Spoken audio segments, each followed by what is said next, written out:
Ladies and gentlemen, welcome back to the game library. My name is Martin, and as ever, I would like to start the stream off with a single question. Have you played any good books lately? I know that we're about to. Today, we are continuing... Hello there. We are continuing our playthrough of my favorite CRPG, The Siege of Avalon. And when I say my favorite RPG, I mean my favorite CRPG. It's not my favorite RPG universe, but it is the CRPG that I have the fondest memories for. And it is the namesake of this channel because of the impression it had on me. Welcome in, everyone. Worm's Blood, it's been a while, my friend. It is very good to see you in the chat. I hope you are doing well. I hope the enchiladas you have on the way are muy excelente. Banana, welcome in. B, welcome in, my friends. Font Crimes, amazing to see you, as ever. I hope that all of your days have been amazing. How's your Saturday? Not that the Saturday is old, but I hope that the day has been well. That you guys are doing well. I've got my coffee here, so... Kill, welcome in, my friend. Welcome in. How's, it's Saturday. It is Saturday for you, correct? I know you Brits are about 6 hours ahead of me. So it should still be Saturday, no? I got you playing over the car stereo while I'm door dashing. Amuse me. Alright, well, I'm not going to amuse you so much that you crash your car. Indeed, 4:30 in the afternoon on Saturday. How am I? No complaints. Janelle is traveling right now. Okay, so she's an equestrian. And for those of you who do not know what that word means, it means she has horses. She has one horse. But she has a lot of hobbies that surround equestrianism, and one of them is kind of a combination of her equestrianism and her love of art. She paints model horses, is what I'm saying. So she's got model horses that vary in size from, you know, yay big to itty bitty. And she is traveling. She's on an yeah, absolutely she is. So she is actually traveling to an adjacent province to have a conference where everybody meets, they all show each other's work, some prizes are won. It's a fun weekend for all. She's back on Monday. So I have the house to myself all weekend. I'm in male solitude right now. So you could say she's horsing around. Badoomts. Absolutely. She horses around quite a bit. So all that to say, not that I don't like it when she's home. It's amazing when she's home. I love her dearly. But there is something beautiful about... It's almost like a childish feeling. Like when your parents leave you home alone for the first time. You know, I've got the house to myself, I can just do whatever I want, can cook whatever garbage food that I want, and not have to worry about her complaining that it's a bologna sandwich, and... Oh no, he's listening to the inside thoughts, exactly. I'm becoming unhinged before your very eyes. Yeah, no, it's definitely... She will be missed for the weekend, but I'm going to enjoy it for what it is and just hang out, have my coffee. I might even throw in an extra stream this week. I'm home alone on Sunday. Sunday is the day that I normally take off so that I can spend it with her. But if she's not home, maybe I stream. I don't know. We'll see. The world is my oyster right now, everybody. I'm losing my mind. How's everyone else's weekend, though? What's everyone up to? What are your plans? I'm just gonna sit here and sip my coffee and stare at you awkwardly until you answer me. I hope that you guys are actually getting up to something, maybe? Was typing, the world is our oyster. Yes. Yeah, like, other than this, I've got yard work, laundry, other adult-affiliated garbage that I don't want to do, so... I'm hoping to get back to Morrowind this weekend. Excellent choice, Worm's Blood. I watched Dune Part 2. It was amazing. Drop has caused an addiction. Yes. Drop... Okay. Bear has sent me on this weird roller coaster where I'm not necessarily getting into Dune, but I'm getting into what Dune has done to culture, if that makes sense.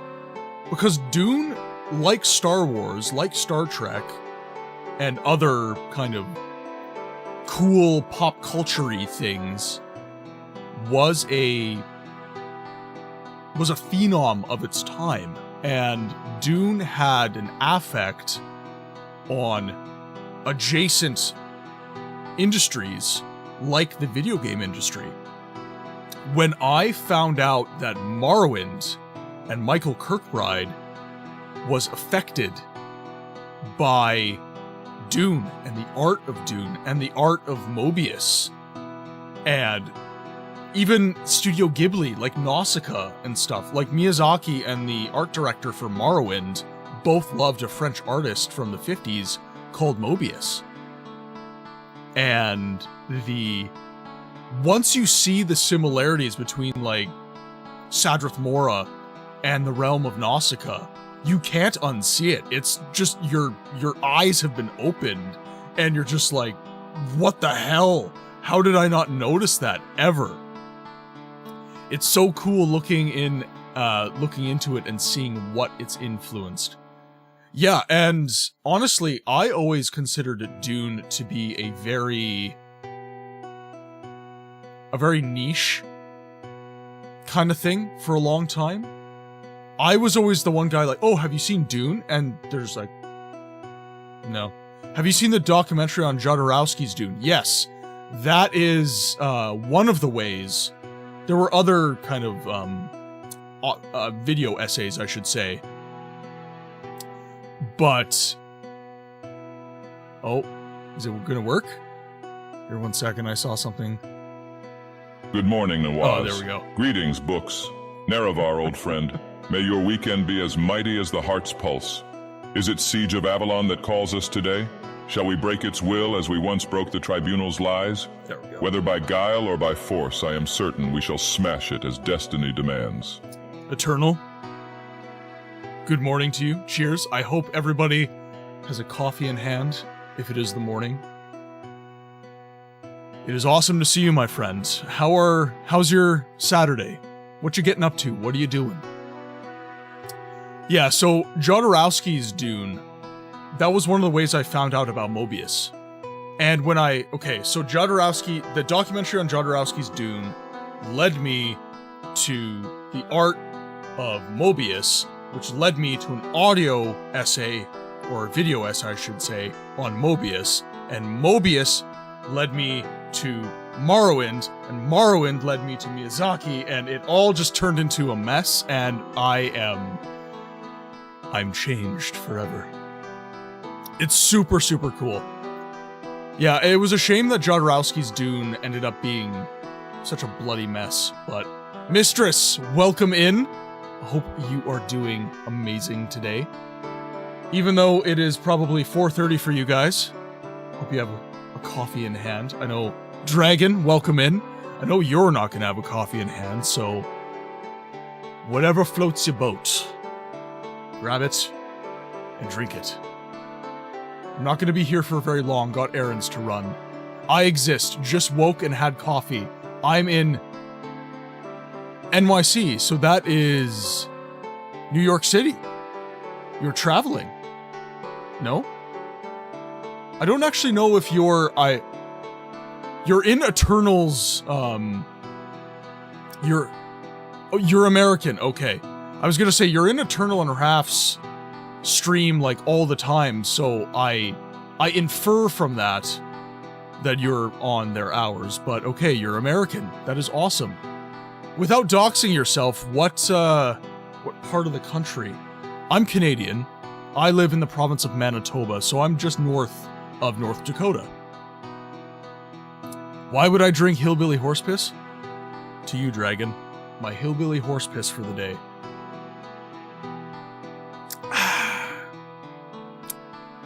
And seeing as how Janelle is out at a model horse convention, that is very fitting. New York City, one of the 5 boroughs there. That is awesome. I've only ever been to New York in my travels. So my dad was Canadian Armed Forces, and I have been all over the continent of North America. I haven't traveled really outside of North America, other than to Hawaii. But during our drive through the country, I did see New York State. I haven't been to Manhattan. Do you think she's still milking horses for you? Dragon, behave yourself. Possible. I don't have coffee, sadly. I'm about to get some house jobs done. Maybe do some baking, making bickies. Just been editing today. That's a good way to spend your day. Obviously, if you have housework, it sucks, but there's ways to ease that. And coffee and music and a good stream is one of those ways. I'm glad to see you guys choosing to spend your Saturdays with me. That touches me in the feels, ladies and gentlemen. I've been to New York. It's cool. Has walls and stuff. The Canadian band, The Birthday Massacre, performed there. Were you there specifically to see them, or did they just happen to be there at the time?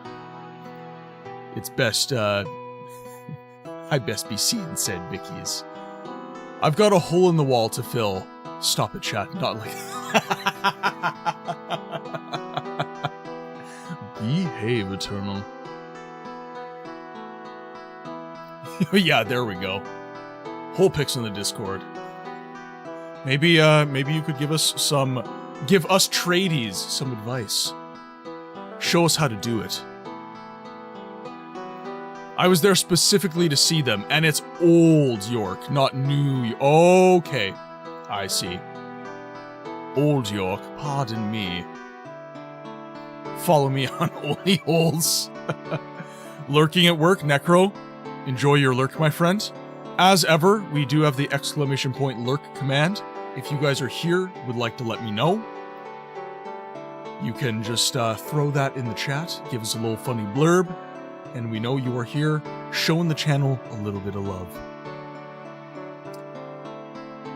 Lurking hard, or hardly lurking? Necro only lurks hard. Stop it, chat.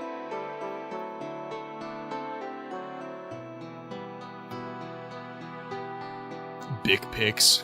There we go. New channel idea. There we go. We're giving Eternal ideas as he edits content for more content. Hashtag only holes and hashtag big pics. It's the only way to fly. Alright, well, I've been jabbering at you guys for the better part of 15 minutes now. I think it would be a good idea to jump into the game. Hello there. Hello there. Alright, now you will notice that we also have a death counter in Siege of Avalon. Because this is also a game where I have died quite a bit. Hello there. There we go. Dragon has failed their dice roll, and RNGesus requires that they lurk a while instead of chatting. Which lurk did you get prior to that? Ah, there we go. Spilled his iced caramel macchiato on their keyboard. He's undercaffeinated, sad, and will be non-verbal for the next few hours. Look, I have to have lurk options for everyone. Dragon, it's not just for you. But I'm glad you found a lurk message that you resonate with. Alright, let's load in our game. Now, for those of you who are new to the world of Siege of Avalon, I'm hoping Sepp drops in today. He was saying that last weekend he couldn't, which is why we specifically avoided Siege of Avalon. We are playing expanded content for this game that, up to this point, has not existed. HDR is turned off this time, Worm's Blood. HDR is off this time. So, we have expanded content for this game. Digital Tome, the studio that created Siege of Avalon, was, shall we say, unique for its time. And unfortunately, ended up being a little bit unpopular as a result. So we only ever got the vanilla game, Siege of Avalon, even though there was a sequel planned called Pillars of Avalon. The reason the game wasn't popular is because it was the first attempt at a Telltales-style game. We're just gonna get some music going here. There we go. There's that soundtrack. Oh, this music. Favorite CRPG soundtrack ever. So, as I was saying, it was the first attempt at a Telltales-style game. It was episodic. So you got chapters 1 and 2, that was your main game. And then chapters 3, 4, and 5 were... A new hand touches the beacon. Joshi, thank you very much for the follow.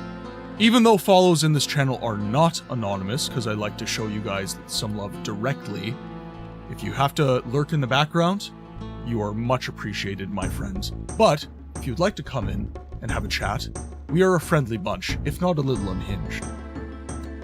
Thank you very much. Enjoy.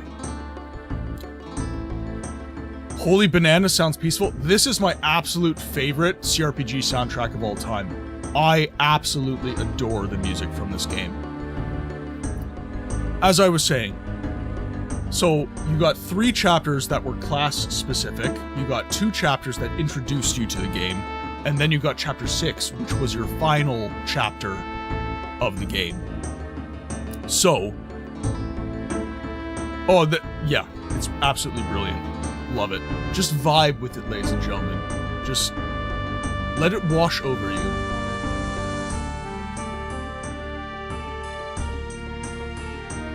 This just takes me away to a place, guys. This is... I love this music so much. Yes, for those of you who have not been in the chat in a while, we do have some new emotes. We have the Dancing Dagoth and we have the Daggerfall Skeleton. I believe those are they might be available for everyone. I can't tell as of right now.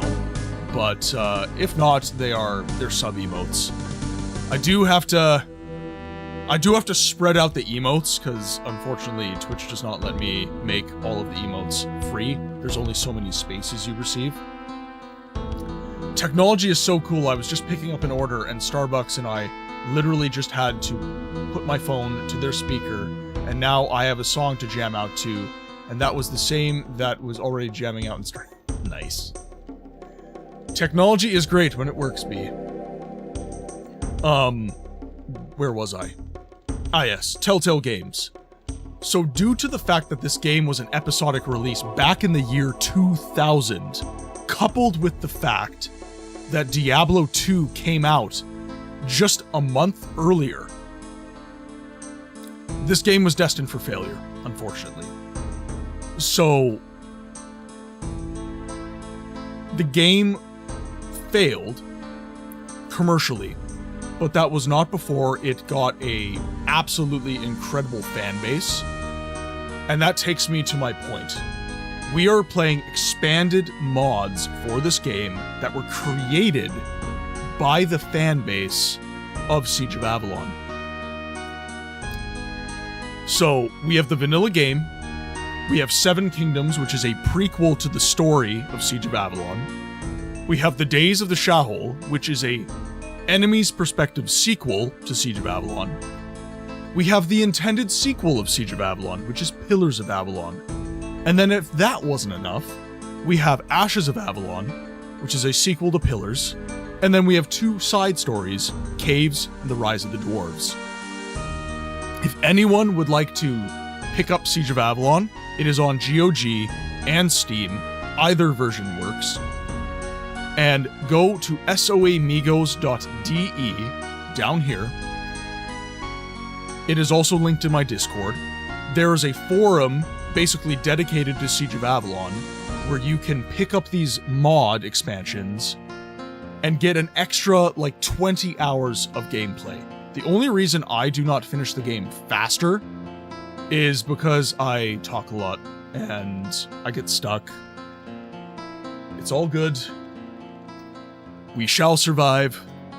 But that is my introduction for you guys to this game. I don't want to spoil the story too much. You can think of it in terms of how to summarize it without giving away the story. There are aspects of this game that are Tolkienian, in that we have elves, we have dwarves, we have orcish races, we have Naga, we have lizard men, all that stuff. But then we also have stuff like The Witcher, where you have something akin to the conjunction of the spheres, where you have the ethereal realm, which acts as a crossroads between different planes of existence. The game gets very, very deep, and it's super, super cool. Time to get some stuff done. Enjoy the lurk, Eternal. We appreciate having you in. Any love that the stream receives is massively appreciated. Okay, now, I have to do a little bit of housekeeping. Just figure out where we are in the story. So just enjoy the music while I read. Now, last we were in the Aether Realm, and we had to figure out how to get into Frosthelm. So there's our journal. Let's go to our quests. I have to find the Muir in Frosthelm. He could tell me the whereabouts of the Astral Guardian. To be able to travel to Fornax through its portal, I need an amulet in order to unfreeze the portal. There's my marching orders. That is why we were paused where we were. So there's a general, a Fornaxian general, and he will provide us with what we need.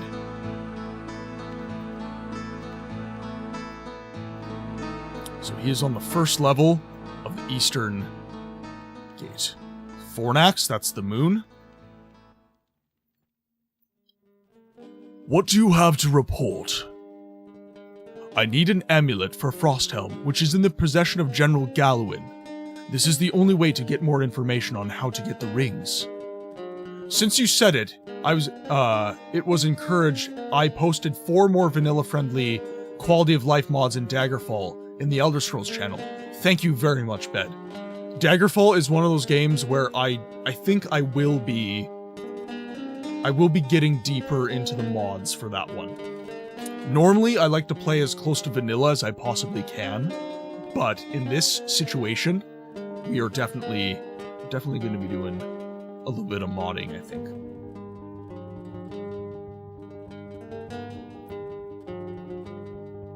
Surely you know General Gallowin is not here. Oh, whatever. I'll get it for you. After all, the job is very important. I will explain to him. Thank you very much. Sorry, General. Mephisto told me about an amulet that you and many Fornaxians are supposed to have. It is intended to make a portal to Fornax functional. May I borrow it and continue my mission? Yes, you can borrow it. I don't know what you would want in Fornax, but I trust you. Here, take it. Many thanks, also for your trust. It's just small stuff like info and responsiveness. Yeah. So it's not going to change the graphics too much or anything. Okay, so there's my Fornaxian amulet. Hey you! This is not a library, huh? Gonna read or you gonna buy? Oh man, do we have anything to read?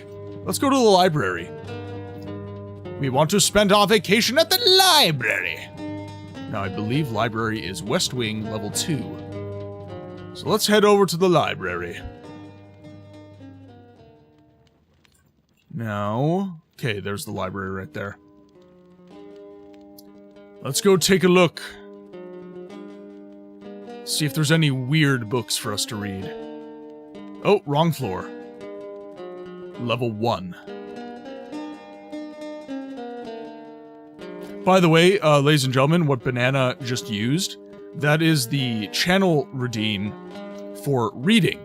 So a lot of these story-driven games that we love are very lore-heavy, and the biggest way that you can access that lore is by reading the books in-game.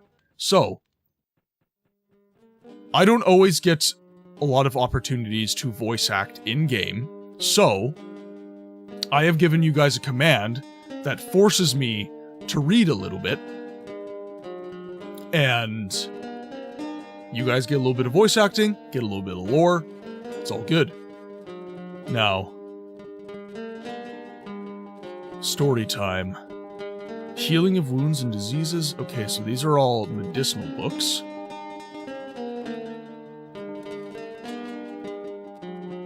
Let's see here. There should be quite a few books in this library. Let's go see. Instructions for magicians.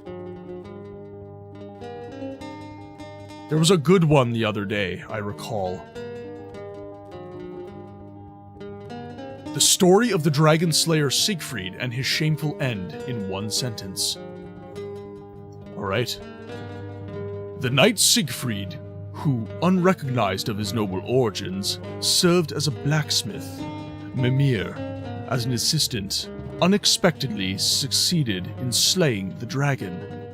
Fafnir, with courage and sword, bathing in his blood and thus gaining invulnerability of the body, with the exception of one part of the back, where a linden leaf covered it, which brought him fame and favor of the lovely maiden Kriemhild, whose brothers after the sister was promised to the warrior, hungry for power and greedy for the gold of Fafnir, which Siegfried had honestly acquired in battle, plotted, which should cause troubles for the hero Siegfried when he was killed from behind by the uncle of his wife, who was saddened to death about it. Okay, so this was clearly translated from the original German, because the grammar is broken. And this is also not in-game lore. This is actually a story from real life. It's a Viking saga. It's literally one sentence, yes. Sepp is very sassy like that. So that is actually reminds me of I'm not sure if it's an actual Viking story, but can we get the lusty Argonian maid? The Book of Glaring Light? I'm gonna pick another book, because that one was unsatisfactory for me. Or we can always just grab a journal entry from someone. Book of Glaring Light. Instructions for correctly expulsing a demonic presence. I'm going to follow you and watch you and worship the ground you walk on. Good lord. Hello. Instructions for correctly expulsing a demonic presence. First of all, it is imperative to carefully analyze the type of obsession that the person is, in fact, afflicted with. For a better differentiation, it is advisable to look up the Great Demon Compendium of the Priests of Hasdarian. Once the nature of the demon has been recognized, it must be lured out. Since the unholy race is known to hate nothing more than songs and joy, the easiest way to achieve this is to sing a nursery rhyme or a hymn. The appearance of a demon is usually accompanied by unsightly side effects such as excessive salivation, rolling eyes, and discoloration of the skin. If these signs are visible, you can move on to the next step, the actual expulsion. To do this, it is absolutely necessary to have a wineskin or another vessel ready that can be closed. After the demon has been enraged by the singing of the song at the beginning, he can now be further irritated, singing, laughing, but also a loud, friendly conversation serve this purpose. Once the demon has reached the desired state of frenzy, he can be thrown out of the affected person with a strong tap on the rear and locked in the wineskin. However, it is essential to ensure that there is no longer any wine in it, otherwise, undesirable side effects may occur. There we are. Okay, we have our Fornaxian amulet. Let's get back to the mainline story. Yes, so while we are playing Elder Scrolls Necro, I am totally game to find a copy of the Lusty Argonian Maid and give that a go. Okay, so we have our Fornaxian amulet, so we are good to go.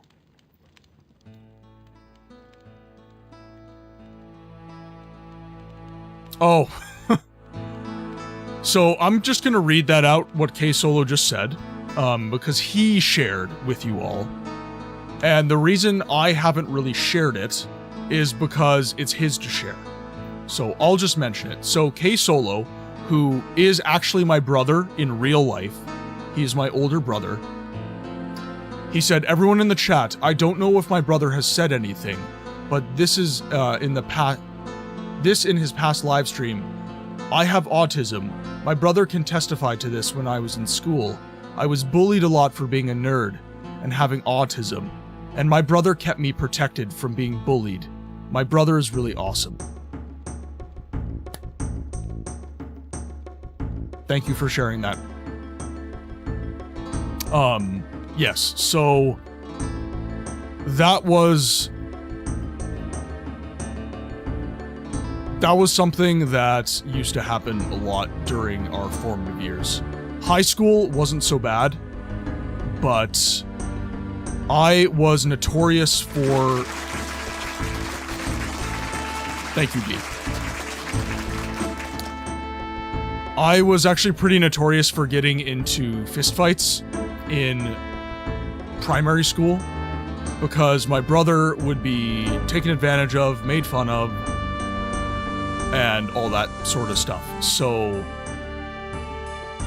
that was something that really affirmed my love of nerdy things, if I'm completely honest, because the people who were cruel to him were the ones that played a lot of sports. They were popular, they played lots of sports, and I was like, I have no interest in that crowd anymore. I don't want to be affiliated with you people.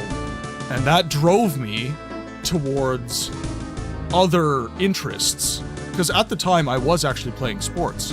I was in track and field, I played soccer quite a bit, football, for you Anglo-Saxons and Europeans in the chat. But it drove me away from that, and it drove me to my books and my video games and stuff. So we can give a thank you to K Solo for sharing that in the chat with everyone. That is a very personal story he just shared.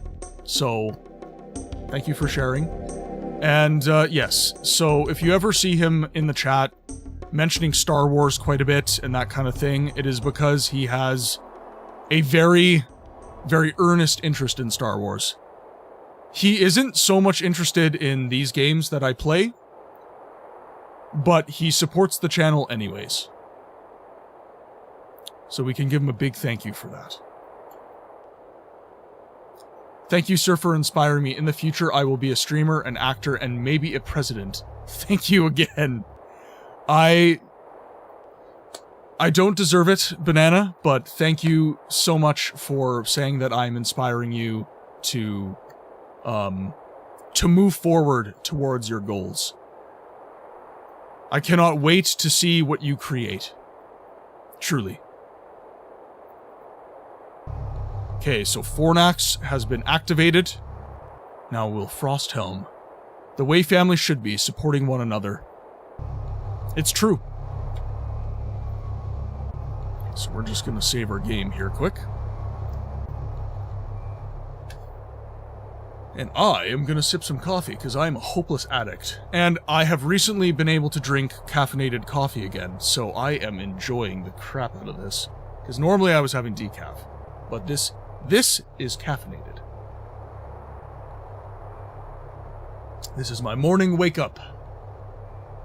Okay, now the question is, do I go to Frosthelm or do I go to Fornax first? Thank you so much for sharing with us, amigo. School is such a pain in the arse, but the reality of it is such a blip on our radar. I hope that you find joy amongst your crew, and if you are accepted here at the utmost higher power alongside your brother. Corvus, or Avalon. Oh, what do I call it? Avalon. We're just gonna call you Avalon. Corvus was easy because it was the first half. Avalon, welcome in. We are playing Siege of Avalon, but not just any Siege of Avalon. We are playing expanded content for Siege of Avalon. So this is actually the Pillars of Avalon, the intended sequel of the original game. We've beaten Siege of Avalon, which is the vanilla game. We've beaten Seven Kingdoms, which is a prequel story to the Siege of Avalon. We've beaten the Days of the A'houl, which is an enemy's perspective sequel to the events of Siege of Avalon. And now we are playing Pillars of Avalon. So to sum up for you, because I know that you are a fan of this game, after the events of Siege of Avalon, Mithras' corpse was not found. As a result, years later, after the siege, Mithras returns, but he was not the same. He was deified by his people, a demigod, risen from the grave. He then reassembled the A'houl in his territory and marched on Avalon once again. And he took the fortress and enslaved most of the people in Urlay. There was a small contingent of resistance in Taberland, Fornax, and Nissos that is currently standing up to Mithras and his offending forces. We started the game as a slave of the A'houl. We have trained ourselves and we have joined the Taberland army, and we are now working earnestly to retake Avalon. Everyone in the chat, guys are awesome people. Thank you for the opportunity to tell you guys about my autism. You guys in the chat are amazing. We have a very, very, very amazing community here, K-Solo. Did Cathaya and they did. Cathaya and Elithria fell. Only 3 kingdoms remain in resistance. Taberland, Nissos, and Fornax. That is all. That is it. That is all. Everything else fell. So, we have 3 kingdoms, 4 fell. Orium, Cathaya, Elithria, and...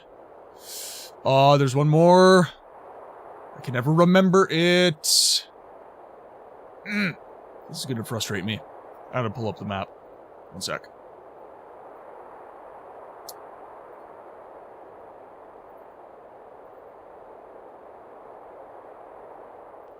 Aratoy. I knew it started with an A. So, Orium, this is where the A'houl come from.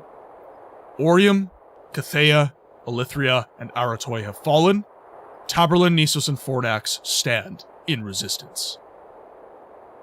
How can I miss Aratoy? I don't know.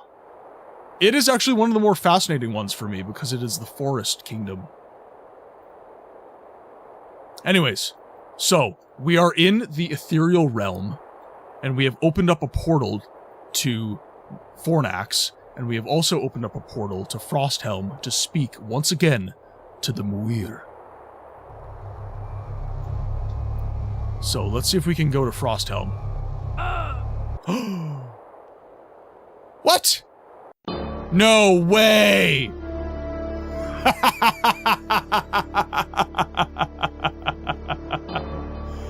Oh, there we go.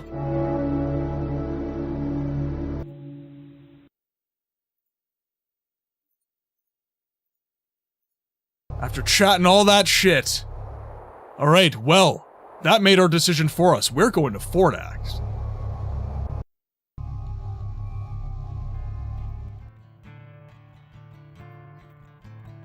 Lo and behold, a traveler. Apparently you must be Fornaxian, otherwise you would not be able to go through the portal. However, you do not look like one. Let me explain. I asked General Zazal in Taberlin to lend me his amulet so that I can stop by Fornax in order to get on with one of my missions. This is new music, Avalon. I'll have to disappoint you. You will not come here within the walls. The guards have orders not to let anyone in without permission. Tell me about your mission. Maybe I can help you. My job is to find 2 magic rings so that they can be destroyed, so that they won't be found by the A'houl. That is the safest way for all of us. So far, I thought the existence of these rings were just a legend. That's one of the reasons why I can't help you here. However, I could give you lessons so that you can become stronger in magic. That way, you will eventually be more successful. I would be honored to have your training. Do we have enough training points? Servus Sepp! How are you doing? We just entered Fornax, my friend. The portal to Frosthelm disintegrated us. Yeah. I also have a death counter, by the way.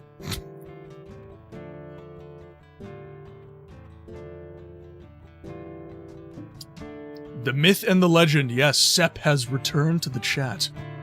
So, for those of you who don't know, Sepp is the author of these expanded... The death counter is indeed a bit late, but we have Ashes of Avalon after this, so it's definitely gonna get used. So, yes. Sepp is the author of all of these mods, and he is very active on the soamigos.de forum.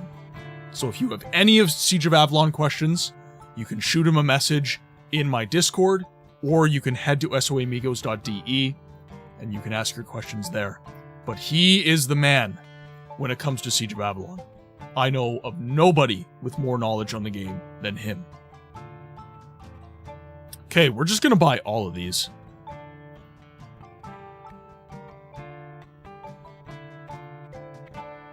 Okay.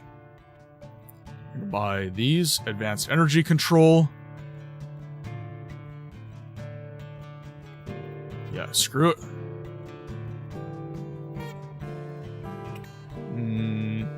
We need more training points. However, we have loads of spells. Summon Wolf.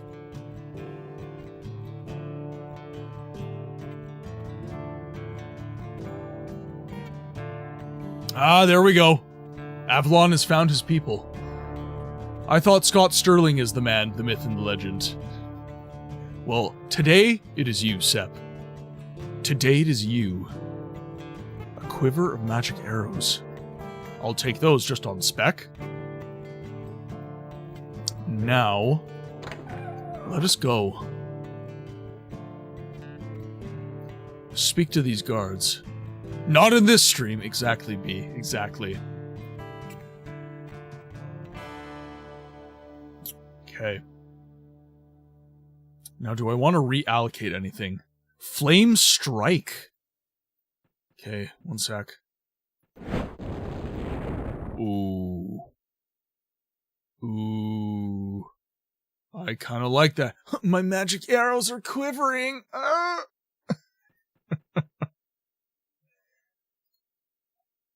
Okay. So the projectile. Where in the Discord can I send my sketches? I have just created a new channel in the Discord, actually. So let me pull up the Discord quickly here for you guys. So, in the mod chat, they had mentioned that somebody shot them a DM and mentioned that we need an art page for those of us who draw and everything like that. So, the theater is where we can talk about some movies.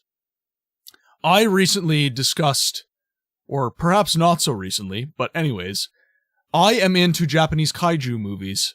Gamera is one of my favorites. So, I shot a little picture of my collection of Gamera movies. And similarly, we have art, drawing, and painting. I haven't given it a neat name as of yet. However, we do have one now. So if anyone is an artist, now, I need to be very clear about this because it is in the community rules. I'm going to pull these up just for you guys. So, no direct solicitations. If you are new to chat and have a business, that is awesome. But this is a community for hanging out and making new friends, not drumming up business for yourself. If you, the business owner, are asked explicitly about your endeavor, that is different. Otherwise, please conduct yourself according to this rule. So I need to be very clear about that because I don't want anyone mistakenly putting their business out there in this community and then having to get banned. I don't want that to happen. So no direct solicitation. If you have a business and you would like to share, wonderful, we are so happy for you. But do not sell your products on Discord. That's not what it's for. Okay, back to the game. Now let's talk to these Fornaxian guards. We mustn't let strangers through. Already understood, then I'll go. I need to get in, though.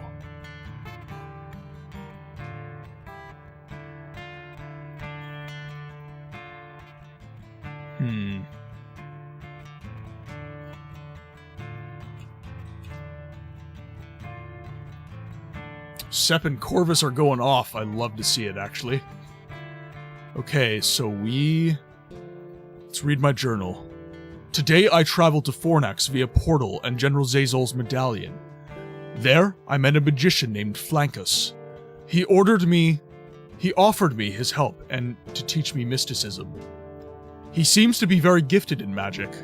I can well imagine that his lessons will be useful.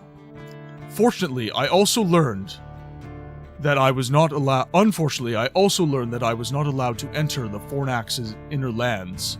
At the moment, for security reasons, nobody is allowed to pass through the gates.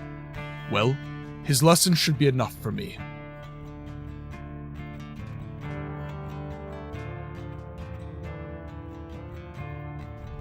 Let's go talk to General Zazol. I am curious if he has anything to say about Fornax not allowing me in. Fornax is just for mage training. Okay. I need more training points then, because I was not able to purchase everything. Now. Frosthelm Medallion? I'm assuming I have to wear it. Not just possess it.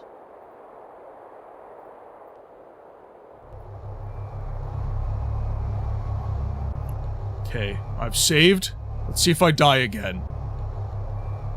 You didn't, wear the... Oh, I see. Where is it? Ring of... here we go. Ring of Form Protection. There we are. We are now in Frosthelm.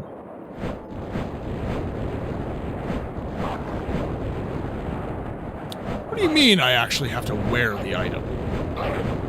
It's in my inventory. That should be all I need.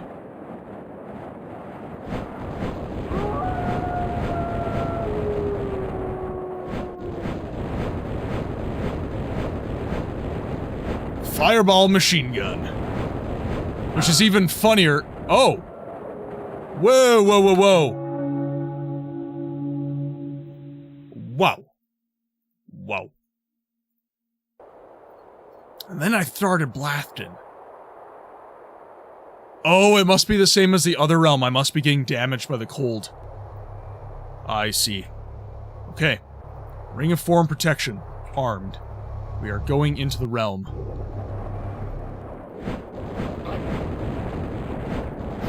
Yep. The cold is damaging me. Okay, so just gotta make sure that I'm popping heal. Yeah, I didn't wear my Ring of Not Dying Protection. Indeed.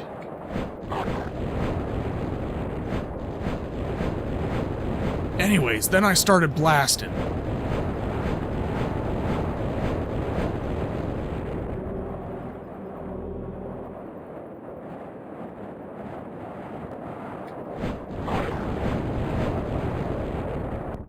I think I'm safe in here.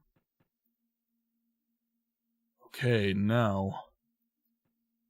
This is where the last mage trainer was. Now, do I have a protection spell specifically for this? The last time I used protection from cold, it didn't really work. So let's see. Protection from cold. Pop that bad boy. Yeah, not working. Protection from cold does not help. Helps marginally. The damage is less, I see.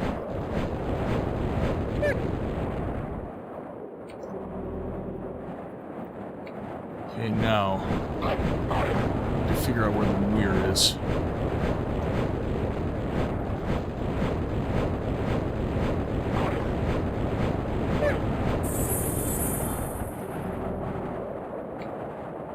Okay, do I have that armed? 6. Go, 7, 6, 7, there we go. Okay, so 6 is what I need to be pressing. Okay, now.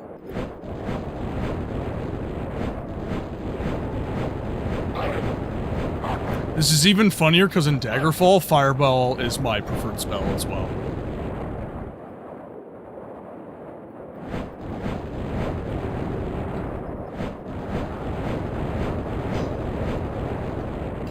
Perfect.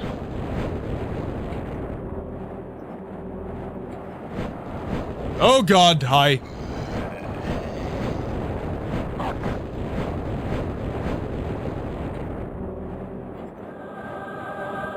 Protect spell. Okay, now if I remember correctly, the Muir was somewhere in here. Yes, hello, I'm very sorry to bother you, but do you mind saving your damn king? Game has been saved.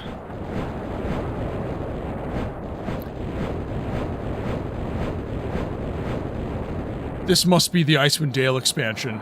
No, Siege of Avalon. It's damn close. Same aesthetic. I do love Icewind Dale as well. Eventually I do plan on giving that one a shake in the channel too. Because that game needs more love than it gets as well. Not enough love for these obscure games. That's why my channel exists. This looks like a Minnesota simulator. How do you think I feel? I live in Winnipeg, dude. It's supposed to be the Cave of the Muir.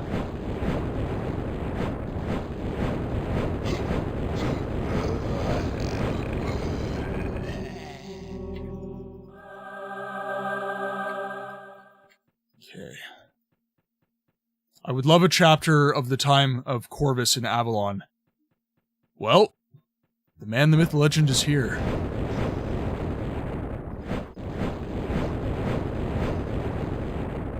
Is Corvus Nova Scotia Simulator 2 sometimes? Yeah, depending on the rain. Okay, so I'm still getting hurt in here. Ice golems.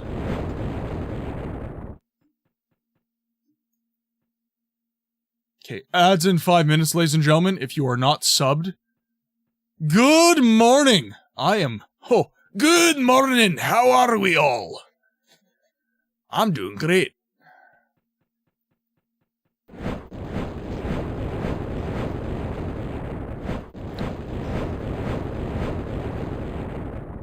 You know what? That voice I just did reminds me of Stronghold Crusader. I don't know if any of you guys played any of the Stronghold RTS games, but there's an engineer, and he's, whenever you click on him, he's like, set us a task. Very similar to the voice I just did. I played the first Stronghold. I mostly enjoyed the Crusader Stronghold games, but yeah, I've played all the Stronghold games. Stronghold is a classic game, yes. Yeah, absolutely love it. RTS is not really what I'm going for on this channel, obviously, but very much enjoy it in my spare time.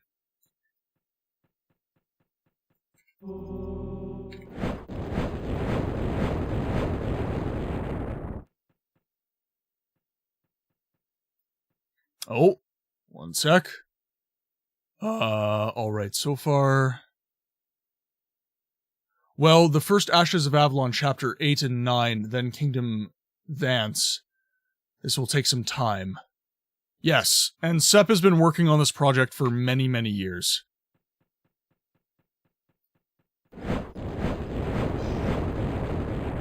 Okay, ads are running, so I'm going to try and avoid any major stories. So we're just going to take down all these enemies.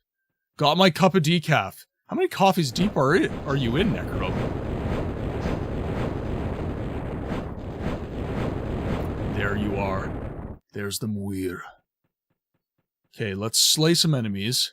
We got 3 minutes to burn. So let's save our game. Because I don't want to die!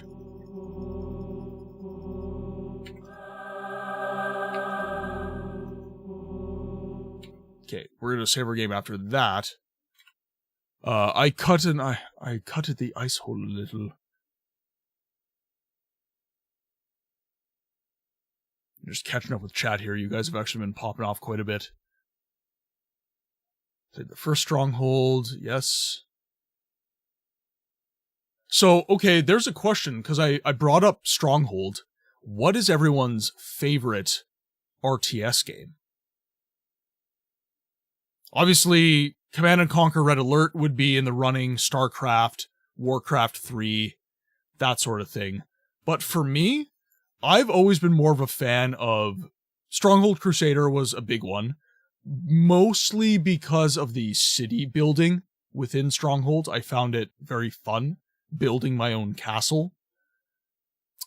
But Empire at War is RTS, that does count. Empire at War is another one I really, really love. Star Wars RTS is insane, I love it. But then the Total War franchise is also really fun for me. I really, it cannot be expressed how much I love Total War Warhammer. Total War Warhammer 1 through 3 have been so fun to play. I was actually considering a community game where every now and again I'll open up a game that people can actually jump in and play with me.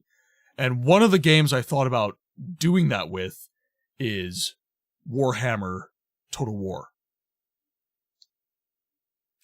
I played quite a bit of Command & Conquer and a little StarCraft as a kid. Warhammer Dark Omen is also nice. I was Warcraft 2 and a StarCraft kid. Warzone 2100, I had it on PS1. And these days it's open source, allows you to customize units with different bodies, wheels, or tracks, and turrets. Yeah, and how would people feel about that? Because obviously the community's growing, and I am thinking about games that we can play together interactively sometimes. So, would something like Total War Warhammer multiplayer, or Empire at War multiplayer, where we do like battles with each other, that sort of thing. Would that be welcome? Would that be... Obviously, it would be a special occasion. It wouldn't be like every week we're doing that, but just an idea.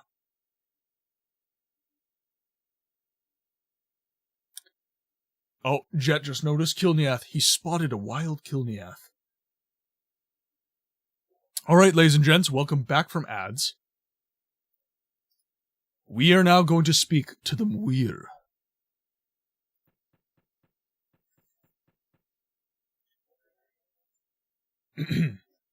Welcome, strangers, and go under the branches of the omniscient tree.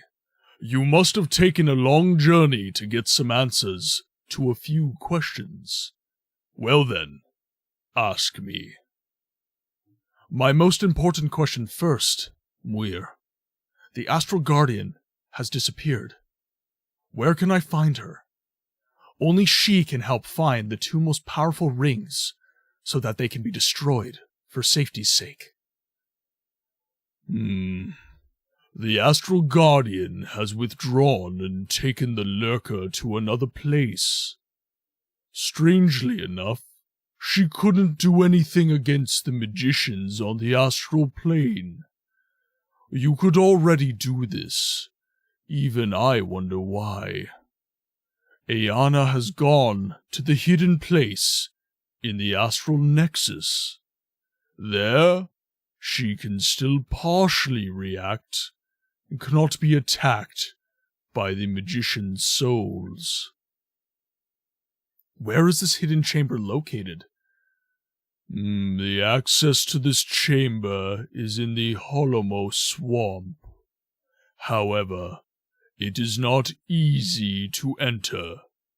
You need a magic ring for the portal to open. This magic ring is unique.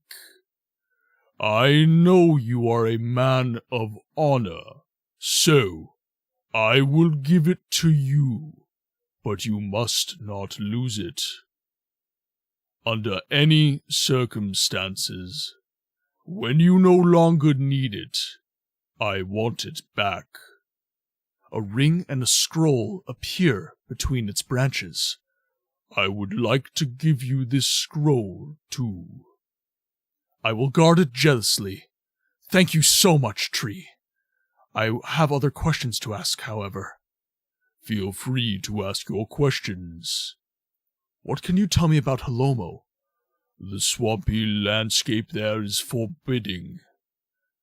The only living things there are the Merkswog. They are the only ones who can find food there. I would like some information about Melior. It appears to be a swamp that is the home of the Naga. You are correct. Natshuo is the original homeland, but the Naga then spread to Melior via the astral plane. They probably liked it so much that some of them stayed there. I would like to know what expects me in Gaynor.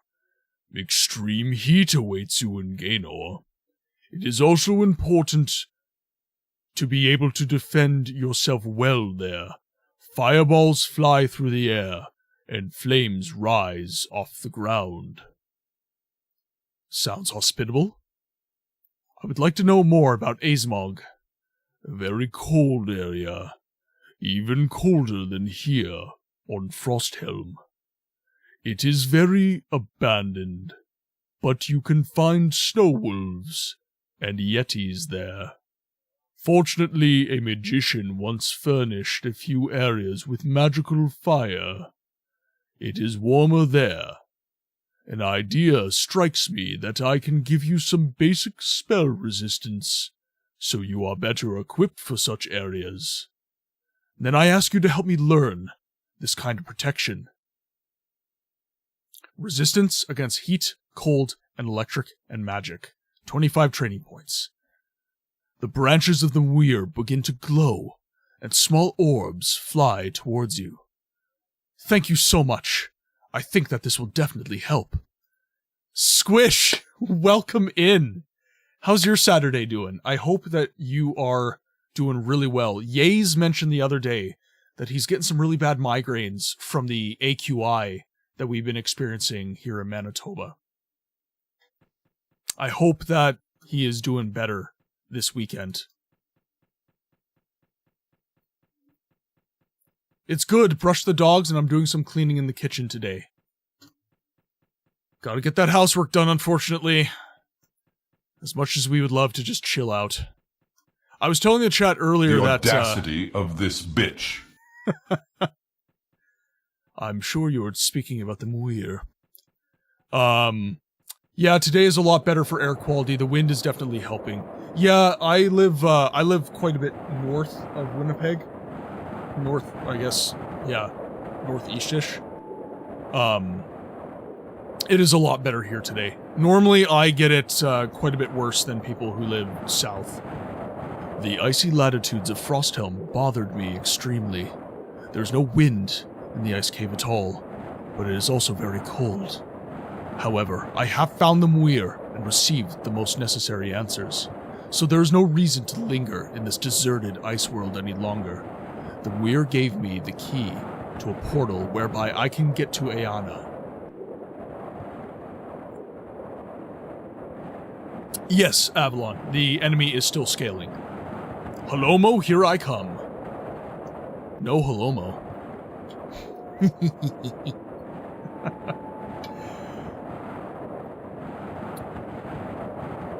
Am I being hurt? So it seems like I have a passive resistance now. Yes, I do. That is perfect. To all the dead wolves. Well, they normally don't have some good eating, so... Just gonna do another hard save there, just for good measure, because I don't always trust quick save.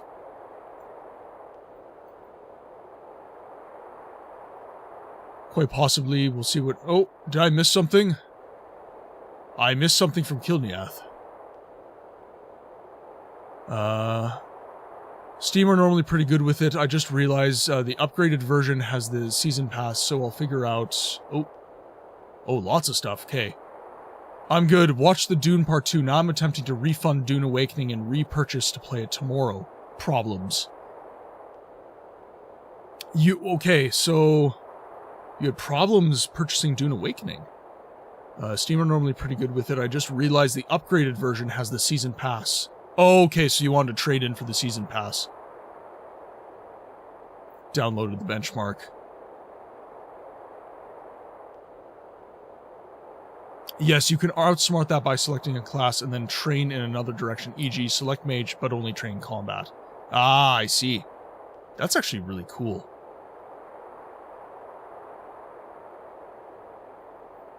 Alright. Now.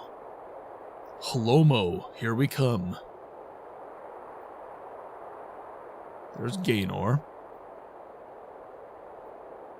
Hey, Smog, where is Holomo? One of these ones down here, probably. Will I play Resident Evil 0 for Halloween? So, for the Halloween streams, I am opening up to a vote. So, the Resident Evil franchise is the choice. But, with that said, I will open up everything to a vote on which Resident Evil game specifically that I play for Halloween. Because I will be doing a special Halloween stream. Resident Evil 0 doesn't get enough love. I love that game. It is probably next to... Gaynor? I didn't think about... I didn't think about the... Yeah, same with Holomo.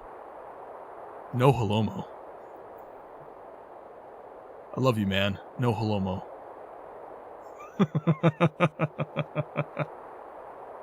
I love that.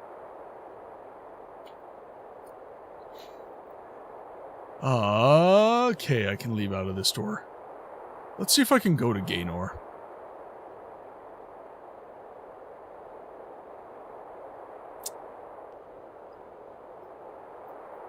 But, Resident Evil 0. Okay, so I don't have access to this portal, so I can't even go there. Resident Evil 0, and I would say Code Veronica is another really, really unfortunate, I guess, victim of that same thing that Resident Evil 0 is a victim of, which is there's a couple mechanics that just make it a little bit harder than some of the other games in the franchise, so it gets played quite a bit less. Unfortunately, to play Code Veronica, I have to sell a kidney, so do not want to do that. Because I would have to cast it from my GameCube. I don't have PC versions. A lot of stuff, thankfully, you only need one kidney, yes. So, unfortunately, I would be in a situation where I would... Like, I've got a capture card. I actually bought it recently. So, I bought myself an AV converter. So, I have an AV converter, and I have a Ugreen capture card that I bought. So, I'm set. I'm good to go in terms of actually playing one of those games. However, I have no idea where I want to put this right now. It's just going over here. On the floor. I have a Ugreen capture card. It works pretty darn well. Awesome. Because I didn't want to spend on the Elgato one, because Elgato makes good stuff, but man, do they charge for it. So, yeah, I don't... The only problem I'm running into right now is that my GameCube is... the laser is wearing out on it, and I need to have it fixed. So I need to do that before October. Resident Evil for the PC only has a couple of games that are ported to it on Steam or GOG. You have Resident Evil 4, the original. You have Resident Evil 1, the remaster. And then you have 5, 6, 7, 8, and then all the remakes. GameCube laser replacement stream when? Man, I would be so scared to open up my GameCube. That would be terrifying for me personally. Oh. Okay, I got a BRB. It sounds like Toby's getting into something. I'm just gonna check. 1 second.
Toby is being an absolute silly. So here. There's the dogs. There they are. The lighting is mostly to emphasize me. But there are the dogs. Do you want a treat?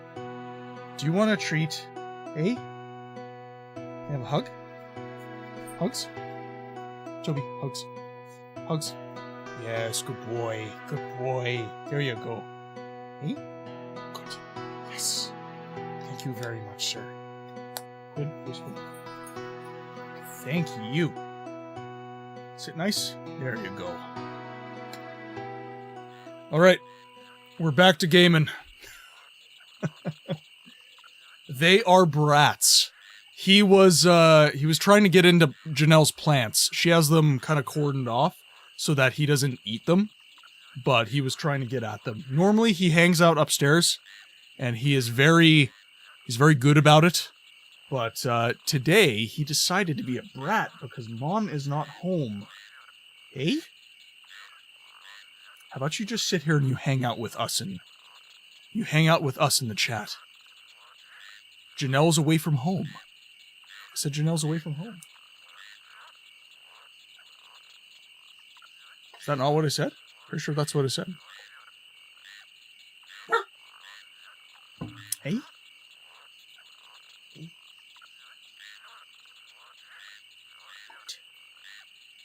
Oh yeah, Janelle's plants, yes. Plants.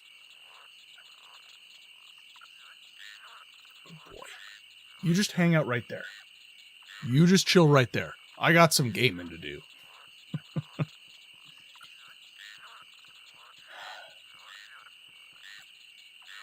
Okay, now.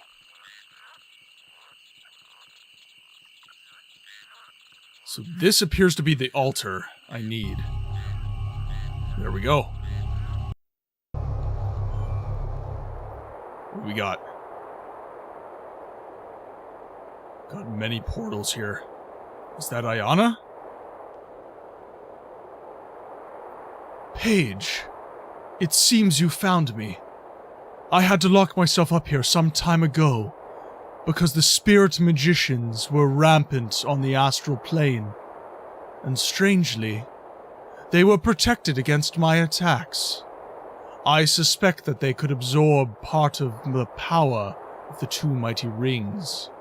It could be that the place is not completely closed, so parts of the energy that the magicians had absorbed could flow out. How do you know my name? After all, I'm not just anybody. I do know a lot. I came here to know about how to get to Gaynor. After all, I'm pretty sure there's two rings there that give limitless power, but also madness. My mission is to destroy them. In the astral chamber, you will find the key to Gaynor. I once hid it here to prevent the wrong people from getting it. I see kindness and honesty emitting from you. I also understand it is a little safer when they are destroyed, but since the portal is very old, you will have to bring me the medallion and the phoenix feather first. Only through this feather can I make the almost extinguished medallion functional again, so that it opens the portal to Gaynor for you. To get into the astral chamber, you have to go back to Holomo, and then go through the portal in the south. Come for the books, stay for the Gaynor. No Holomo.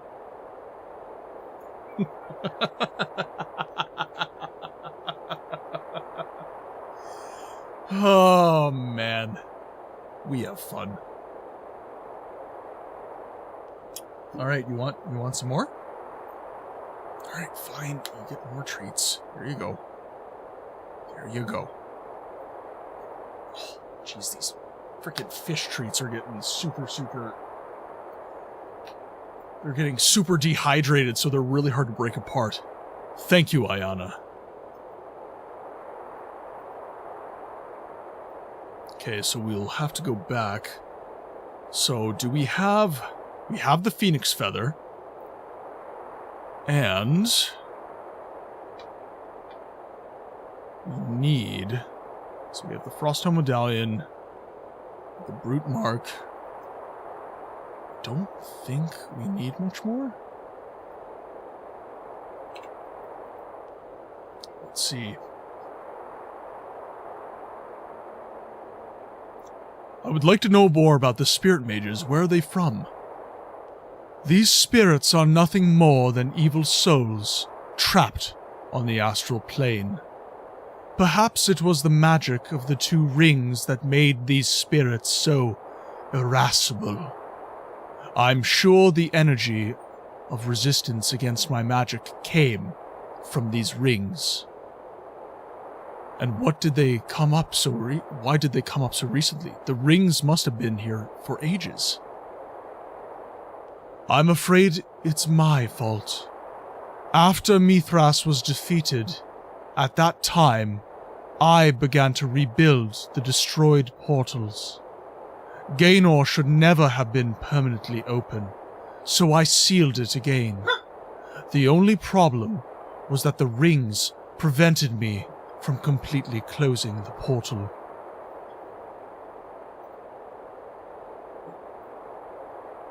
What happened to the lurkers? I thought people were saying that the lurkers now live on the astral plane. When I noticed the evil spirits, I quickly told the lurkers to leave. They are now behind a locked portal. They want to stay there now, because this place looked even more like their old temple. Bear, welcome in, my friend. How's it going? Alright, so I should have... So I've got the Phoenix Feather. Do I have... I have the key to the Astral Chamber. You also got a key to open the portal there. Okay. Just waking up, need some coffee? Well, grab some coffee. You are in good company, my friend. I'm actually able to have caffeinated coffee today. Having a good day. So, cheers, my friend. Oh, and it's good coffee, too. Such good coffee. What's the special occasion? I just can today.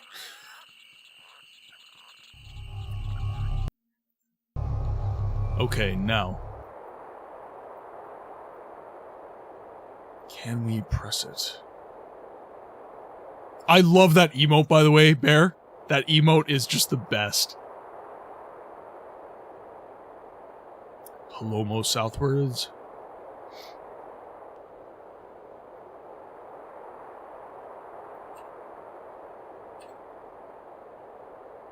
Let's see. I don't think this one's Halomo.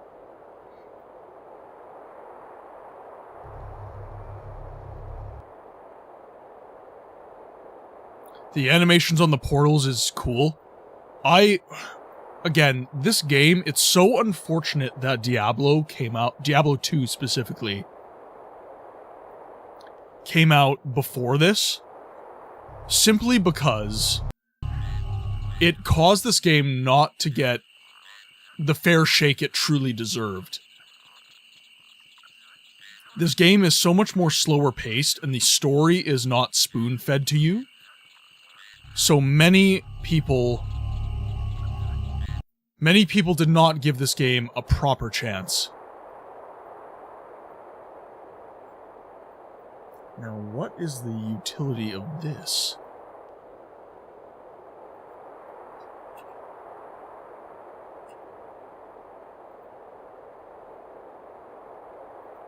Interesting.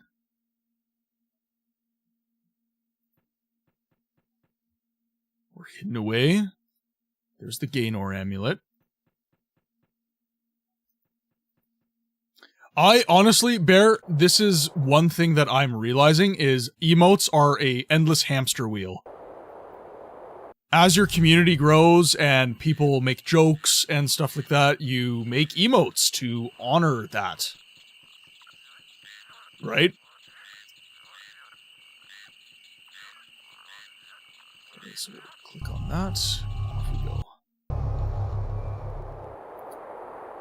So yeah, at this point, I'm just reconciled to the fact that I'm gonna have like a billion different emotes at some point. It's just right now I don't have the money to commission new ones. I would love to hire an artist and commission new emotes, but it's just too expensive right now.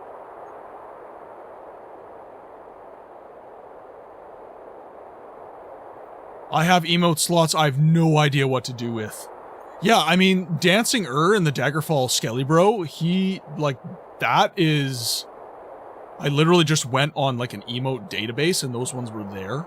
And apparently they're safe, because Twitch allowed me to use them. So yeah, we have, Emmy! Enjoy your lurk. We'd love to have you here. So yeah, for those of you who don't know, let's find my emotes. So we have the Daggerfall Skeleton. And we have the Dancing Dagoth as our new emotes. Love to be here, especially on Siege of Avalon days. Well, I'm very, very glad to hear that, because this game is not very popular. And one of the express purposes of my channel is to actually make this game more popular. It's one of the things that I'm trying to do with my content, is to not just get people to know about Siege of Avalon, but to possibly get them to play it. And if they're not going to play it, they should at least watch it. My emotes are... Ooh. He has emotes in the works. Do tell. I am watching chat intently. Alright, let's get this amulet activated. I have the medallion and the phoenix's feather. Perfect. I will immediately rebuild the medallion using a spell. She mumbles something and the medallion starts to glow as the phoenix feather fades. So here you have the medallion again. Thank you, and I will not disappoint you. Back we go.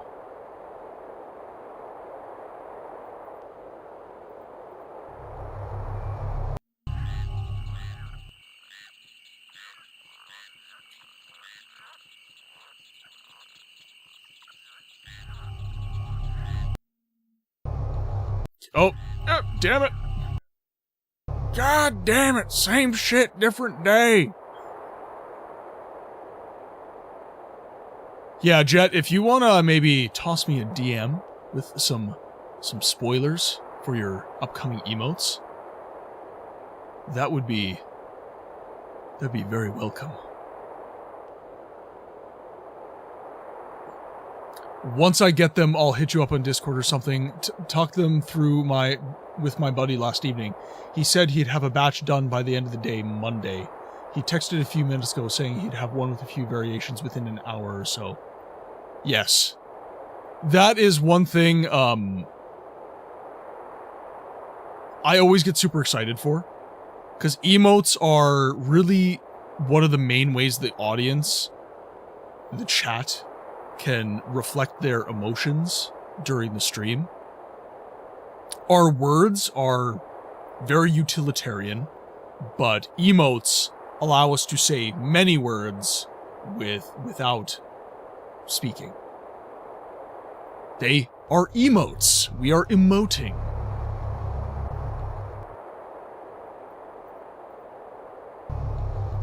It's almost like they're named that for a reason. Oh, hi! Okay. Why use many words when emote do good? Big word special. Okay, so this is a hellscape and a half.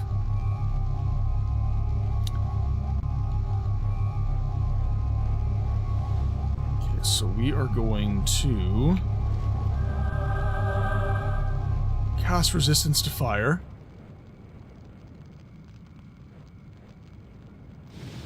And we should probably use our frost spell in here.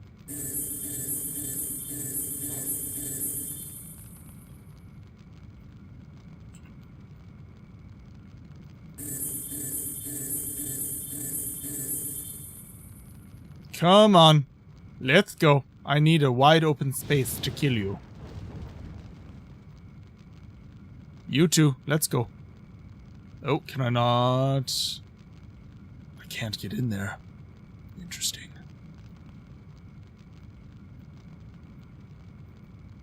Come on. There we go.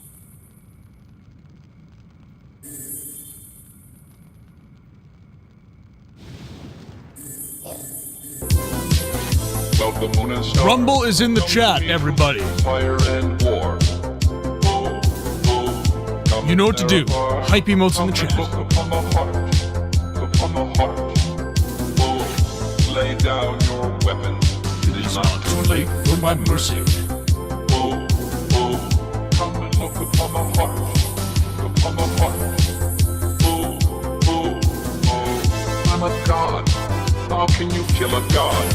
What a grand, hi. intoxicating innocence. I'm a god. How can you kill a god? Shame on you, sweet Nerevar. I'm a god. I'm a god.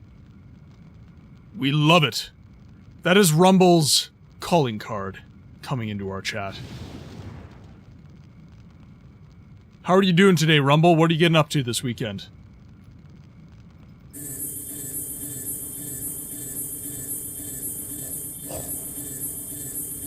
Come on. There we go. Let's cast Resistance to Fire. Yes, hello, I'm very sorry to bother you, but do you mind saving your damn game? Grandmaster Warrior. This ring is designed to make testing easier. Good God. What are these stats? What the... What? Okay. Alright, cool. Mine...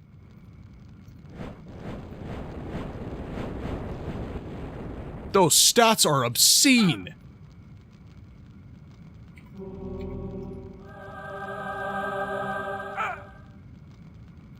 Oh, hi. Okay, heal up.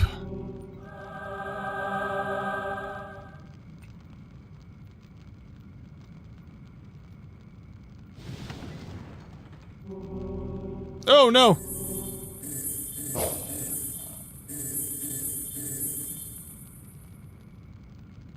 Gonna stream some Mario Kart tomorrow, I think. Otherwise, real low-key weekend.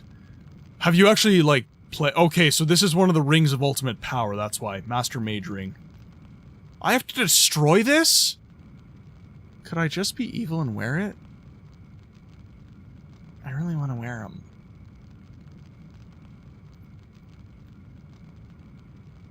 Alright, I guess I'll do the right thing. Rumble, are you super excited for Mario Kart? I have been watching my buddy Sammy play it on his stream, and it looks...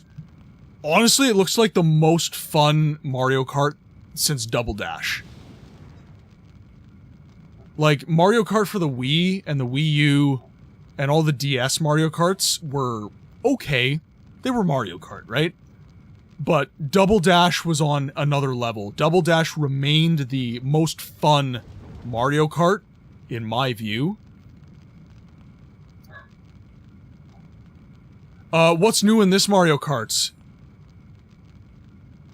Yeah, there's an open world mode.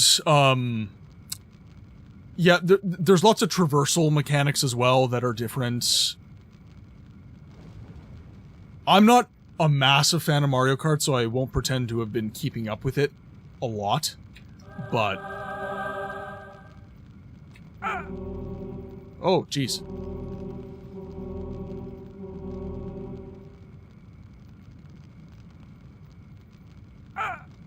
Oh, gee. What the hell? Why am I not running?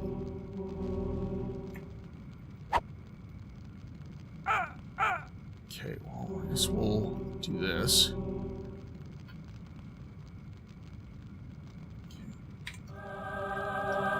Cast my resistance to fire? Why am I not, There we go. I don't even know what open world would mean in a Mario Kart context. Well, you might have to just give the game a try. Does it have Silt Striders? I wish it did.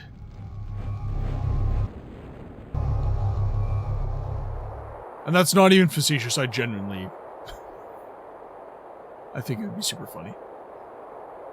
Imagine, like, GTA driving challenges, but no guns. Only shells. No guns, only shells.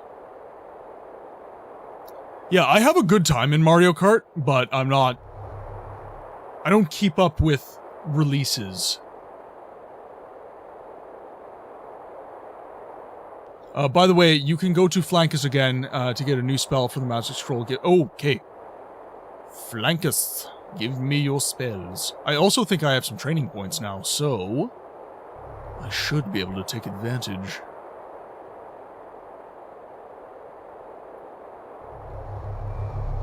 Fornax.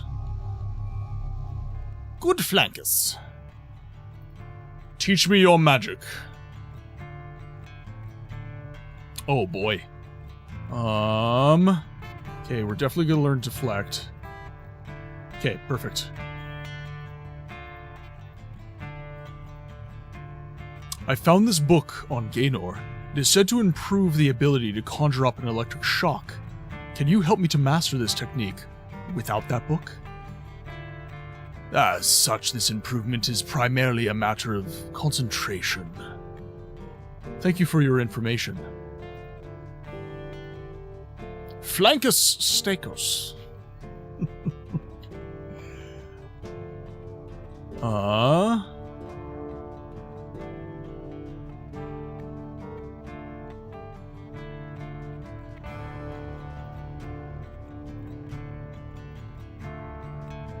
Let's see what we have here. So we have Charge, we have Frost, we have Mana Thief, interesting. Protection from all. Protection from magic, protection from poison, push, shadow, shock. So there's the major shock spell. Let's see that one. Let's see what that one looks like.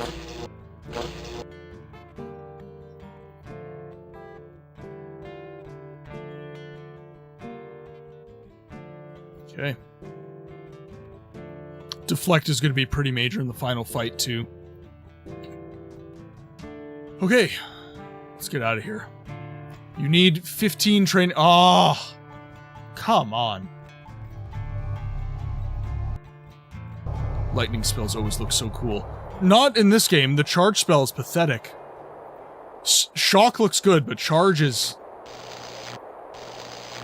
Charge is your first aggro spell, and it is pathetic looking.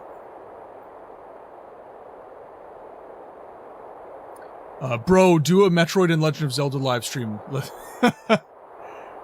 At some point, I might get into some Nintendo and JRPG stuff, but right now, those games don't really have... Okay, so the intent of my channel is to give a voice to the voiceless games. The games that people do not follow, that they might give a chance because I create content for them. For example, Siege of Avalon. Nobody, and I do mean nobody, streams this game except for me. And that's not a chest-pumping thing. That's just factual. Nobody touches Siege of Avalon except for me. And the reason for that is that nobody watches for the most part. So I have now been streaming Siege of Avalon for over 5 months. And now that I've been streaming for over 5 months, I am just now getting people coming in that have seen my content and said, hey, this guy streams Siege of Avalon. I'm gonna give him a follow. I'm gonna watch his live stream.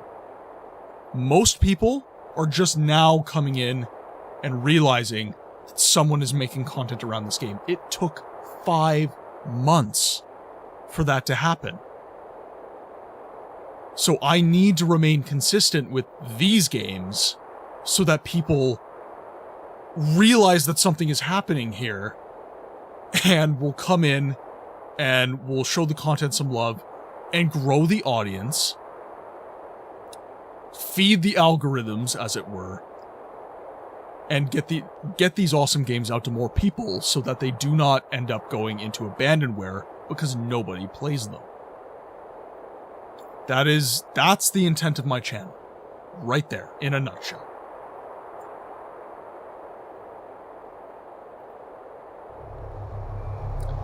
Now I know why you couldn't talk to Flankus about the scroll, because you need to talk to Mephisto first. Let's go talk to our boy Mephisto then.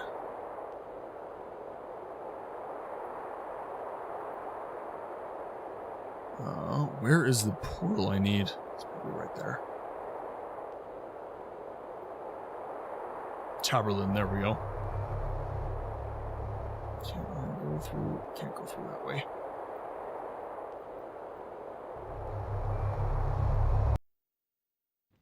Let's have a chat, Mr. Mephisto. Ah, you're back. You're not injured. I found an artifact on the astral plane that could be reached over a bridge. It seems to be a little different. I also found an old broken table there. I suspect you discovered the area for Avalon. I know that the portal was a bit difficult to open back then. They first tried and tested a few objects, but they broke, so they didn't send an Avalonian through. Until they finally got the idea to use the side effect of the ring of form protection, and it worked. Why don't we need this ring? Good question. I would say that our portal here is just not that old. Therefore, it will either already have the form protection, or it will still have it. Because the portal could lose this ability over the years. In any case, I would advise against going to Avalon. I have more questions. I found this scroll in Melior. Can you decipher the text? An ancient language. I don't understand everything either, but it seems that this scroll is used to strengthen the healing spell. If you want, I can help you master it. I want to, but I don't have enough time for that at the moment. I will come back later. Goodbye. I found this strange scroll, and I don't understand a single word of it. Show me. I'm afraid that no magician I know can decipher it. You'd have to go to Fornax. Maybe you will find a powerful magician who can decipher it. Very well. Easy peasy, lemon squeezy. I know just the guy.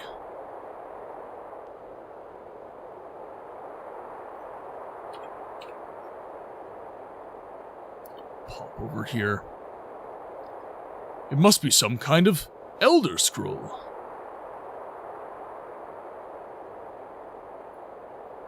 It is the great scroll of our time.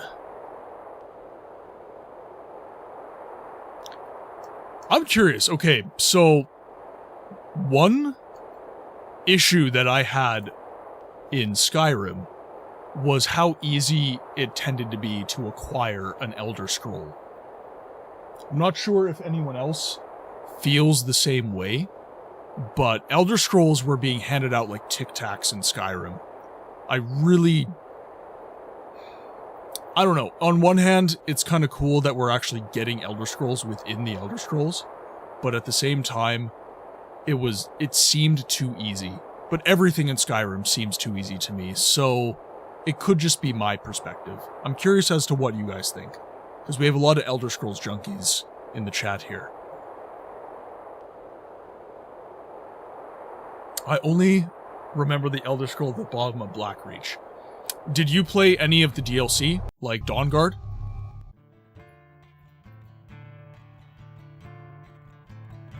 I found this strange scroll. Unfortunately, I don't know anything about it. Maybe you can help me. This language seems to be one of the oldest. I think there hasn't been anyone yet who could decipher it for you. Right, Paige? Right. I was advised to go to Fornax to inquire here.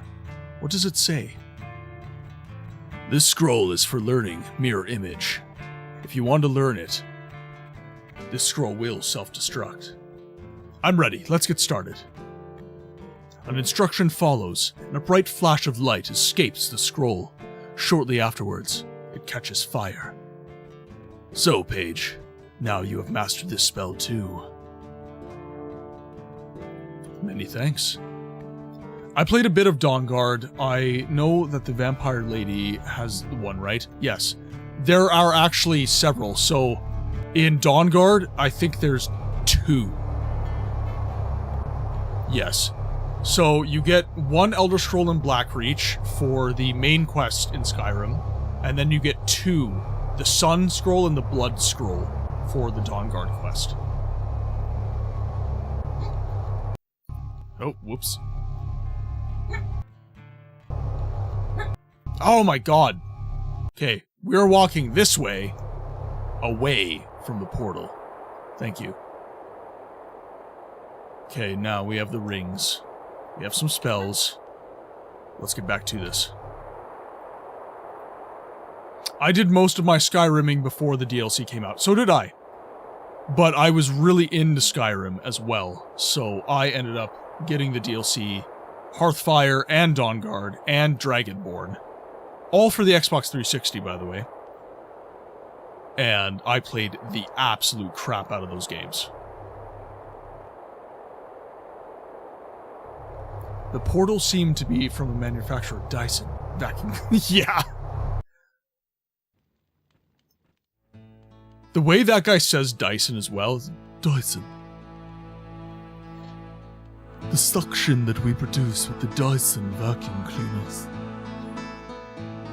He speaks in an English accent, but his jaw is very tight, and his lisp is quite profound. Dyson.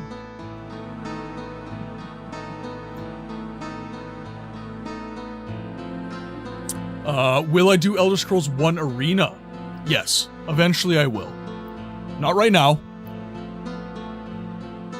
but eventually I will go back to it. So, I understand that some of these games people will not go back to play. I understand this. Daggerfall, that I'm playing right now, incredibly difficult game. Very much a struggle to slog through. So, it's up to me to make sure that there is content of someone playing that game, so that at least the history is there. There's lots of video essays on Daggerfall and how to get good at Daggerfall and all this different stuff, which is great content. It's lovely to see, but nobody is actually streaming these games. You can find a video for anything on YouTube. Okay? That's reality. You can find a video for anything on YouTube. I'm not adding value in that way, necessarily. Where I'm adding value is I'm gonna be the guy that's willing to stream that game.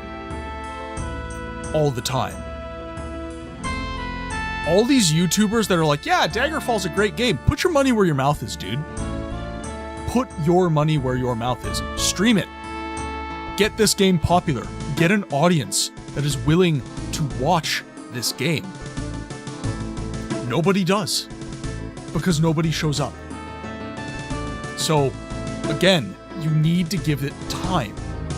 It took 5 months before the audience that loves Siege of Avalon found out that I stream this game. Other than Sepp, who watches the category because he loves this game, nobody was finding me.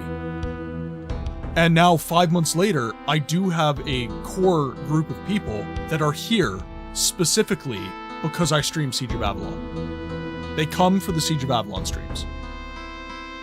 The same way that I have a core group of people that love that I do Elder Scrolls content. They love that I stream Morrowind, and they love that I stream Daggerfall. And in the same way, I'm streaming Arcanum right now. You're going to see a core audience emerge from that, saying, I love Arcanum. Finally, someone's freaking streaming this game. That's what I do. That's where I'm going to add value. I'm not going to make a video essay on why Daggerfall is great. I'm going to show you why it's great in real frickin' time. And I'm going to show you why it's frustrating and maybe why some people don't play it. But I'm going to be here. And I'm going to be playing the damn game. My problem with Bethesda games is I always replay them, but I never manage to replay the DLCs. It's been nice to get back to the Shivering Isles in the remaster. Haven't seen it since the OG launch. Yeah, and I'm definitely getting a lot more Bethesda right now that I'm playing Daggerfall and Morrowind. In Morrowind, I've never actually played the Tribunal or the Blood Moon DLC, so I'm looking very, very forward to actually giving those DLCs some time.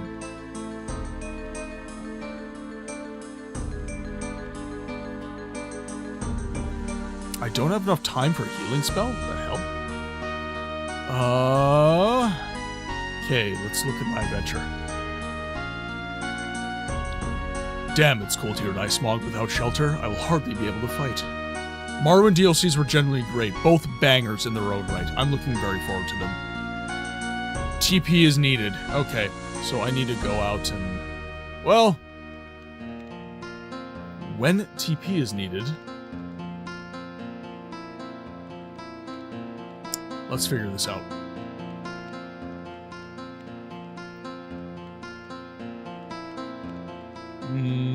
That's not the way I need to go. Stairs. I need stairs.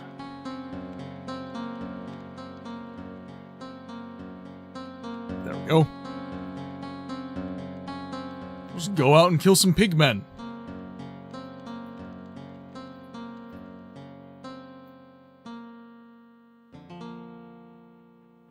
There should be some Shahul out there. If not Shahul, maybe I could have some... So if I counted right, you need 18 more for 30 TP total. The shock improvement and the heal improvement. Okay, perfect.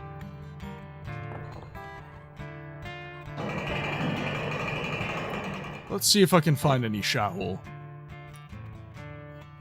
Looks like I killed all these guys.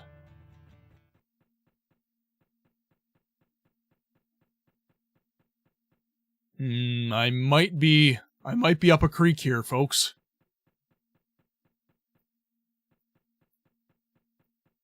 Yep, I think I'm up a creek. Maybe Village 2. I don't think so, because I slayed that big mage there. I had a similar thing happen a few years ago when I streamed Lands of Lore, and a few diehard fans of the game showed up out of nowhere. Yeah, the problem that many streamers encounter when they do show these games some love is that they do not stream consistently enough. They do not give the game enough time in order to garner that core audience for themselves. For example, you've got, and frankly speaking, Daggerfall has received some very significant shouts from the likes of Josh Strife. Josh Strife is one of the first shorts that I saw that spoke to the scope of Daggerfall's world. Josh Strife plays Morrowind sometimes, but he suffers from what I call the variety streamer bug, which is he just can't play a game consistently. Other than one of his core games, which is Dark Souls. He does a series called Dark Souls, where every time he rests at a bonfire, he lifts weights. And Josh Strife is successful enough to be variety, but he's awesome. Yes, but he suffers from the variety streamer problem, which is, I can stream whatever I want, so I'm going to stream whatever I want. He does very fun streams, that's why he's successful. I love tuning into Josh. But, again, he's streaming too much different stuff, whereas I'm going to be streaming Daggerfall very consistently. I'm going to be streaming Siege of Avalon very consistently. And yes, when I beat Siege of Avalon, I might move on for a little bit, but I'm always going to come back. I'm always going to come back home to Siege of Avalon. And there's always going to be streams and content on this channel for games like this. And I'm hoping, at some point, that I can garner an audience of that size. that I can get enough, he's a YouTuber first and a streamer second. All the really successful content creators are that, by the way. Streaming it tends not to be where the money is made. YouTube's AdSense is much superior to that of Twitch. So a lot of creators will be a YouTuber first, a TikToker first, an Instagrammer first, and then a Twitch streamer second. But Twitch has a much better user experience, so here we are.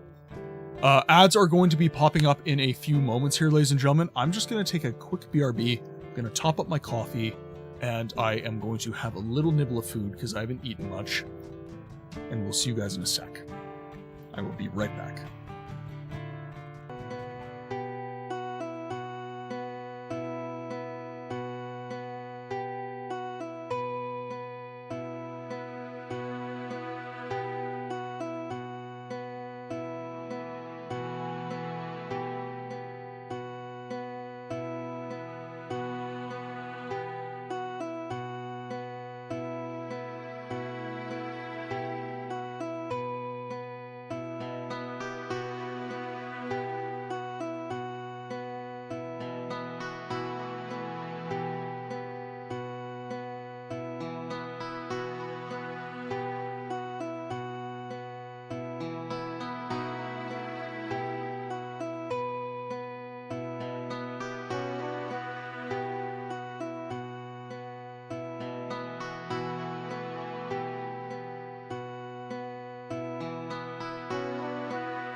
All right, we're back. Bear wants me to eat on stream.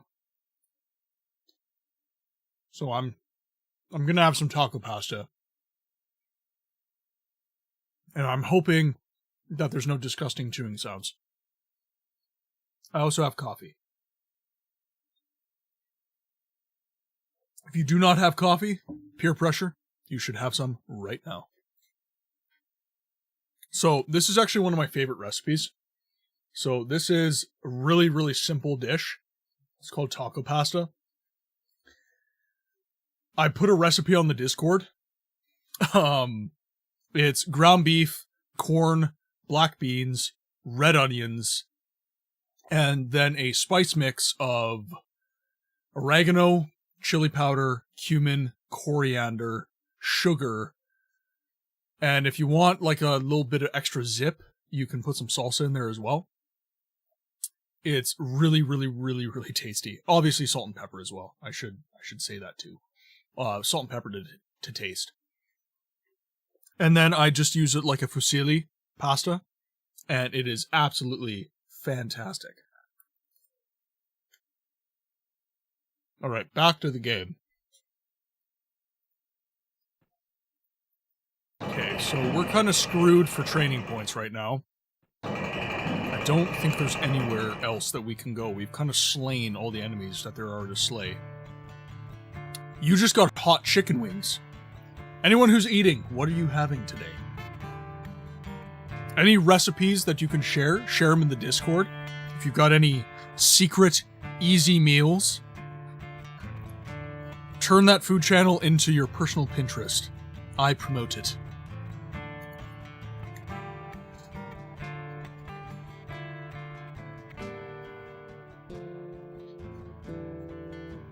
Wings are a weakness of yours? There we go.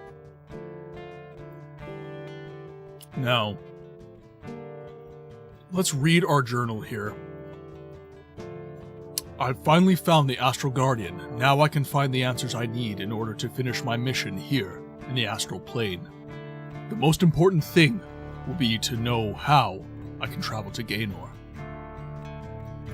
I like hot stuff as well, Avalon. Thai curry is one of my absolute faves. Also, feel free to call me out in the chat if I'm saying or using filler words, essentially. I am trying to orate better. I'm using tongue twisters and everything to kind of personally get the filler words out of my head. However, if you find me using and just inserting filler words into chat, just let me know, call me out on it, remind me of it, make it as annoying as possible so that I stop using these damn filler words. I was watching one of my VODs back, and there was one stream in particular, it was one of my Morrowind streams, where I was very bad for it. And it just makes me not fun to listen to in my mind, so help me out, guys. And there I go again. That was okay, because I'm actually trying to figure out what to do. I wasn't in the middle of a sentence.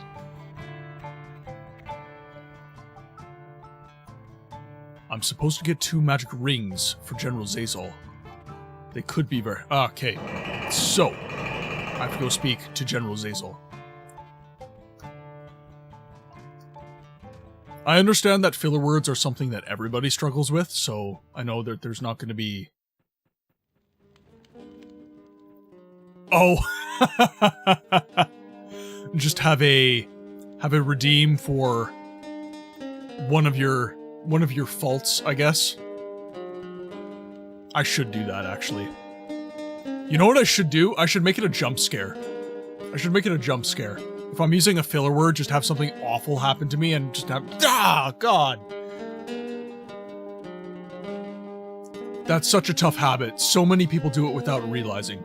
So, I study acting in my off time because I'm trying to voice act. A lot of people mistake voice acting for doing voices, right?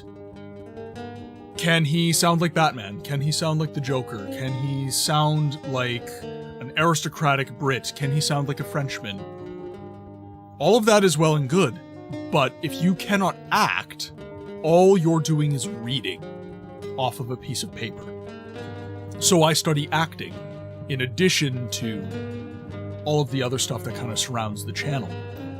And one of the ways that they give you to eliminate filler words from your speech is to use tongue twisters.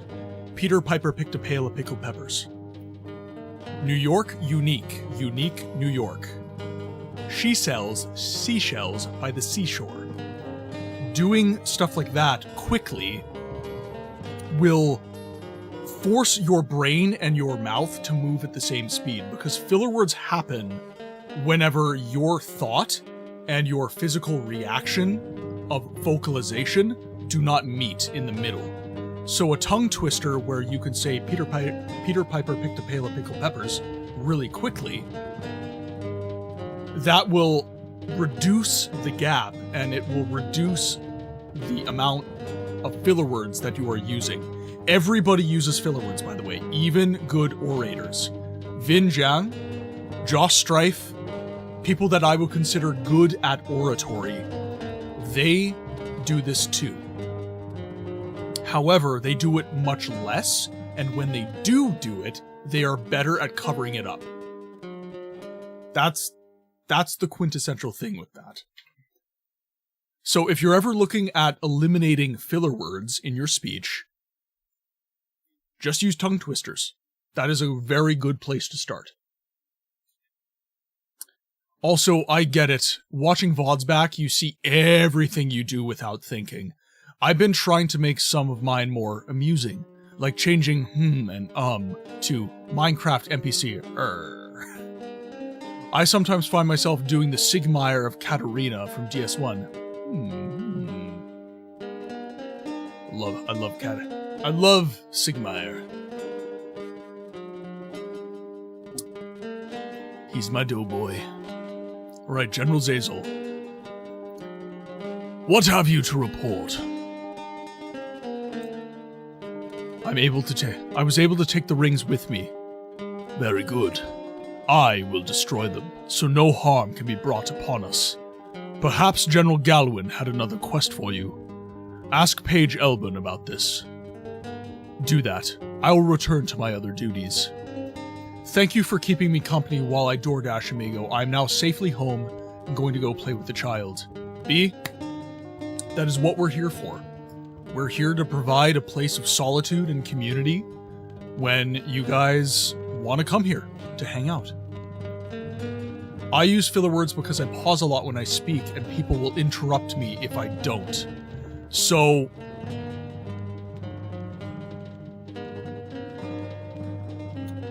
this is tough, right? A lot of people will interrupt, and when you wait for gaps in the conversation, you'll end up just essentially getting talked over, is a lot of people's concern. So what I like to do in those situations is take control of the conversation for a moment.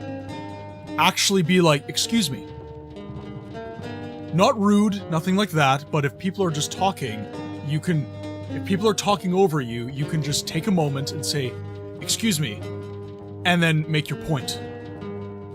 Just a gentle excuse me will rattle them out of their spiel and be like, oh, you were waiting to speak. Okay, no, what do you have to say? But if you do that, that is when it becomes important to not have filler words, because if you interject with an excuse me, you want to give a little bit of impact in the conversation. And so, for example, I'm speaking and I'm taking pauses. So instead of using filler words, I'm pausing and I'm collecting my thoughts and I'm waiting in that moment. And like you said, Worm's Blood, a lot of people will jump in those moments like, oh, I can talk now. But that's when you have to say, excuse me, I'm still speaking. I was just taking a moment to collect my thoughts. As I was saying, blah, blah, blah, blah, blah, blah, blah, blah, blah, blah, blah. Or spray them with the squirt bottle. No interruptions. When I think of something that I want to write and my hand can't keep up, yes, writing is not quite the same because writing is not social, but it's definitely a mind-body connection sort of thing, which is why I spoke to the tongue twisters. It is very much that's why working out is really important, actually. Physical fitness, taking care of your mind-body connection, because when you care for your body, you care for your mind. When you care for your mind, you care for your body. This, to me, is not optional. We only have a finite time in this world. Why would you not care for your vessel in this existence? You'll get to an age, right now in youth, say 40, you're going to be feeling decent. All your bad choices have minimal consequence, if any. But when you get past the age of 40, everything compounds. All those choices you're making will eventually have a result. So, if you're making a conscious choice to sleep well, eat well, be fit, work on your mind, those sorts of things, you're going to reap a reward. But if you are not taking care of yourself in whatever way, you will reap a detriment at that age. Possibly sooner. Who's to say? I'm not saying this to be holier than thou or anything like that. I'm saying this because I want this community to be a community that takes care of its members. I want you guys to know that I care about you taking care of yourselves. I want you to be okay. That's all I'm saying in that situation. Day, welcome to the chat, my friend. Welcome to some Siege of Avalon. I assume that this game will be new to you. This is a CRPG. Stylistically, you will probably compare it immediately to Diablo, as inevitably all CRPGs ultimately are. You've never seen that? Yes, it is an RPG. So, Siege of Avalon goes over the story of a last-ditch defense of the people of the fortress of Avalon. And I guess the best way for me to explain this is to have a map in front of me. So this is the map made by Rucksack Sepp, who is in the chat, and he has designed the mods that we're playing right now. So, I guess the most basic way that I can explain the story is that you have a zealot race of orcish people called the A'houl, who have a faith structure that is very naturalist. They believe that you should not molest the earth, you should live in harmony with it. And then you have the Seven Kingdoms, which are your standard Eurocentric D&D kind of human kingdoms. Orium, Cathea, Arotoi, Elithria, Taberland, Nisos, and Fornax. The A'houl find these peoples to be repugnant, and they gathered an army, and they marched west. And they attacked Orium and Cathea first. The Seven Kingdoms then reacted, and they created the fortress of Avalon. It was designed by the dwarves, and it was built by men. And it was here that the last defense of the Seven Kingdoms took place within the vanilla game. We are actually now playing expanded, modded content for the game. So, Rucksack Sepp, who is one of the biggest fans of this universe that I've ever seen in my life, he expounded upon the vanilla game, and he created the sequels that were destined to be created by the developer Digital Tome. Siege of Avalon came out shortly after Diablo 2, so it was overshadowed in the biggest way. Never really got a chance. So Sepp created the sequels that Digital Tome would have if they had experienced commercial success. Unfortunately, they did end up going bankrupt as a result of a lack of commercial success. So here we are now in the Pillars of Avalon. So the Siege of Avalon has taken place. The enemy was defeated. However, the big bad, the antagonist, Mithras, was not found after the final battle in Siege of Avalon, and he has returned. But he is not the same. He has been deified. He is a demigod among his people. And he conquered Avalon after returning in the Days of the A'houl expansion that followed the mainline game. We are now playing Pillars of Avalon. We are a ex-A'houl slave turned resistance fighter, and we are fighting in the last 3 kingdoms that stand against the A'houl onslaught. Avalon has been taken, and 4 of the 7 kingdoms have been conquered. We are now at Taberland, Nissos, and Fornax. 3 kingdoms stand in resistance. And that is where we are now. Sorry for those of you who have actually been watching for a long time and know this game intimately and have heard that spiel a million times, but I want more people to play this game, so I feel that it is important to explain this stuff as much as I can. Welcome back, Sepp. Stand for Elithria, yes. Oh. Here, one sec. Yay, BT is safe and is no longer at risk of being mistaken for food. Because he was door dashing. Perhaps I should try some rolling. No chance. Any head would spin.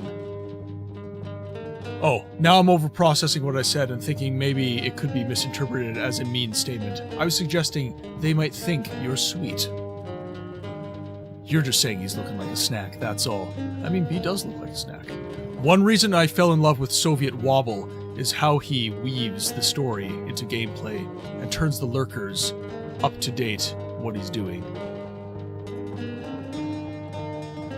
Is Soviet Wobble a streamer? I've never familiarized myself with his content. Or am I Soviet Wobble?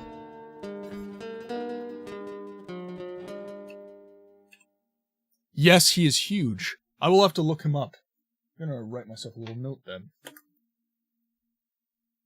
Soviet Womble.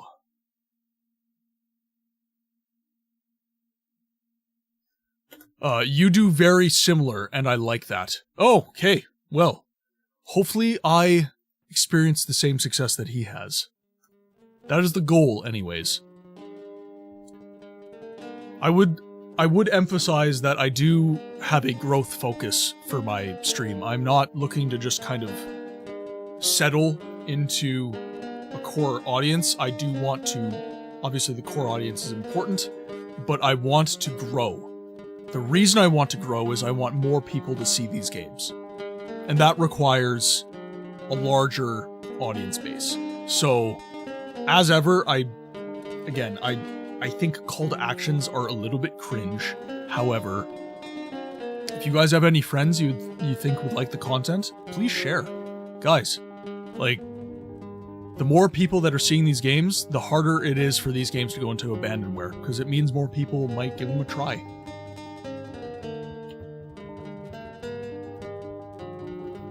Now, we need to look for Page Elbin, who would be on the main floor of the Outer Keep. Be careful, a growth focus that attracts the erect... Hey, people might get the wrong idea if I have a Viagra sponsorship. That's why I am sponsored by Cialis, because nobody knows what that is.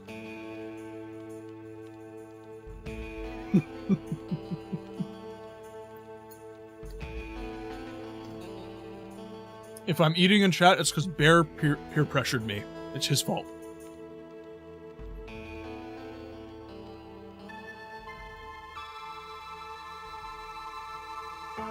Oh, okay.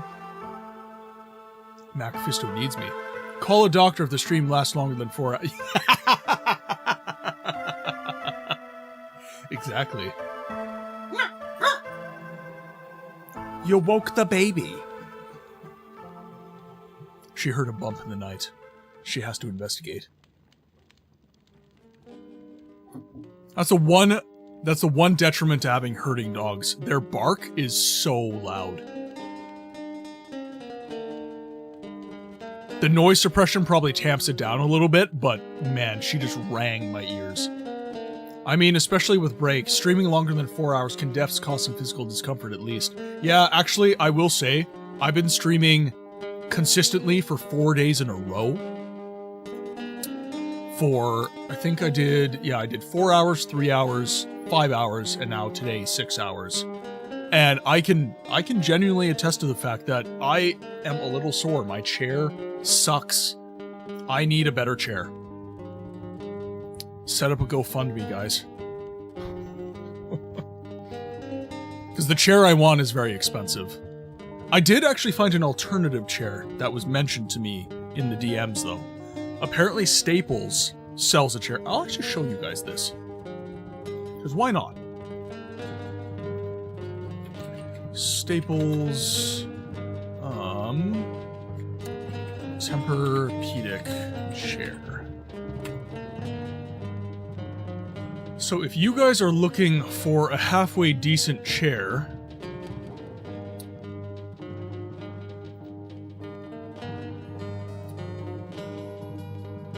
Streaming from a recliner, though. That Bear recommended that to me yesterday. He said that having a giant armchair would be a really good idea. It would fit my aesthetic and everything. Okay, so... what is going on here? There we go. So this chair, apparently, is quite good. I've switched to a standing desk for a few months now, and I'm liking it. I might have to do that. I just bought this desk that I'm using right now for several $100s, so I'm definitely not, I'd love to stream from a recliner, no idea how I'd do it though. Yeah, like, my problem is the desk. The desk aspect is what freaks me out, because I love having nice, spacious desk surface area, and if I had a recliner in front of here, that would be tough. But apparently this chair, mesh back so it breathes, and it's got Tempur-Pedic foam from the Tempur-Pedic mattress company that apparently is very cushy for your bum. And I was told that it is much cheaper than other chairs. Let's just put this back here. There we go. My desk is one I used back in elementary school, grade 1. Oh god. Might be time for a new desk there, Sep. Or if you like that desk, you've been using it a long time. I have almost the same chair, but half that price. Well, surely you're paying in euros. That was Canadian dollars.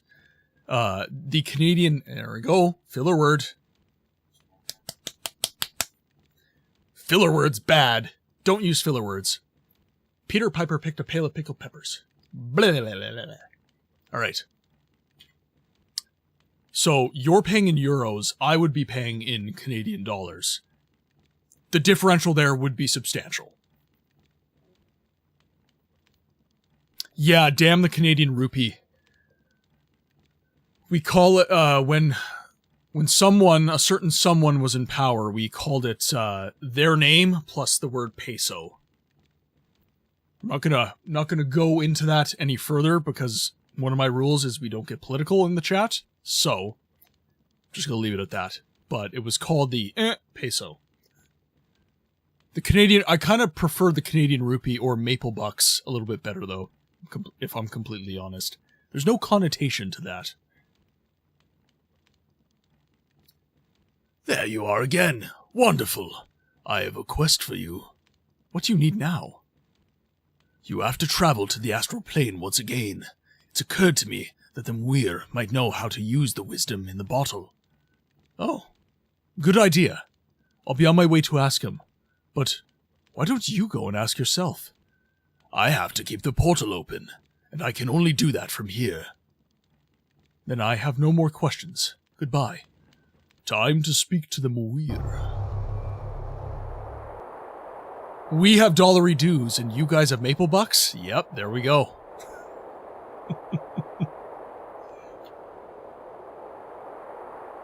Every time I watch an Australian content creator, and he calls them dollary dues, I just enjoy it so much. It's so whimsical. Do I have enough TP? That is a good question. I have 22, so not quite enough. I have enough for one. Not all. So Frosthelm should be down here somewhere. There we are.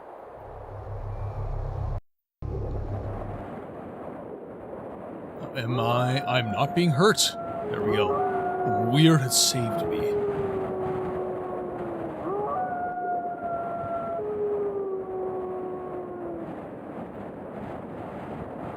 But the chair that I was looking at getting, and maybe you guys have an opinion on this, I'd be very interested if any of you guys are chair nerds. I was looking at getting the Haworth Fern. So, brand is Haworth, it's Haworth. Fern, F-E-R-N. That was the chair I was looking into getting, but it is 1,700 Canadian dollars prior to tax. So I have, understandably, not purchased this particular product. I have to try these mods, but I hope I can make them run at GOG. Sep can help you out with that. They will run on either.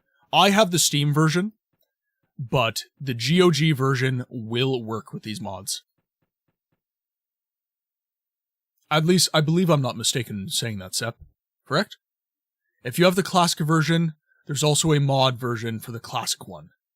Yeah, so Sep's got you covered. Alright, the Muir. Hello, little protege. What problem do you have that you seek advice from me? I have come to give back the astral ring. I have finished my job, and don't need it anymore. Ah, very good. You remembered my request. I will bring it back to safety between my branches. Here you go. I hope we see each other again. One day, Omniscient Muir. Good day. Thanks again. I have an important question for you, however, Omniscient Tree of Life. I recently obtained a powerful artifact for the magician Mephisto in the kingdom of Taborlin. It's the wisdom in the bottle. It was once created by a powerful magician who locked his knowledge there so that it would not be lost. I know of this. Unfortunately, I have to tell you that there is no way to get it. The bottle has lost its wisdom over the years. It is no longer of any use to anyone. Too bad. All of my efforts were for nothing. Damn it! Damn it, Mephisto! Alright. Let's go back. We'll let him know. Omniscient Tree of Life. Indeed.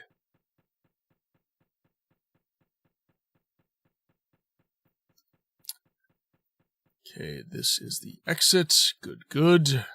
Okay, we'll head back to him. We'll let him know. And then I assume we can move on. Let's read our quests here. A friend of one of Taborlin's men has disappeared. I promised to find him.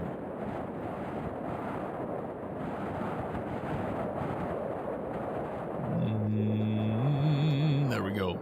The Weir brought me bad news. The wisdom in the bottle is an absolutely useless artifact. Because the wisdom has gradually vanished, due to the long time it was there. I'm afraid Mephisto will be disappointed.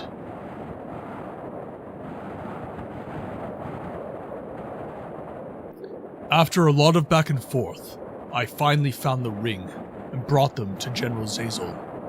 I had to go to a lot of places before getting to the final location where the rings were hidden. After all, Gaynor was my last destination to go, a real evasive training. The rings can now be destroyed, and so they can no longer harm anyone. I have to admit that in the short time I owned them, I ran into a mind to put the rings on. Fortunately, I was able to resist. The dimensions of this disaster would have been enormous. Isildur, destroy the ring! Cast the ring into the fire! No. Isildur! Just call me Isildur.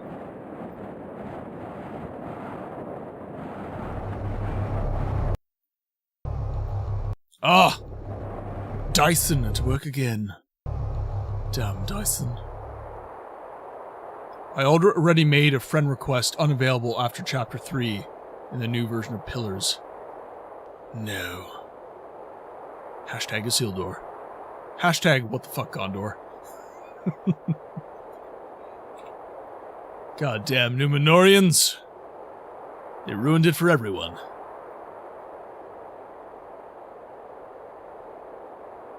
Okay, now head back to Mephisto, and then I'm interested to see what the next quest will be. General Galwin might be back after that.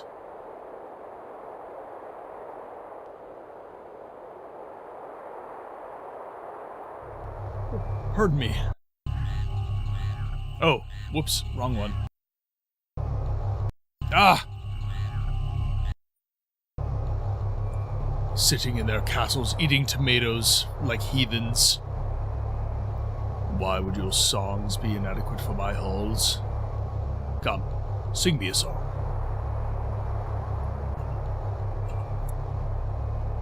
Am I stuck? Oh, I'm stuck.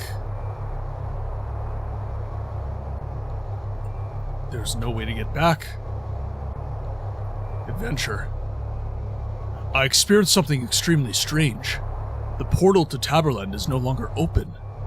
Should Mephisto have locked me up here? Is he a traitor too? Or are the A'houl on their way to the North Wing? Maybe the Muir can help me.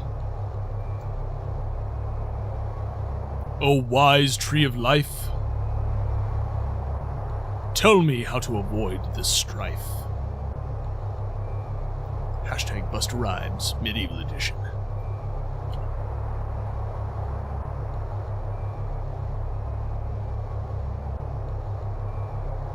Let's pop in here. Frost Helm is down here. Here we are.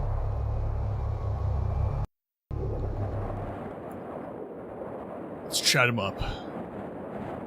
Ayana might know as well. We'll see.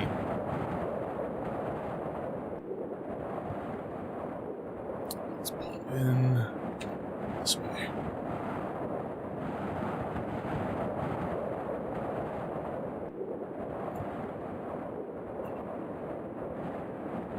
Ah, perfect. So where to go? Okay, come down here. Too far. Also, a bit of some extending playtime, yes. Don't want the story to be done too soon.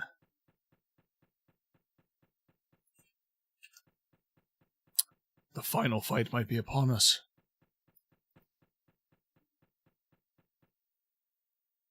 You're back very quickly. Did something happen? Yes, the portal to Taborland. It's inactive. I'm stuck here.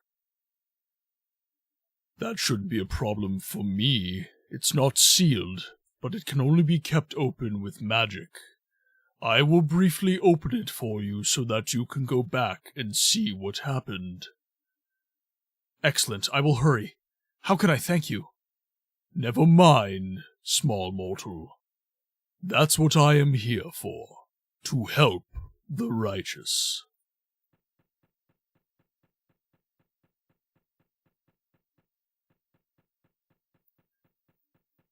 By the way, if there's any audio, well, I know there are some audio wizards in the chat. I am going to need to have a one-on-one sit-down with a few of you guys and figure out filtration for, like, ethereal voices and stuff.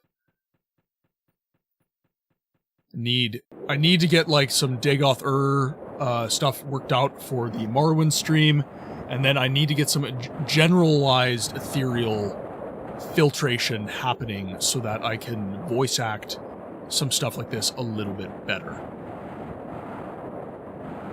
I'm doing my best, but do I watch my own VODs? I do. Yes, I do.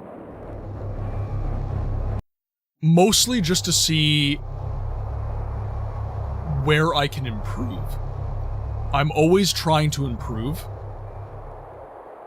I'm never resting on my laurels, so I always go back, I watch my own VODs. I don't necessarily have to watch the entire thing, but I do watch them back so I can be like, hey, chat seems to be a little less engaged right here. Or, hey, I'm not talking very much in this particular instance. Is there a reason for that? That sort of thing. And from that, I can improve my content. I can also improve the video quality. One area I will say is that the daily subs and the daily cheers, that was very small when I first created them. It didn't look very good. So from watching my VODs, I could say, that doesn't look very good. Yeah, e.g. the mic was muted. Well, yeah, exactly. Exactly.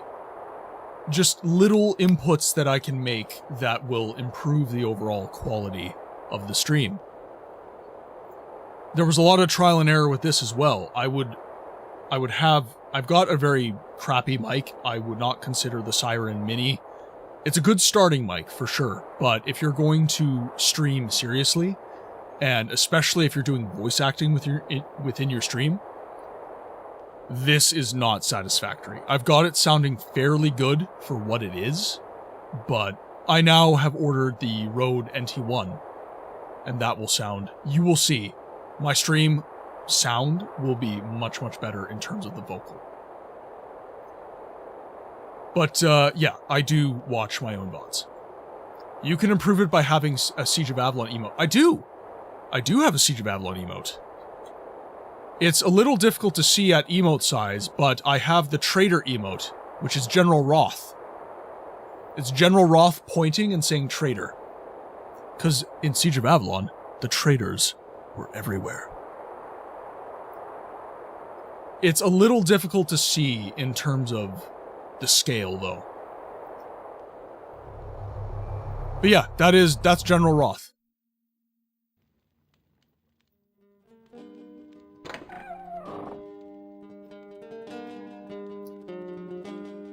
It's so deserted in the Western Wing. What may have happened? Did the A'houl attack right now? While I was in the Astral Nexus? It's spelt road, I fail.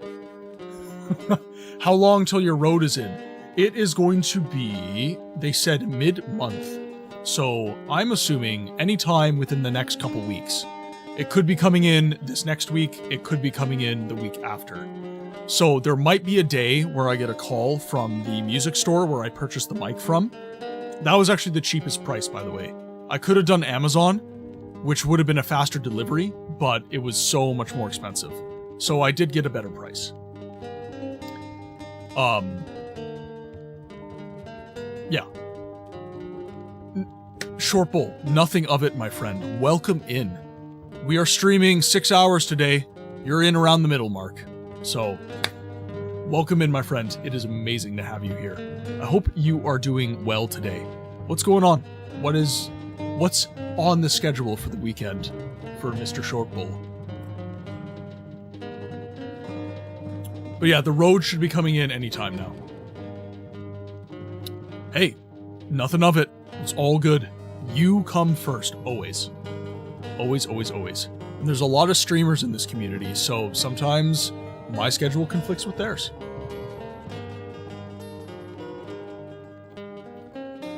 It's deserted in the West Wing. There's Mephisto. Quick, Paige, you have to go to the front and fight. The A'houl started the attack. Why are you here? Why didn't you keep the portal open? I couldn't because the shaman cast some powerful spells. I had to neutralize them in a way. I couldn't keep the portal open. I would soon have had the strength to open the portal again, but as you can see, I've returned without my help. How is that possible? The Muir opened the portal for me once. Furthermore, he told me that the wisdom in the bottle is no longer worth anything. The energy has escaped over the years. That is extremely bad, but I could feel the energy. Perhaps it has neutralized itself first, and then changed into negative energy. Then one could direct this energy to Mithras and weaken him somehow. This is a good idea. I will try to free the energy. Now run to the fight for... Run and fight for us. I need some time to do so. I will. May the good spirits lead us to victory. To battle.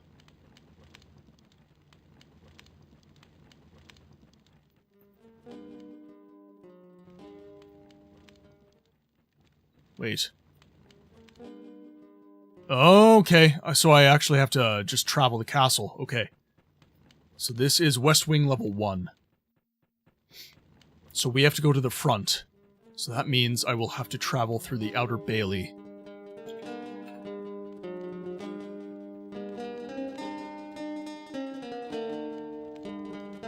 Oh, the maps are new now.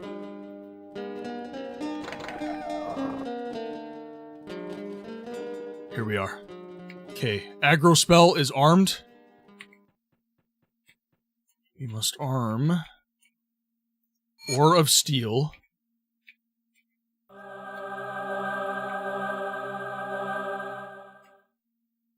There we go. There you could talk to Newton again for some fun. Oh, good old Newton. My game is saved. I have saved my game. It was a quick save. Let's go talk to Newton. Good idea. He's in the inner bailey? Okay, let's go have a chat.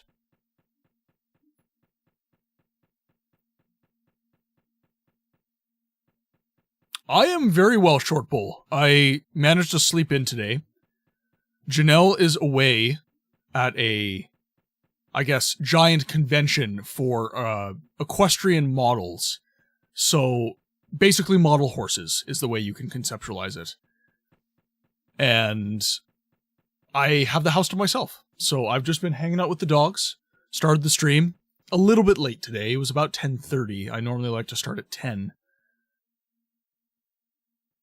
But it's been a good day. Been having a lot of fun. A lot of people have turned out to the stream today, which is always amazing to see.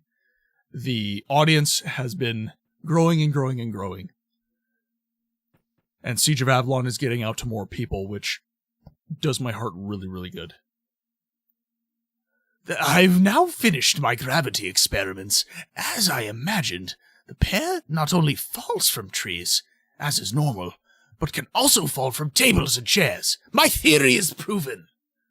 Awesome. He's going insane. Does he know? I don't think he's aware of his insanity. There we go. Model like plastic or, model as in I'm too sexy for my shirt. No, plastic. So, resins is what they are. So, she has an art studio upstairs. I've designed a little painting booth for her that has a bathroom fan attached to it to shoot the fumes. I cored a hole in the side of a bloody house, just so we could evacuate paint fumes. So she's got a little art room where she airbrush paints them. She paints them by hand as well. It's absolutely immense what she does. So, very, very cool. Not for everyone, though.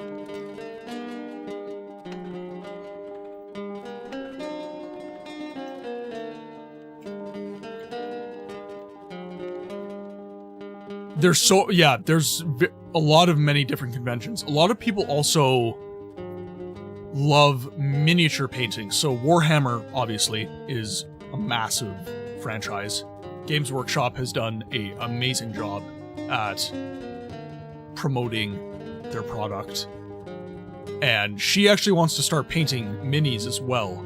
She wants me to get into Warhammer, and I'm like, I have no money for that. That's just gonna be a bad time for me. I can't let you pass through. The A'houl slaughtered everything. The gate stops them, and they can get through here because they can only get into the bailey with ladders. Those poor peasants. The mission on the other Step up to red alert. Sir, are you absolutely sure? It does mean changing the bulb. Are you absolutely sure it does mean changing the bulb? So I need to go up to the next level. Or possibly through here. Let's see. Where are the generals?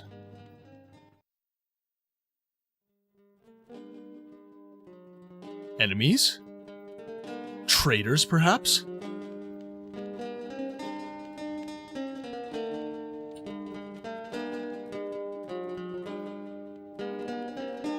Traitors.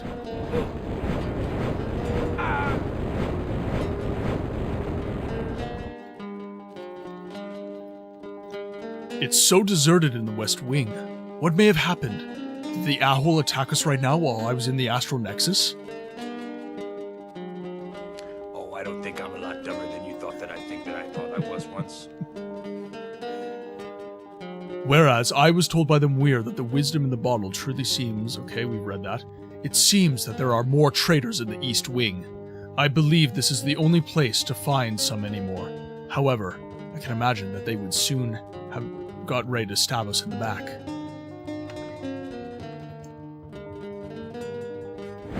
Let's go, buddy. Traitor emotes in the chat. We are slaying the traitors. Okay, let's go to our room, unencumber our inventory. Ah, he was waiting for us. Hello. What is your weapon, senor? Nothing of import. My chest has been emptied, either for other fighters or traitors who could also use the weapons. Bastards! Bloody bastards! No! Alright, well, we are going to take these out of our inventory because we're not going to be using them. We will keep the amulets, though.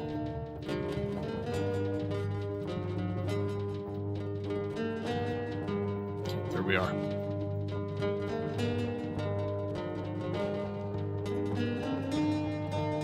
Oh, I'm refilling them. Okay, so we've got the Frosthill Medallion, Restoration Amulets there. Just do a quick bit of TRPG organizing. Gotta make sure this inventory is magnificent. Okay. Put my keys down there. We'll throw the book there. Chest or scroll can stay there. Yes, I do have the Undertaker scroll with me. There. It's now gone. I thought it was important to the story at some point, so I kept it. Now. Save. Do a hard save there. Okay, so we have some traitors. We slew them, I think, all. Let's go take a look.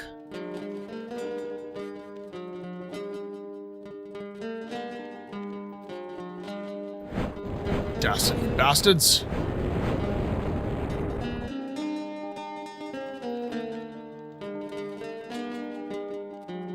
Let's see what's in here.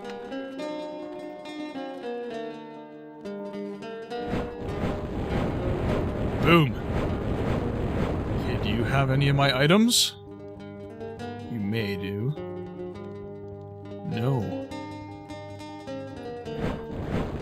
Has Melly appeared this stream? No. I have not seen a Melly in the wild yet today. But that is okay. She has other streams that she likes to go to, other creators she likes to support. She might be lurking. Who knows?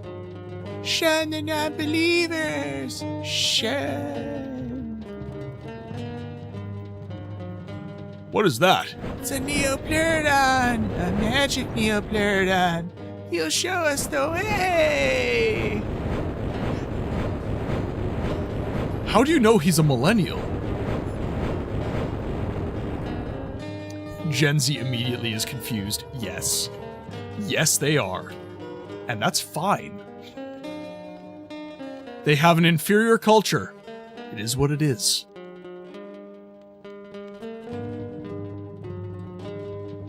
Okay, now... I believe that is all the traders, so let's make our way back down. And let's head out. We do not. Oh, short bowl. Bless your heart, are you Gen Z? I was just quoting the end of the world yesterday.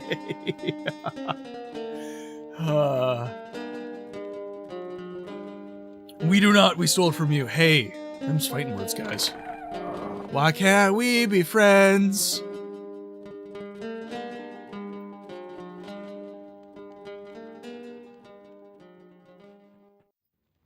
Right.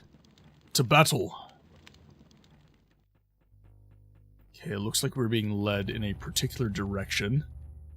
Okay, so that would be to the outer bailey. Let's go up first. See what we can do. Those damned A'houl! In the middle of the night! Go to the outer bailey. You will definitely be needed there. We're enough up here. Very well. I literally did that in last night's stream. So here we are. You might be thinking, sweet Earth. Wrong.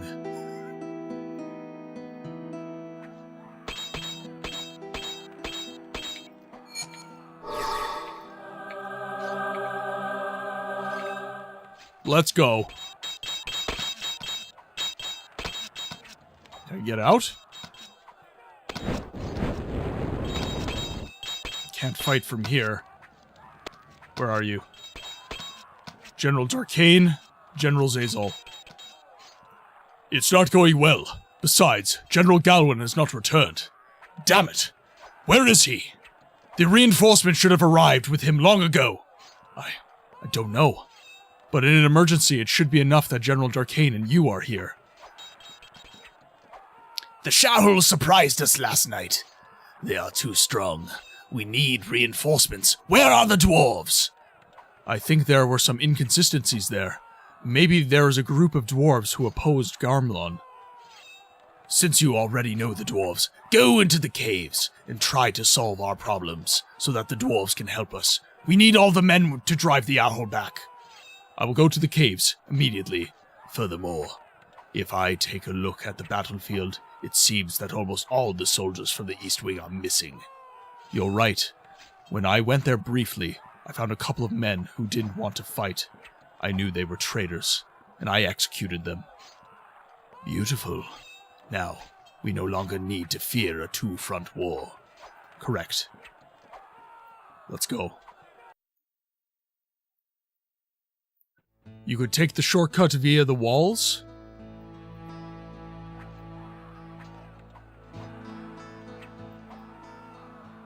Let's give it a shot. Alright, that would be the West Wing.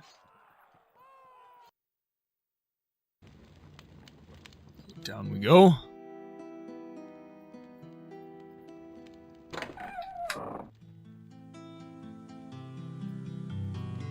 Oh, this song. So good.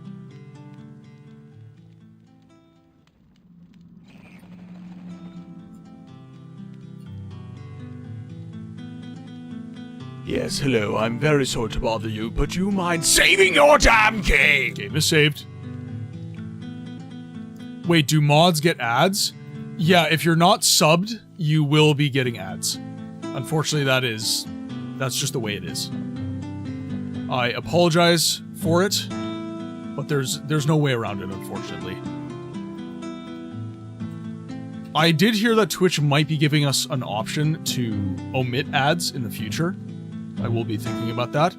But frankly speaking, the channel does need to make a little bit of money so that I can payroll improvements to the content.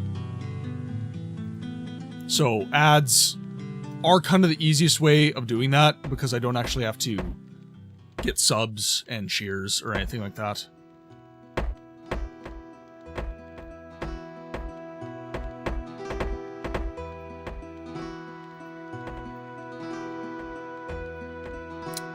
Okay, so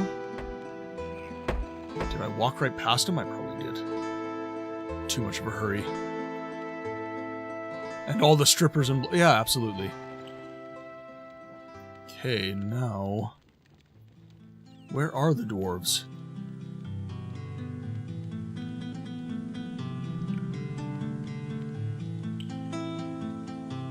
Where are the dwarves? None of the guards are here. We just have the miners. General Darkane probably knows the castle and its inhabitants very well.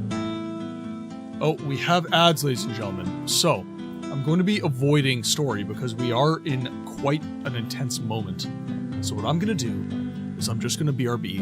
I'm going to eat a little food during the ads, and then we will dive right back into the content. So I will BRB, ladies and gentlemen. We'll see you in just a sec.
We have returned. Okay. I don't see any other dwarves, so let's have a chat with him. I believe we've met before. Right. That was when I destroyed the cave golems. Naturally. I almost believe that you can help again now. What happened? All I know is that I couldn't find anyone in the caves. It was true. There were traitors. They were dissatisfied and turned against Garmlon. Now, the time has come that they have lashed out and locked everyone in. Many of us came into the meeting room, which is locked. We workers kept working so they would enrich themselves from us. I was given a key to the meeting room. I could report back every day. Then give me the key. By the way, why are the traders so careless with you? You're pretty clever. They feel the same, that they are the strongest of us. Anyways, here, have the key. Traitorous dwarves. Digging too greedily and too deep.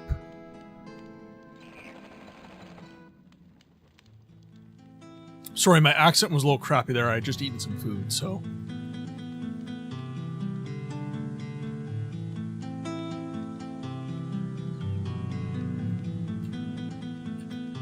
This way.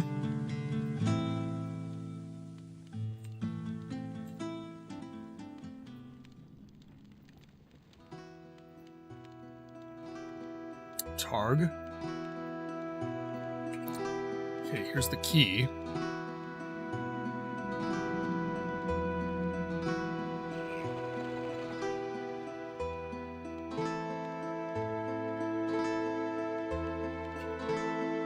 Is this not the area? Nope. So there's another one I have to go to.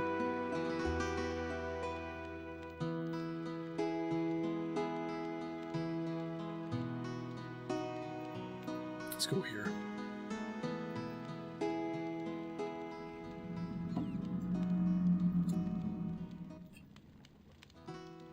Okay, so there's another, so there's a cell there.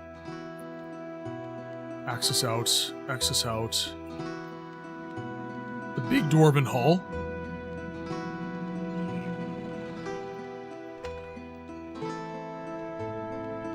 No traders here. Right, the big dwarven hall, it's up this way. I don't know why I didn't think to look there. I just assumed they'd be locked up in the same place they were last time.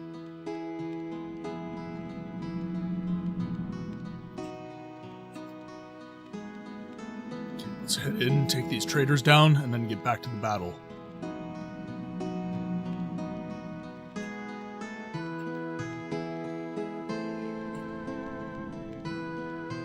This not... Are there no achievements for Morrowind? I don't think there are. There might be in the newer releases on, like, Steam.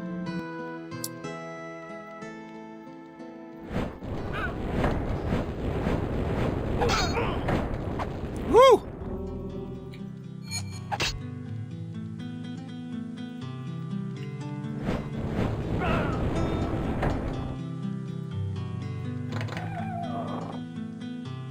Let's go.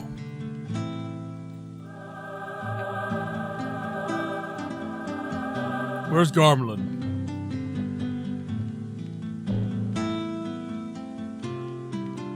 Again. Garmlin, right there. Paige, I'm glad to see you. We were about to rush to help, but this scum stopped us. How did they do that? After all, there were only 4 of them. They attacked us from behind. It's not that difficult in the narrow caves. In addition, the number counts less when the space becomes tight. You're right there.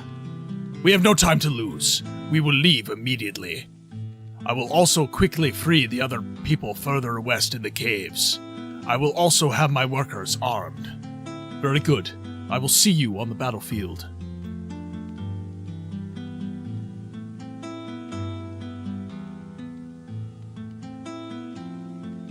So, Avalon, I would agree that achievements aren't necessary. However, I would say that it is a good way of indexing your progress within a game, especially if you are looking for a 100% playthrough. It's very difficult to know if you have a 100% in a game if you do not have access to achievements to affirm that. Not that you need it, as you say, but it is nice to have. Now, so, Shortbowl, I will say this. Within a RPG, such as Morrowind, it's not so much important that you know that you get 100%, because frankly speaking, you can't. There are some quest lines, if you take them, they will not permit you to take others. It's not like a game like Skyrim, or, let's say, The Witcher 3, where you can just take all of the quests, every single one of them, and it has no consequences within the game world. Older RPGs like Morrowind, Siege of Avalon, and games like those will actually... they'll give you benefits and detriments for the choices that you make in-game. And that, to me, is actually the sign of a truly good RPG. But that is the situation you will find yourself in. You are going to be unable to know if you get 100%. So, what I recommend doing is just enjoy the world. Enjoy the quests that you do engage in, and enjoy the world as it is. Enjoy it for what it is. Obviously, if you're a completionist, that is going to be a little bit frustrating. But that just promotes separate playthroughs. If you want to do the Thieves Guild on a certain playthrough, you can't do the Fighters Guild. You just can't. So, do a single playthrough where you do, say, the Underworld side of things, which is what I'm doing. I'm doing the Morag Tong, I'm doing the Thieves Guild, and that sort of thing. But then you can do another playthrough where you do the Mages Guild, and that prevents you from doing House Tilvani. Or do a playthrough where you do the Fighters Guild, and then you can do House Lalu as well. There's many different variations that you can engage in, and it won't give you affirmation, much as the original games. Achievements were a convention that was created during the Xbox 360 generation. Xbox 360, PlayStation 3, Nintendo Wii. That was when achievements were implemented into games. You also get them on Steam. But older games, you didn't get achievements. You just enjoyed the game. Just play. Paige, we've made it. The negative energy was easy to control. I was able to successfully direct them at Mithras. I have already told General Darkane that I had success. Achievements are the only reason you love playing games. Achievement hunting is very good. Let me just look at... So, there's no wrong way to play a video game, right? So if you're an achievement hunter, if you're a completionist, if you are an immersion-based player, like me, you get different things out of different games. But what I would say, Shortbowl, is if you're playing Morrowind right now, be there for the experience. Open yourself up to a different reason to play a game, and see if you enjoy it. And I would look up online, see if Steam has achievements for Morrowind, because they might. I know that Siege of Avalon, for example, Steam does have a few achievements for this game. Even older games, I believe Steam puts achievements in. If you're not playing on Steam, I'm not sure. Mithras is surely vulnerable now. Let's go.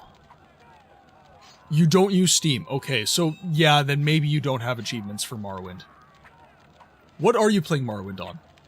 Out of curiosity, I don't believe you said. Is it Xbox, Series X? Is it PS5?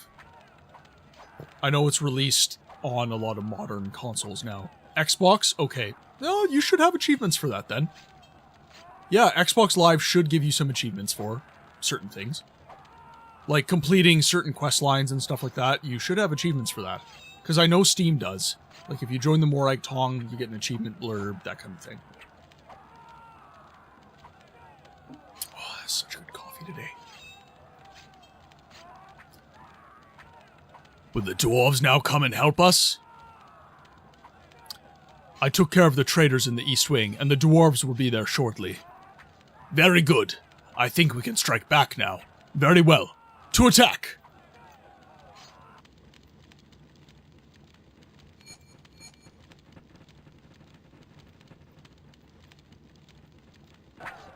Fight for freedom!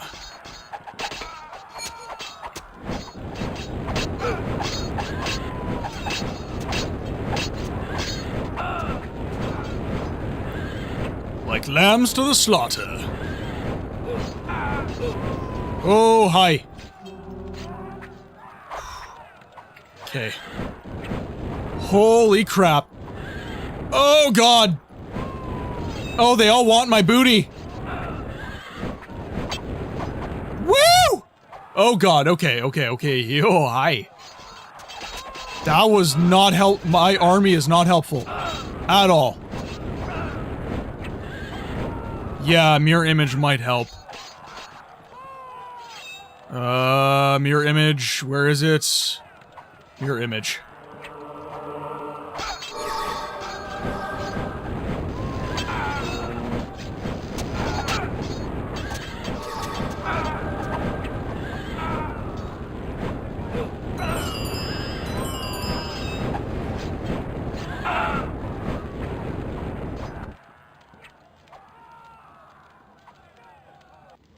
Okay. Where are we?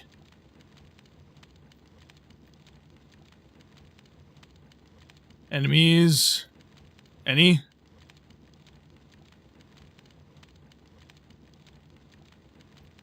Holy crap, that was huge. That battle was immense. Holy crap. Okay, let's do a special save for that one. Page 9, Chapter 5.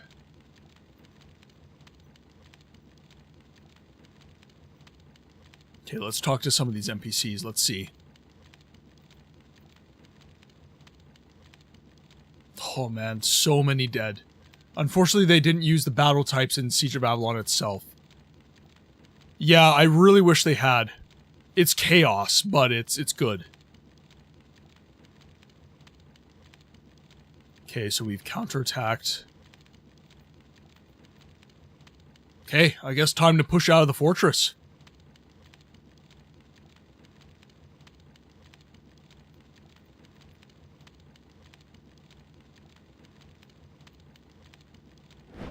Oh, hi. Oh, God. Oh, whoa. Holy crap. Holy crap. Spank you very much. Death counter. Okay. Oh, right.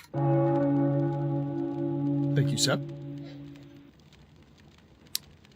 Okay, we started this fight with 2. Let's see how this goes. Okay, now, I'm going to be using nothing but Fireball for my aggressive spell. So, we can be... Mirror Image will be 0. Mana Thief.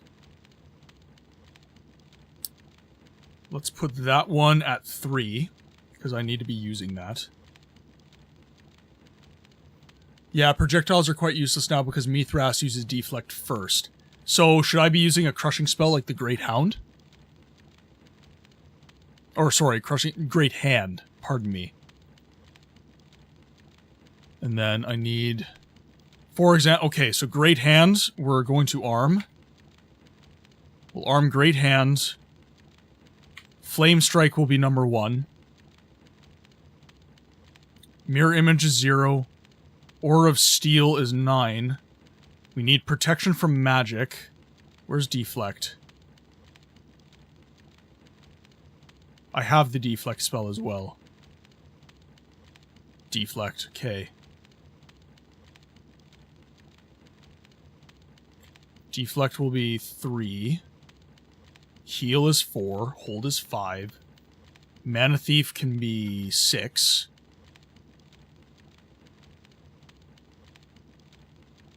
And then Great Wolf can be 7.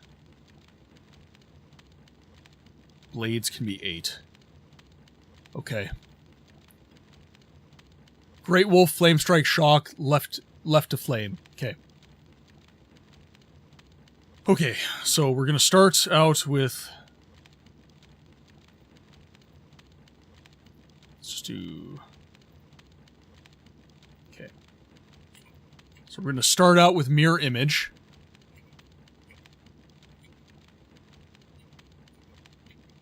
And then we're gonna do Mana Thief. Game is saved. Okay.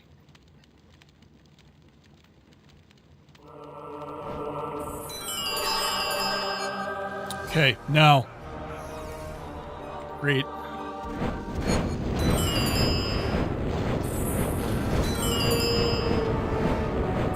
Come on!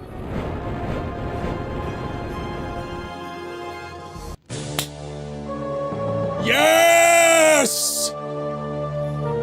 Ha ha ha! Woo!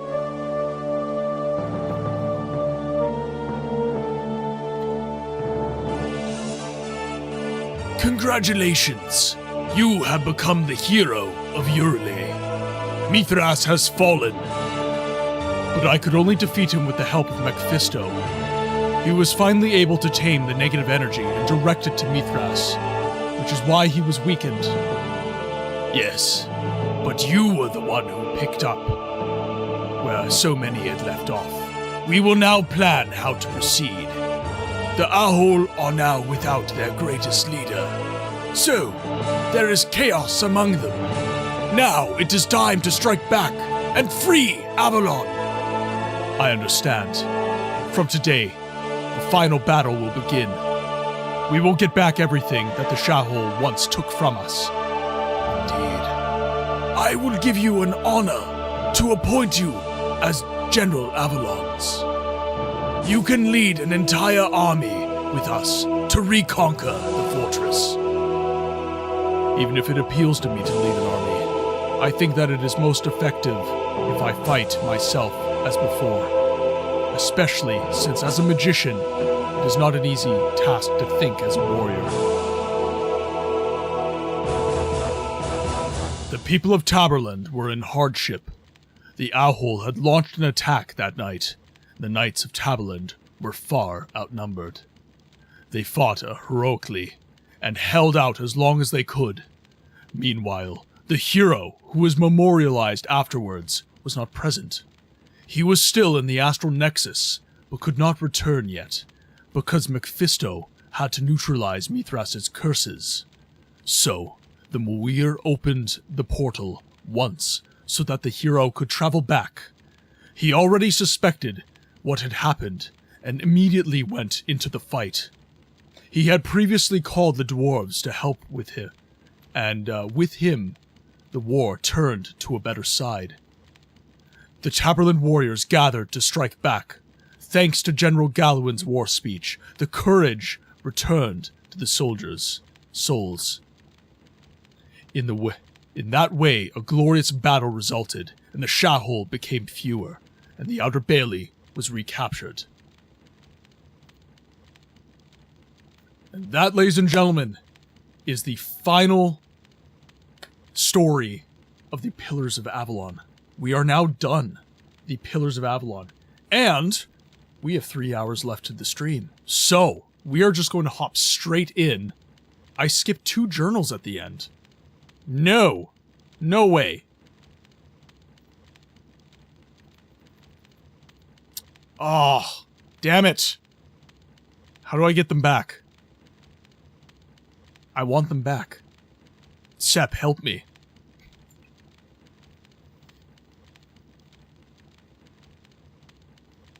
I need to wait for Sep's reply. You can read them in the Pillars Resources JRLib journal. So that's game files, I'm assuming? Like I actually have to go into game files? Let's go and take a look. Yep, okay. So we're going to look here. Steam library, Steam apps, common cache. We'll now go to Siege of Avalon, which is here. Pillars Resources. So we need to go. So let's just open this up here.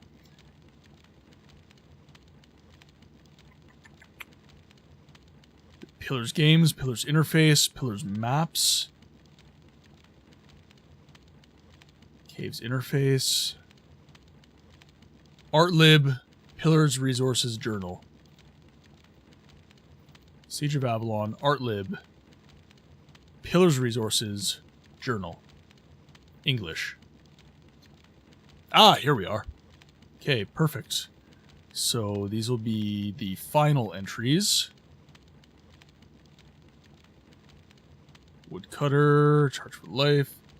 Epilogue 2 and 3.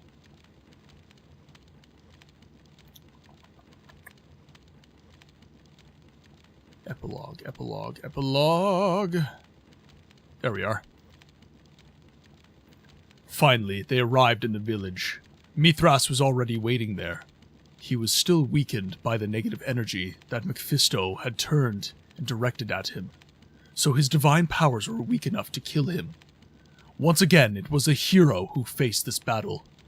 Since his escape from slavery... I'm Bul, and I say you better buy a goddamn book. And right away, damn it. Melly, I see you there. How are you I am today? my principles, Lister. You think you can buy me with promises of power and glory? Do you really think... Okay, I'll do it. It's not morning, but let's roll with it. I still have my coffee, so it's morning for me. Thank you so much, Melly. Your generosity is frickin' immense. Oh no, my sub thing didn't work. Damn you. That sucks. Here, one sec. I gotta fix that.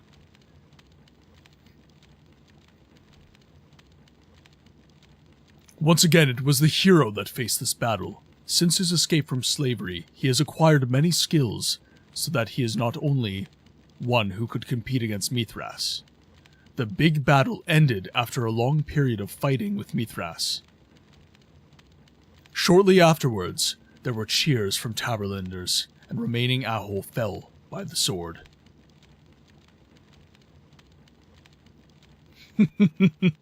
Everybody say hello to Melly. Give Melly all of the love. Epilogue 2, or Epilogue 3. After the glorious battle, the generals hold a council of war. It was time to free Avalon. So it happened 1 month later that the people stood at the gates of Avalon and stormed the castle. Also, the last warriors of Elithria, Cathea, and Orium went into battle. A'houl of the Seven Kingdoms were united. All of the Seven Kingdoms were united again. They are the pillars of Avalon. Cathea and Orium were freed from capture of the A'houl as well.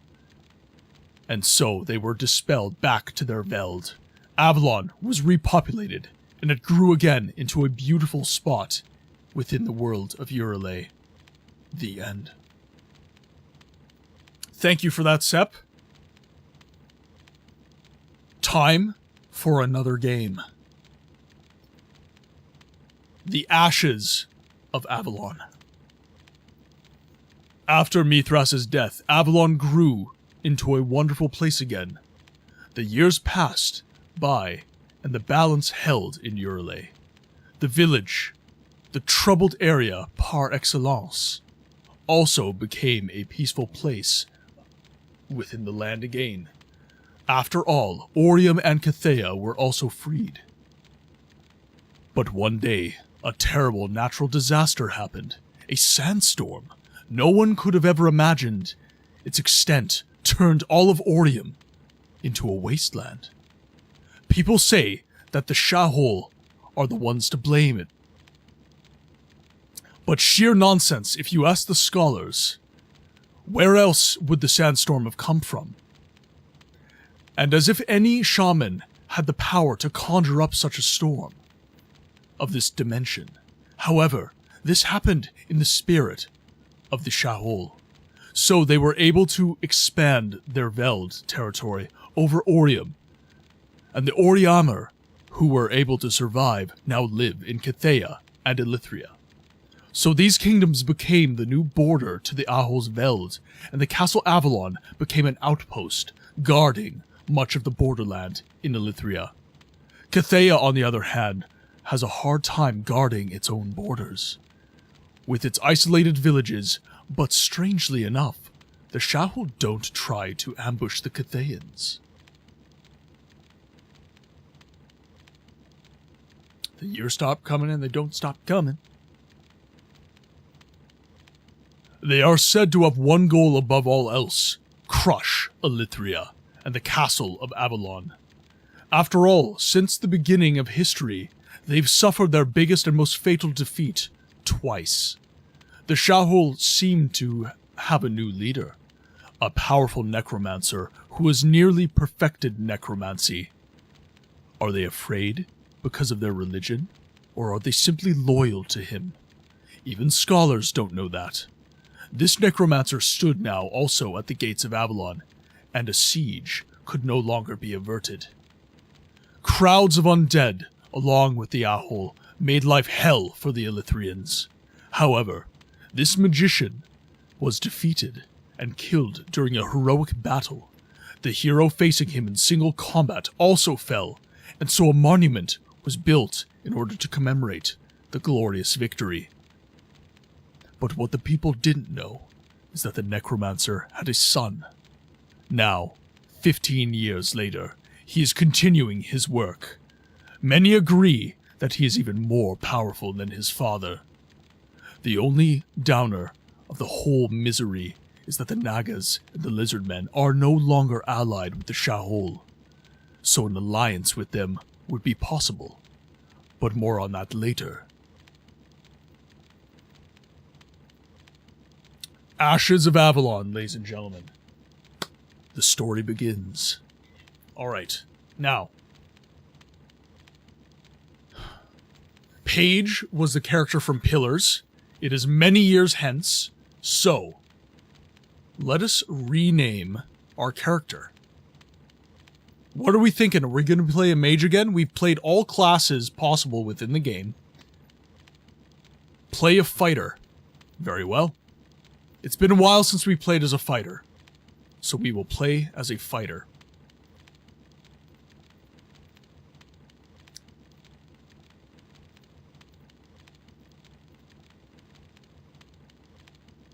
And hard mode on. Oh lord, okay.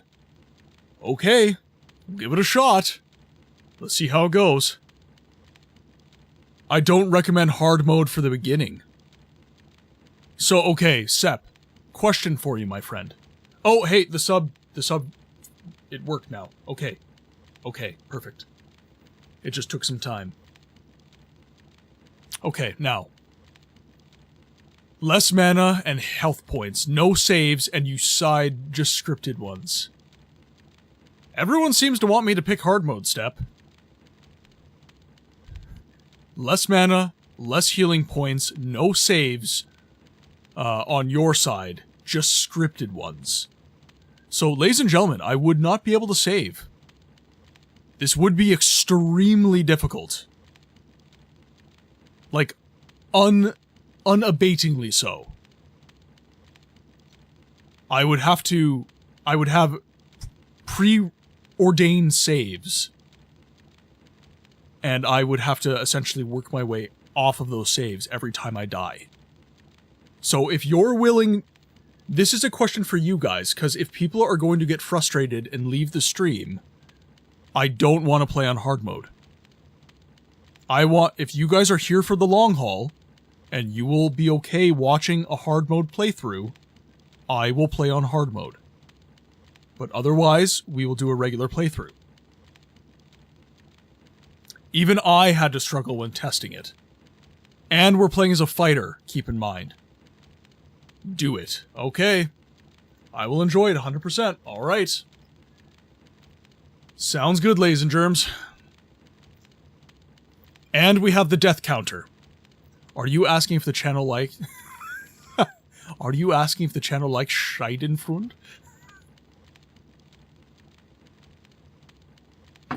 Alright. Sounds good. Hard mode on. Fighter. I'm gonna give myself gray hair, because you are all aging me. Give myself long hair. Why not? And we'll have a beard.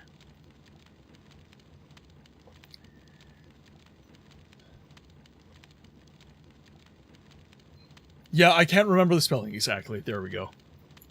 Okay, fighter. What is our name? I'm gonna let chat name this one again. I named the last one. His name was Paige, because I am books. He is my son. But today, we are letting chat give me a name. Last Elithrian.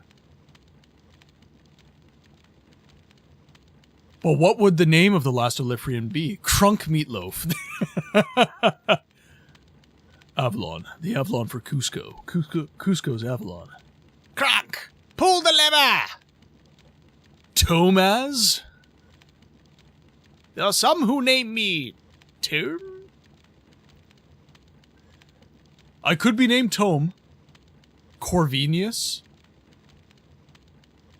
That would work. Tome the Enchanter. Well, I'm playing as a fighter this time around, unfortunately. That would be good, though. I think maybe I might do that for my... I'm going to write that down, actually. Tome the Enchanter. Because whenever I play a magic playthrough, I could name him Tome. Tome the Enchanter.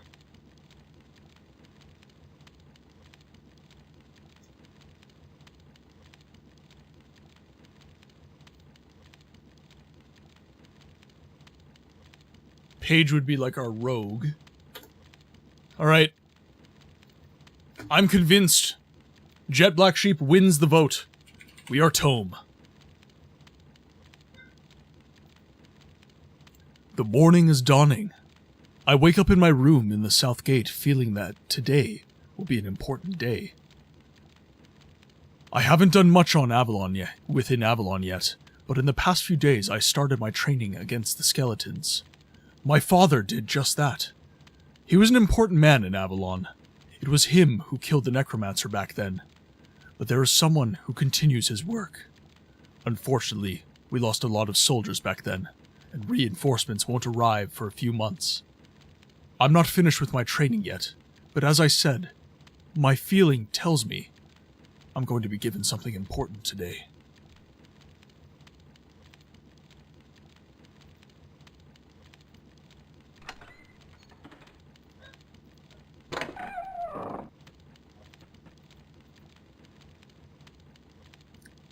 What leads you to a magician like me? So, you're a magician? I'm Tome. As a matter of fact, and not a bad one either. What can you teach me about some basic techniques? Strange that there's no music. Here, I'll play some of mine. This is the music by Virtual Bread. We'll play this until I hear some in-game music.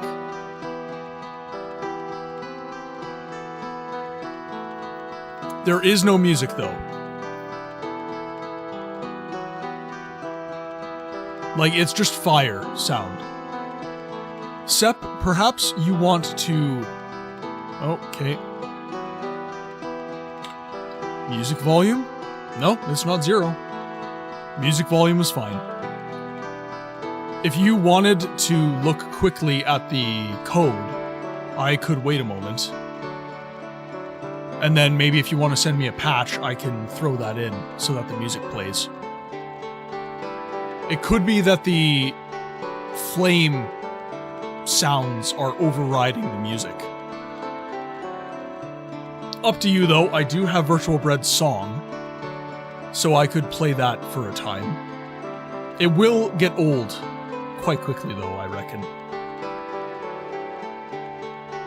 You know why? Okay, why is that?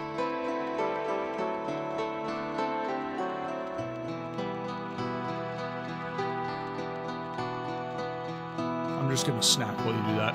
At the end of Pillars, there was a script to play a special song. So is it just a timer's running right now? And this script overwrites... Oh, it overwrites all music. Gotcha. Okay, well...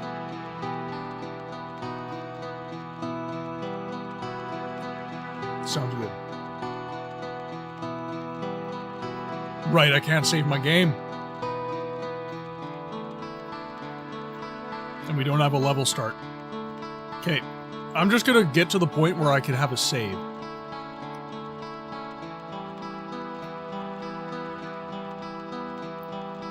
There we go. This will probably give me a save. Sorry, sir. I need to talk to you. Sir Racklin sent me to tell you that he's looking for you. He has a mission.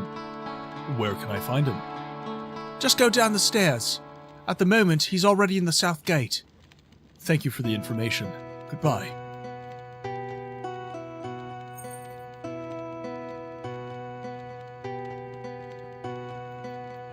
Brett did such a good job with this song. Does it not sound like it could be actually in Siege of Avalon?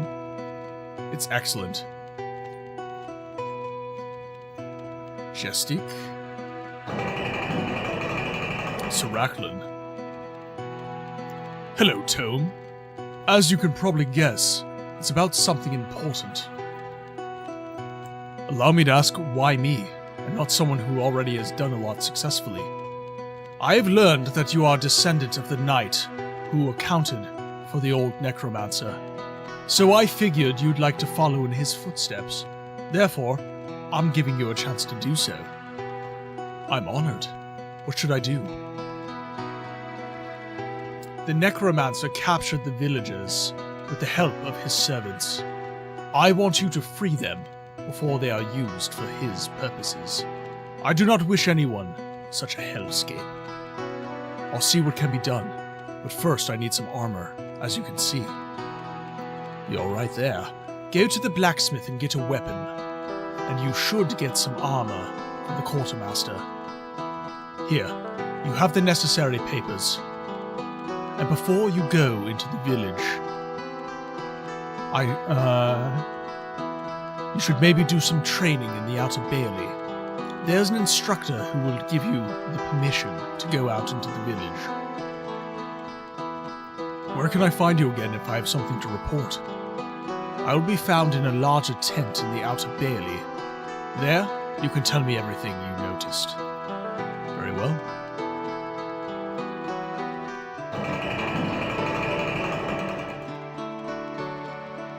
Make sure that I have a save state.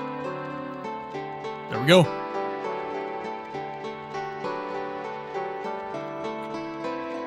This is so weird that I can't save. Like, I'm getting a brain itch. Okay, so we'll exit the game.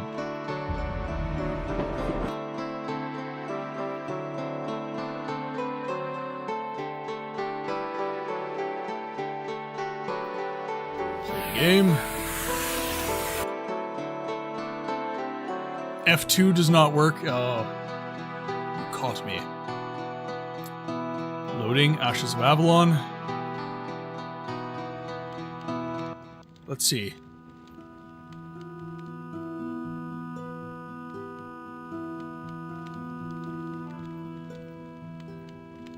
Is this like a remix?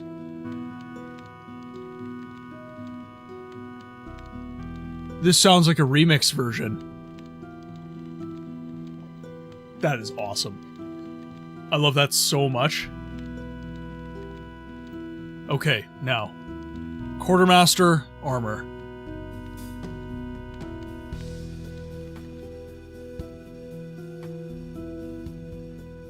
It's less retro.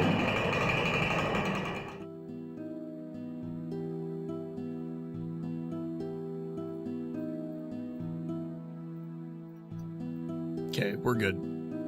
Also, there's one from Riscongrass YouTube. Okay, so we need to go to the blacksmith and the quartermaster.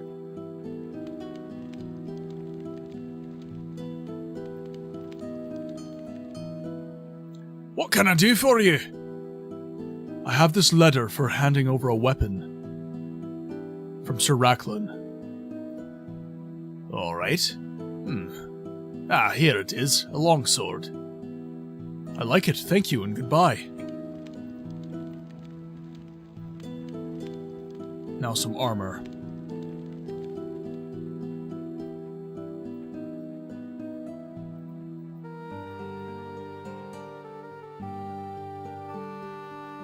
Quartermaster. Okay, cooking up some lunch for the spawn. Now have a moment to speak with chat. Hello, beautiful humans. I hope you're doing fabulous. I hope you are doing fabulous, my friend. How are you today, B? Good day, my friend. How are you? Do you want to buy some armor? Why, do you have something to sell? Besides, you don't look like a merchant. That's right. But I was lucky enough to find lots of things in the village. And now that nobody owns it anymore, I can sell it. We'll check back later. We need the actual quartermaster.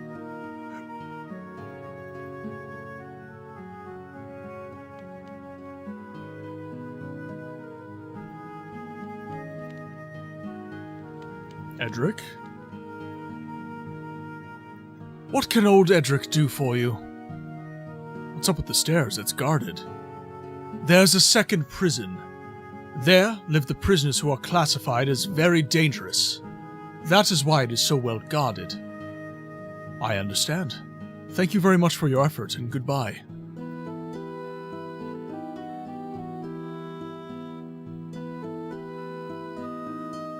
You're new here. You can see that at first view. Really? Well, soon not anymore. After all, I have an important mission to do. You're right. One adapts quickly here. Good luck on your mission. Thank you and goodbye. What do you want? You're almost the first archer I've ever seen. What are you doing down here? I've just come back from a mission as a scout. A scout, you say? I assume you're quite a good one then. Will you be willing to instruct me and teach me a few techniques? Okay, so he's an introductory trainer. Quartermaster would be maybe upstairs. We need some armor. Especially since you guys are making me play as a masochist.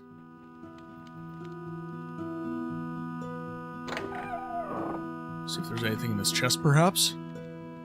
Plaid kilt, I should say.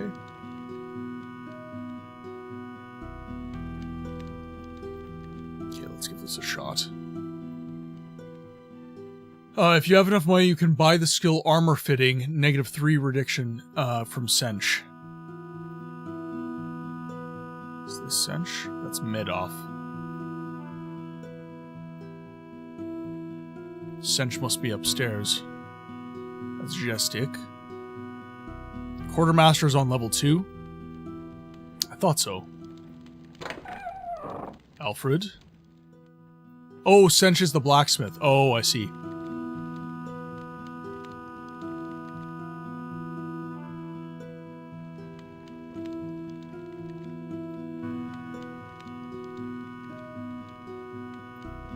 William, creek, bed, wait.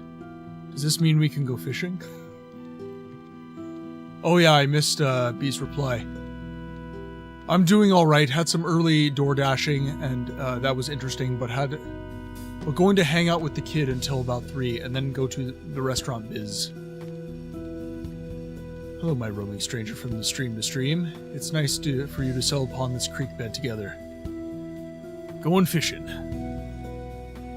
God, this music is so clean.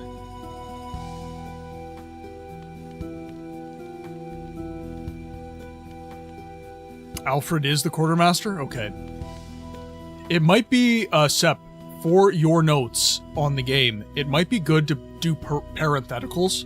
So Alfred, parentheses, quartermaster, would probably be a good idea. Because if the dialogue is referring to him as the quartermaster, not Alfred the quartermaster, it's going to be a little confusing. I have a letter for equipment from Sir Racklin. Well, let's see. A studded coif, studded tunic. No, that's all. Well, at least. Nevertheless, thank you for your effort. Goodbye.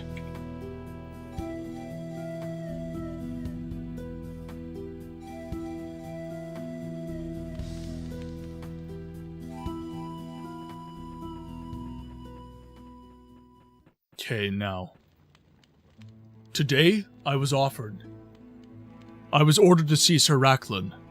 I immediately thought that it was going to be something important because the servant he sent was in a great hurry, and there was a lot going on in the castle. When I got to the first floor of the south gate, Sir Racklin was already waiting for me, and sent me to the villages to see if everything was going well. Some of the last villagers living there appear to have been kidnapped, and such an act of war in front of the castle had to be cleared up immediately. Supposedly, the necromancer and his servants entered the front. I will be right back. It sounds like someone's knocking on my door. Un moment.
Alright, we are back.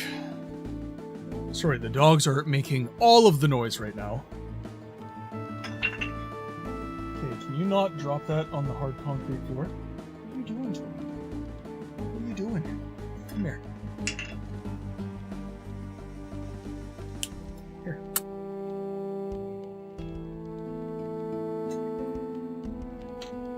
Alright, now, where was I? Ah, yes. Supposedly the necromancer and his servants entered the front part of the village, in front of the south gate, and captured the villagers. I don't know why, or for what purpose, but I have to get to the bottom of it. Zeets19, welcome to the chat, my friend. I hope you're doing amazing today. What do you got going on for Saturday? And are you a fan of Siege of Avalon? That is another curiosity.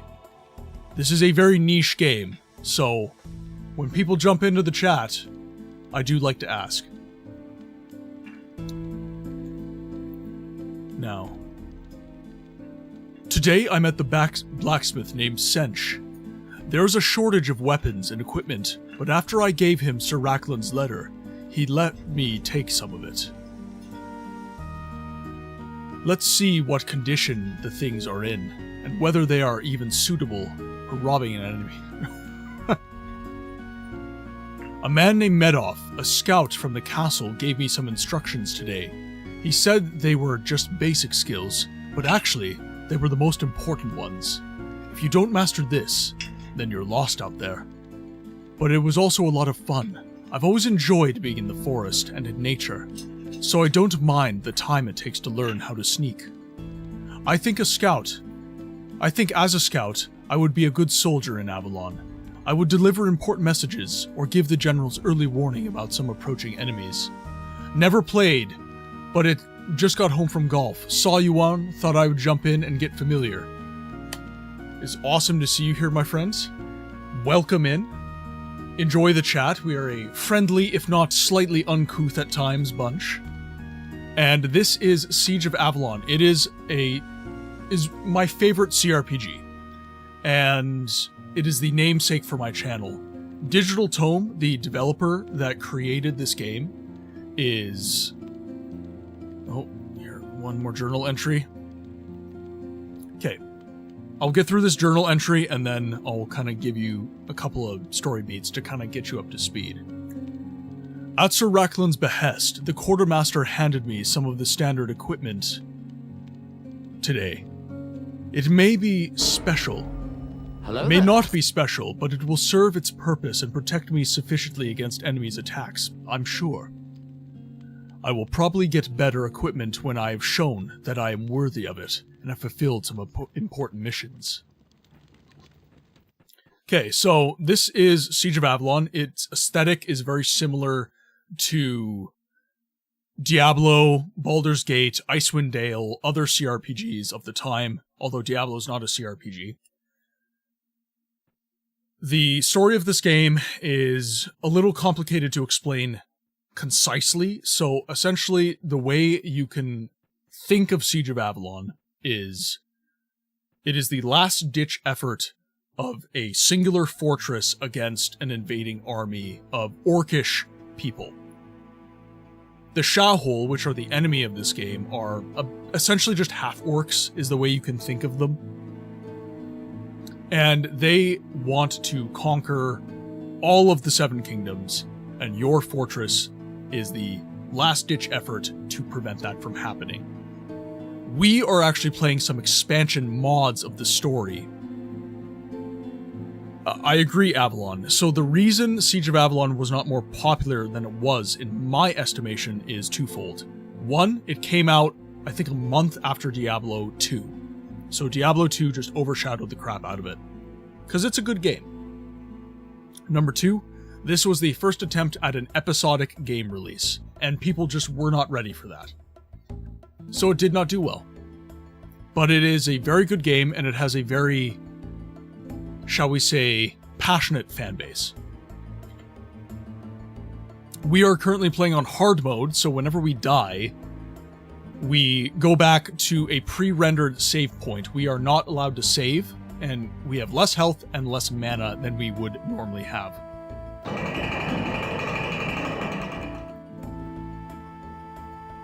So we're going to go to the Outer Bailey, and we're going to do a little bit of training here.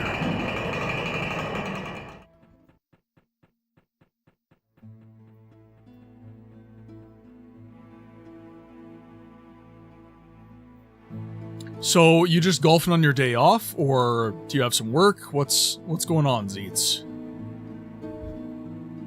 How is the Saturday? How was golf? I'm not much of a golfer myself, if I'm honest. I have no talent for it. Toby went back upstairs. You must be the one to get permission from me to leave the South Gate. The best thing to do is to train a bit on the training ground beforehand. Okay. Guess I'll arm my blade. Give it a shot. The attack animations look a little bit different. Huh. That looks really cool. Kind of slower paced. Okay, let's give this a shot. Back again. Yes, I think I'm ready to go into the village. Alright. I've already arranged for you to be allowed to pass through the gate. Thank you very much, and fare you well. Reading too fast here. The front was fantastic. Wind picked up and made the back super tough. Okay, so it sounds like golf went okay. Yeah, because the original one had another model, the other attack animation. This one allows a variety of attack animations. 100%, it was an okay morning, moving furniture later this afternoon, then going to Bell's for dinner, for those in... Oh! WPG, are you a Winnipegger, sir? Are you in Winnipeg? I am also Manitoban. I have not lived in Manitoba my entire life, but My dad's Canadian Armed Forces, so we moved around basically my entire formative years. And it's only recently that I've settled down, and I've lived in Manitoba since 2018 in the near and around the Winnipeg area.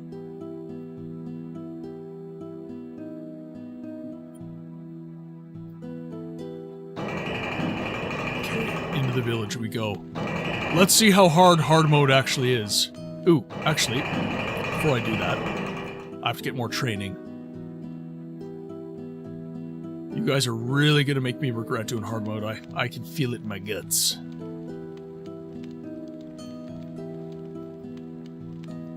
So the blacksmith can't teach me any skills.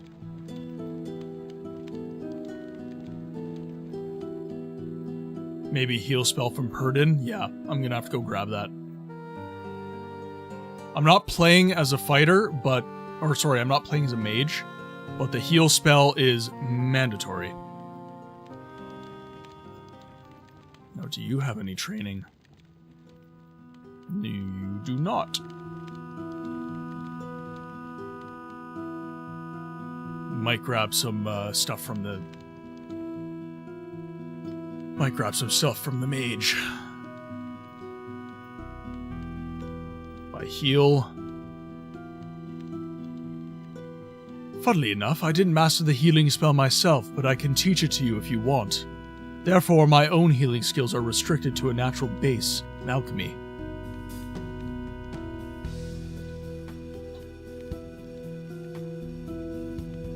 I've returned from treadmilling. How goes Avalon? Avalon goes well. We've beaten Pillars of Avalon, and we've now moved into the sequel, Ashes of Avalon. Carl is the one for fighting skills in Chapter 1. Ah, I see. Okay, so we now have the healing spell, which we will make number 1. There we are, Carl. Carl, that kills people! I'll not apologize for art.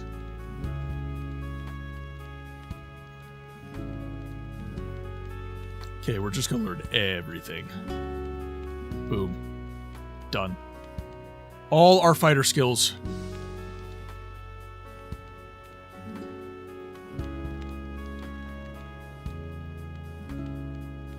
How'd the treadmilling go, Rumble? I hate running. I'm a weightlifter all day long. My cardio is plyometrics. 2-mile walk. Yeah, I do... So, my training program is P90X. And for cardio, I do plyometrics, which is jump training. So, I'm essentially just jumping around. Had a happy hour last night and wanted to sweat out the junk. Yes. Absolutely. Oh, this coffee is so good today. Okay, so we have our blade. Here you have a safe state which can always be triggered at the bridge. So we have the skeletons.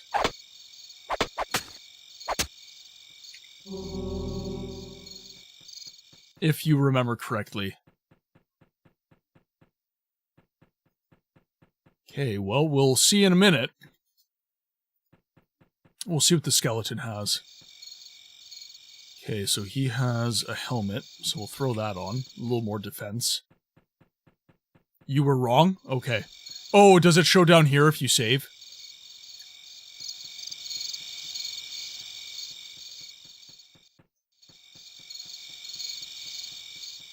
Okay, there's going to be more skeletons here. I am doing okay in the combat, from that altercation at least.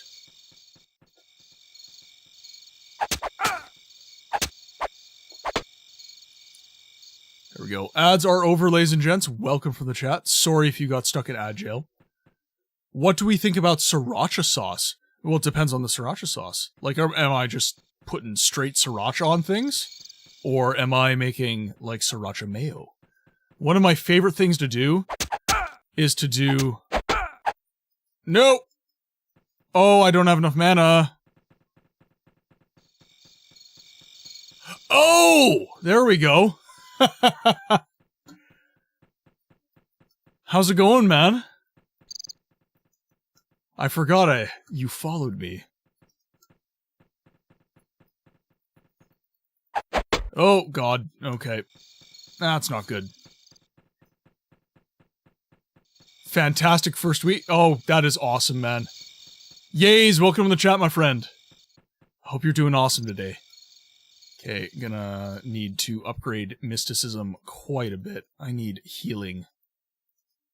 I need all the healing right now. Good lord.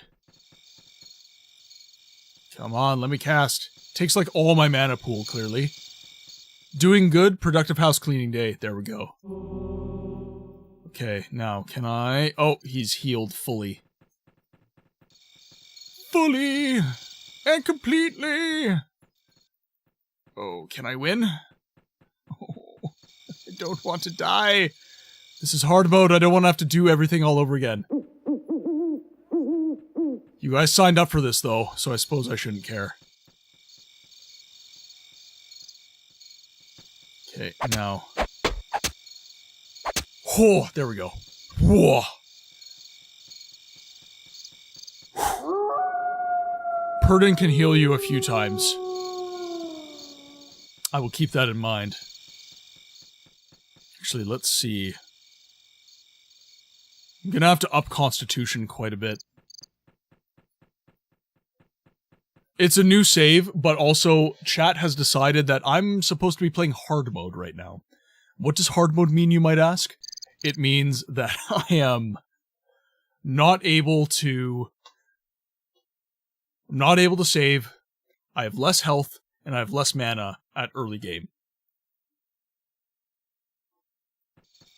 Oh, I've been checking the skeleton bodies, don't worry.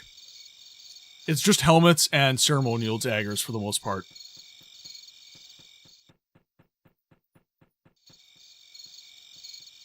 So if I die, it's over. It's over to the most recent save. So there's preordained save points, and the game will regress back to that save point. It doesn't regress me back to the start of the game. That would be hell. But it does regress me back to the initial save point.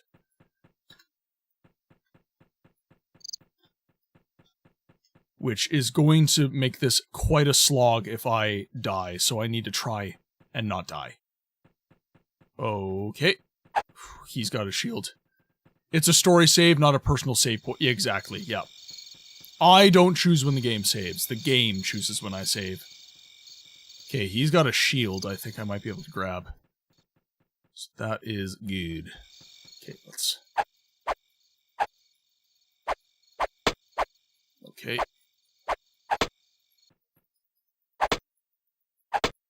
Oh, okay. Yes! Worn Bastard Sword.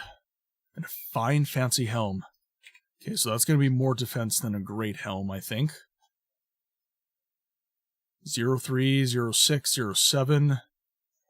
Oh, really? Great helm is better. And my strength is too low to effectively wield this. So it's a miracle I'm even winning the combat right now. So grab that, and you know what? We're gonna give myself a little bit of... Yeah, we're gonna do that. And now... my coordination is too low. Ooh, that's tough. Money is also needed in Chapter 2, and soon, therefore, you might sell a lot. Okay, in that case, I'm just gonna take all this stuff to sell, then.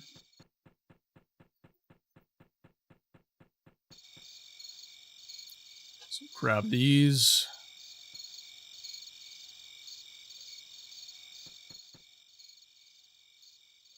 Okay, we're good. Arm my sword. I'm actually doing really well in this combat, considering that I can't even wield my longsword correctly.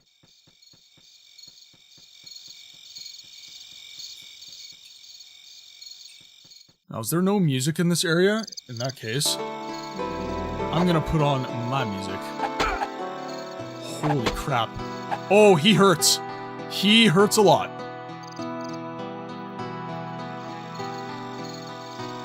Oh, without Sep, I would 100% be doomed. The guy designed this game. Like, of course I would be doomed.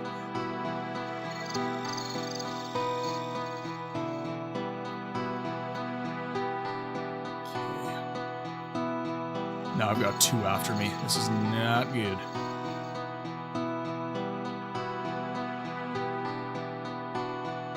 Just gonna let myself heal up a little bit.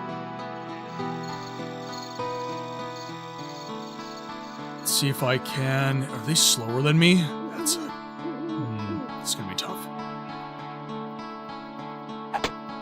Oh, whoa, whoa, whoa! Ha ha ha! Yes! I'll take the one-hit KO all day long. Let's go. Let's go. Don't get penisy. Okay.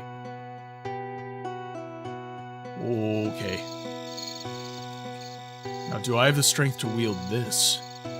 Minimum coordination of 12. My coordination is 12. Minimum strength of 13. My strength is 12.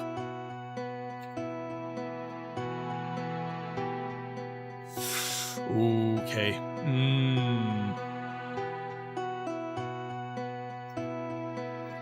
So we're gonna do this. Because now I'm effectively wielding the weapon.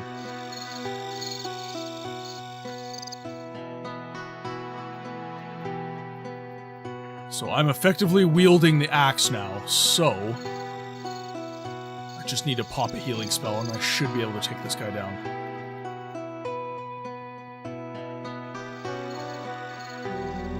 There we go. Okay, let's see. Okay, there we go. Ho ho ho! Yes! With almost 0 HP, yes. I did pop a healing spell before that, though, so that helped. Now, let's take a look at the map here. You can use 2 sword... What?! I can dual wield now?! Okay. Life is good.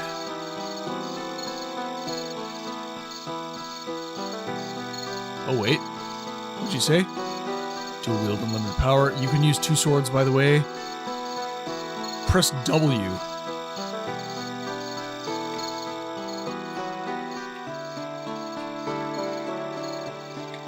Okay. Pressing W. Oh, right, because they're not swords.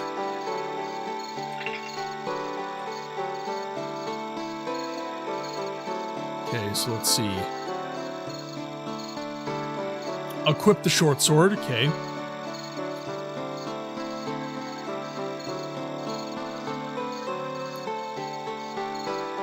Oh, when a one-handed sword is equipped.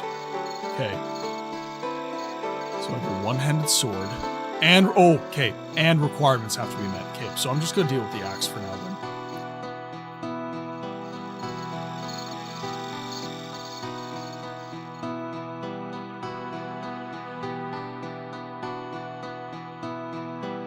Well, maybe not, because I don't have a lot of stats. I need to up my stats quite a bit.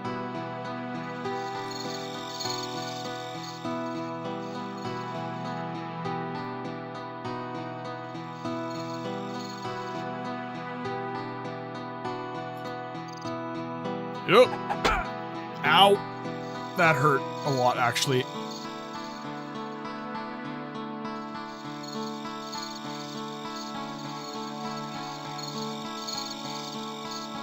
This early game combat is going to be absolute hell. Why did you let me pick fighter?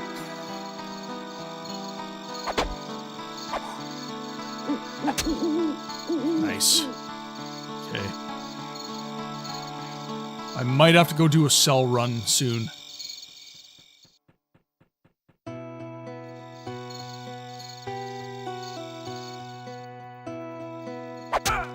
Oh. Nope.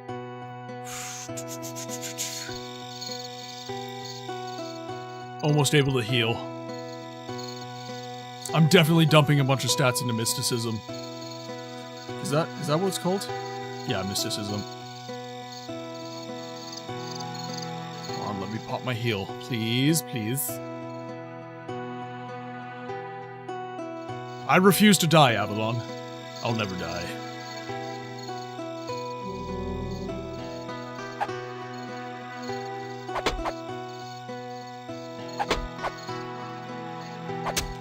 Boom.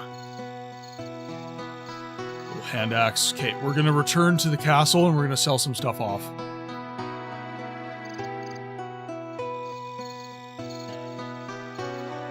There should be a save state after going to Village 2. Okay, I'm currently in Village 1.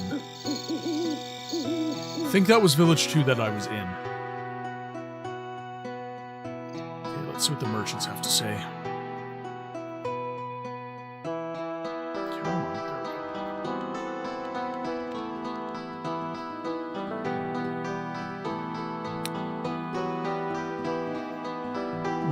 This guy, I believe, is our merchant. Do you want to purchase anything? Depending on what you have to offer. Game music's back. So we'll sell the stone dagger. Scimitar will sell. Got several battle axes. What is it? What are you harassing me for? Worn bastard sword. Yeah, we'll sell that. Fine fancy helm. Another stone dagger. Keep the short sword. 03, 04, 310. 1526, 516. Yeah, definitely selling the short sword. Great helm is not worn. We'll sell that off.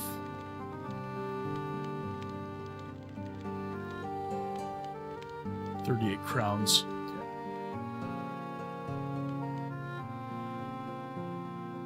Oh, they do. Okay, well, a little late for that. Should have been reading chat. Okay, back in we go. The villagers must be freed from the necromancer's clutches before they are killed by his experiments. Edric told me that the basement of the South Gate is a prison for the most dangerous people. No wonder the stairs are well guarded. I have met a wizard named Purdon today. He said I have talents that not many have and taught me the basics of magic. I have to say, I'm delighted and very happy I opened this door, of all places. After completing his training, he referred me to one of his shelves. I'm curious by what he meant by that. Magic is also a useful companion in everyday life. You can use it anywhere, just like a hammer. With the difference that many things are easier for me with magic, moving things for example. I don't have to get up anymore. Instead, I can do it from wherever I am. I'm making a fire. It's much easier now than before. I no longer have to carry ember around with me for ages to take care of it. I can just evoke a warm, cozy fire with my thoughts. Today, I met a mighty warrior. He almost knocked me out while doing his exercises. I was just able to avoid his sword when I asked him if he could teach me a few tricks, and he said, "It depends on me." In the following hours, we trained, and he said I was an exceptionally good student and that I learned quickly. I think I will continue my apprenticeship by him in the near future so that I can improve my warrior's skills. In the fight against the A'houl, or any other threat to Avalon, a strong shield arm and sword arm are certainly more helpful than debilitating. Now Snatch should be able to give you the armor fitting skill, but do I have the points? Sounds like I do. Let's go take a boo.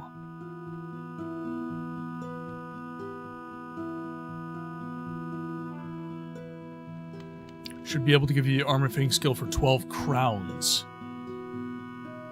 Ah, so it costs money. Well, let's see. couple of minutes later. That was fast. You're truly master of your subject. Many thanks. So that's a minus restriction. And for fighters, by the way, it is extremely important in this game that you have a negative restriction value.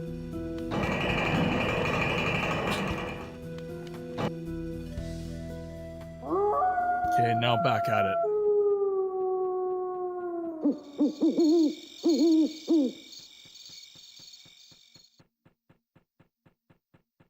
You being problematic? The dog is harassing me. Okay, we should be better off in combat now. Oh, please give me a save. I want to save. Life is not quite full again, but it is closer. And I have enough mana that I can...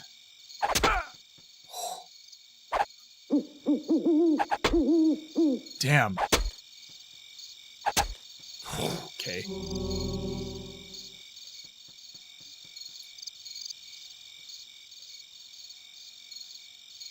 Please and thank you.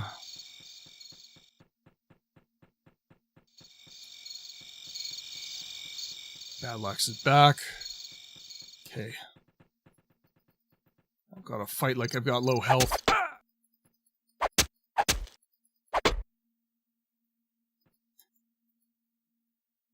Scimitar is mine. Okay, so we've got a closed door there. There's another skeleton there. I really need to up Constitution. That's going to be the big one.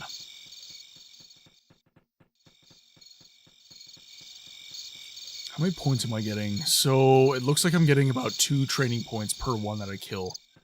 There are a few stairs. Yes. I'm just scared of them. Because I feel like the spiders will be able to kill me rather quickly. Lucky he only had a stone dagger, otherwise he would have taken me down. Okay. So we have some stairs down here. I can't save. Stairs are blocked by rubble.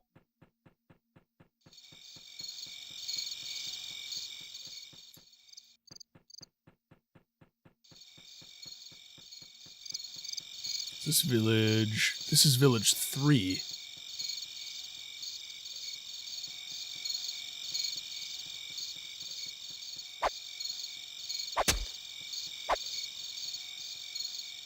Trigger an attack. Hit him. Oh! Okay.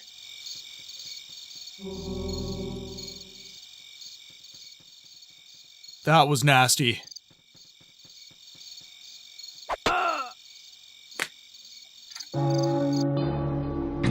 It's time to duel! Slain.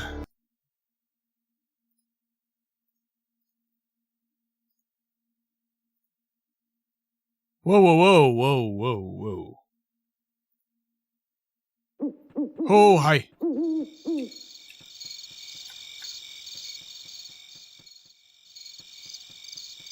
So... Okay, so this is before I turned in for... Okay, so this is before I turned in for item selling. The other ones seem to be newer, isn't it? Yes. Okay, so 2 training points.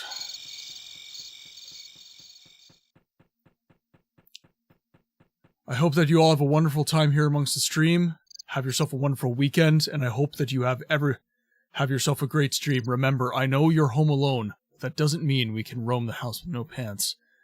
Don't tell me how to live my life.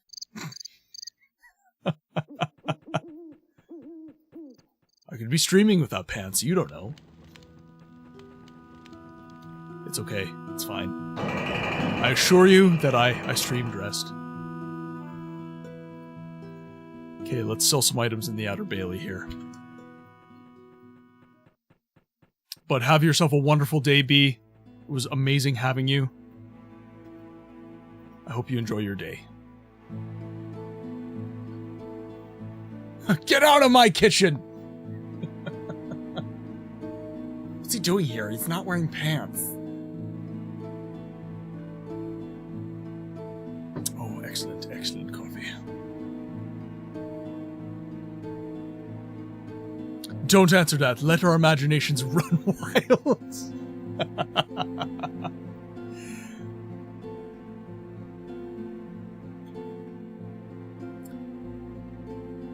Youngster, as you can see, I'm busy right now. Come back tomorrow. Perhaps I could help you. Oh, right. So, I have a couple of steel bars here that need to be taken to Sench in the south gate.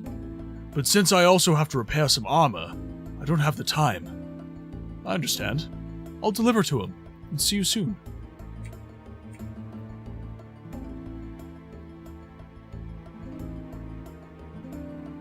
Easy enough. Easy training points. Hopefully those give you training points.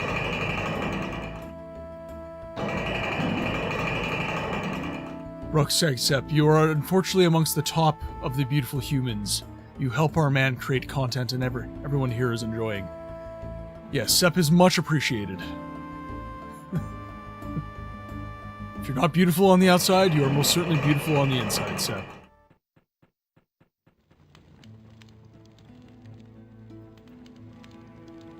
Okay. So that was German, so we're just not going to read that. So he has his steel bars. Yes, good. We did not get any training points off of that. You suck. Okay, back to the Outer Bailey. Gonna get some gold. Find one of the merchants here. Sepp could translate, I suppose, yes.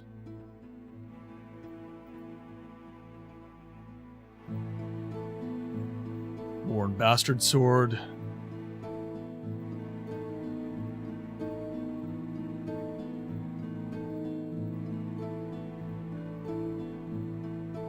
Won't sell the long sword. We'll keep the short sword. I'm fascinated by dual wielding. You have to tell Deflon that his steel is delivered. Then, oh, and then I get the TP.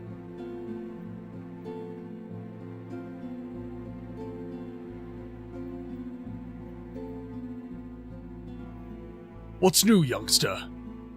I brought the steel bars to Sench. Many thanks. Let's see if I have something for you. A sword? He goes into his warehouse and rummages around. So, I looked, but unfortunately I only found a broken sword. I'll fix the sword for you when I have time. Alright? Then I'll leave you for the time being.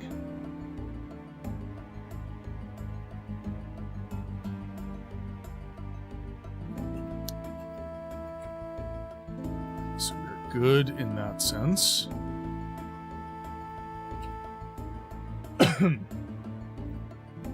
And we should have enough crowns. He's a quick blacksmith? Alright, maybe I go back already.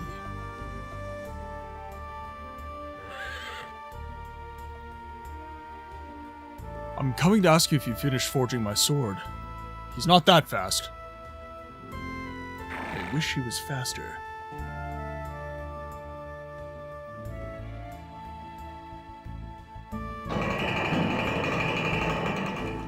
Okay, there are two skeletons that are ready to absolutely wreck me.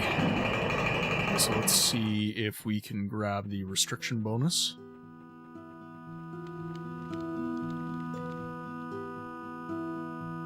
Armor fitting for 12 crowns. Done. Well, let's get out there.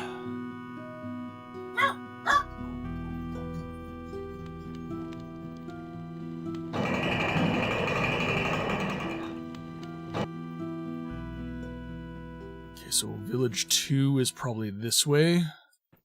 Village 3 is down. You got a new quest from him, which you have to do first. New quest? No, I've got no new quest. There's nothing here. The Blacksmith Deflon seems to have a lot to do. Well, if I consider that the training hours are being intensified and so armor is more often broken, it seems logical.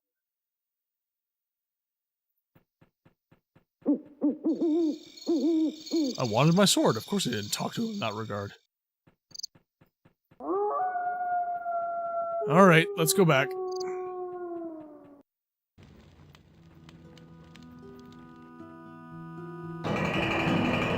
You said Deflon. No, in regards to doing more for him. Okay, I'm gonna go talk to him.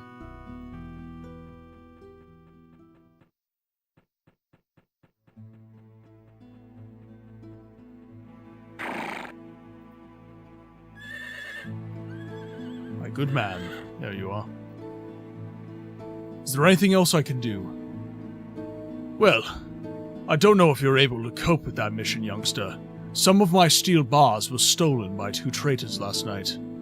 I know that the robbers are in the village in order to sell them, but where the steel bars are now is a mystery to me.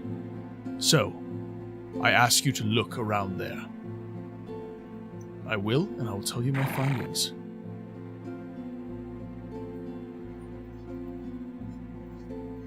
Okay, so there is our man there. So that's our direct report.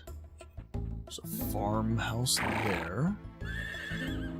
Let's take a look.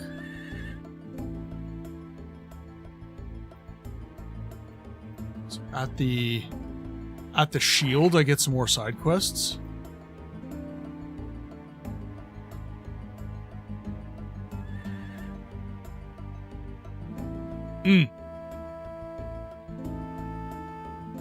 Yep, I saw it. Yeah, right around here. Let's go over and grab some more side quests. Why not? There's a chest there too. Looks like I'm allowed to open it.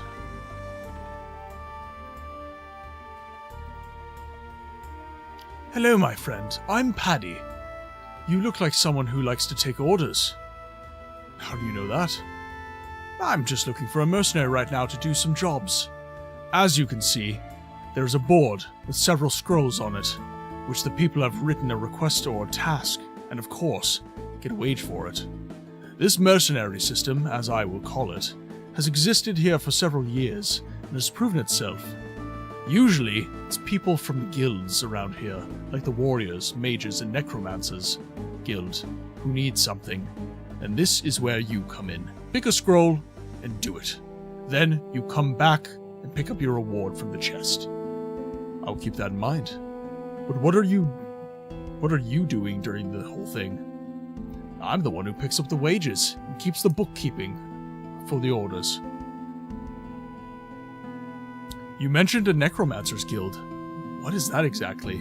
Doesn't that have something to do with the necromancer? Oh, no.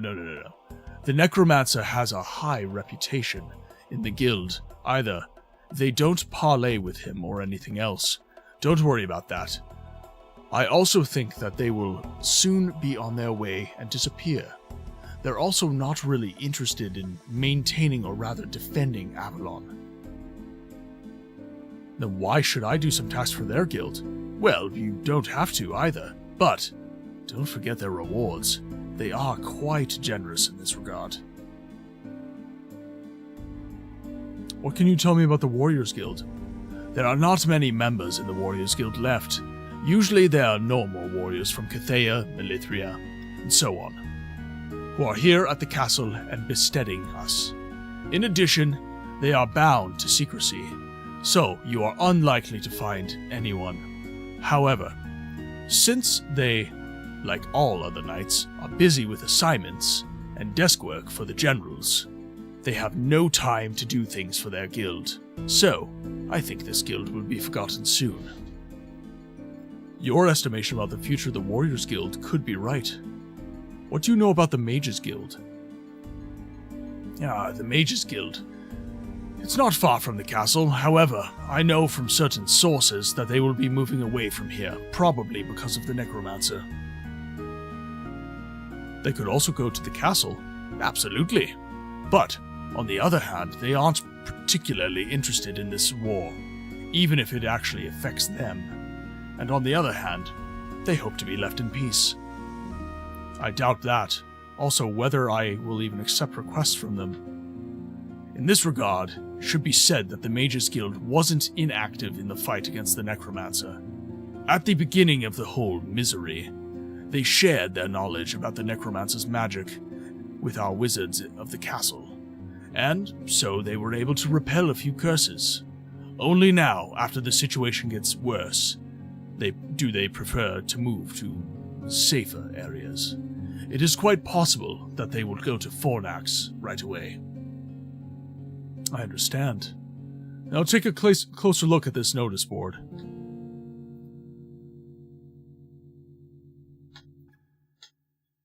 A letter from the desperate child. Hi there. I'm already 8 years old and can write very well. I have a problem and hope it gets noticed here. A few days ago, my dog ran through the gate into the village at the south gate. My father has to work very hard. My mother died very early, and I can't find him on my own. Therefore, I'm writing this letter in the hope that you will read it, and I'll find my dog again. Take that one. Letter from a merchant. We should have received a delivery of a leather a few days ago, but the vehicle was probably attacked in the north in the forest. The leather would be extremely important to us, but also to the leather armor of the archers here. So, we need someone willing to go into the forest and find the vehicle so that we can pick it up. So you have to take the scrolls and move away from the board to get the quest. Okay. A typical solder quest. Hello. Whoever will read this. A few days ago, a trickster took all of my belongings from me at a gambling. The next day, he was back in the bar, playing against someone else. He, too, had lost everything. I'm not a bad loser, either, but something might be wrong. And above all, if a card shop lives in the castle in times of war, he should pack his bag and vanish from here. So, my request is to get this card shop. By the way, his name is Feljau. Feljau. To leave the castle, or to give back his unfairly earned winnings.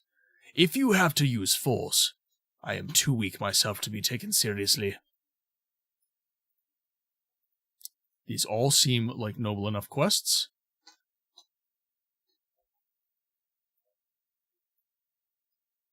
Hello. I'll get straight to the point. Without much preamble, I'm pretty sure there are traitors out here. I also know one name, Salmon. It was him who betrayed our scouting mission. At the moment, he's hiding in the village. I don't think I need to say any more about that. After all, you know what to do.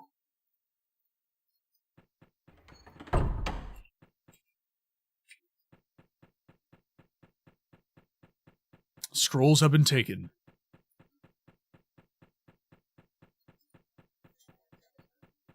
Welcome back to the chat, K-Solo. It's awesome to see you here. Hope work was good. Okay, back to the village.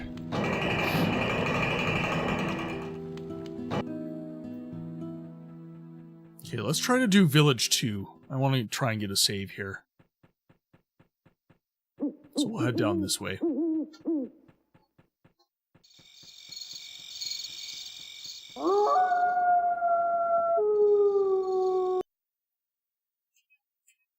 Let's see.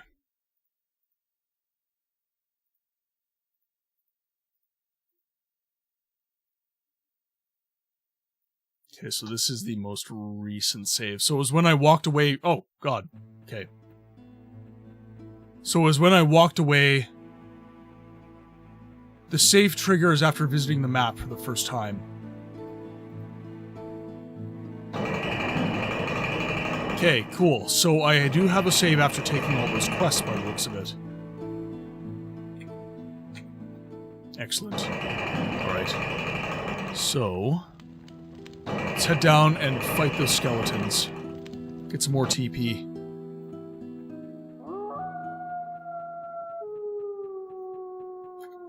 Arm my weapon. We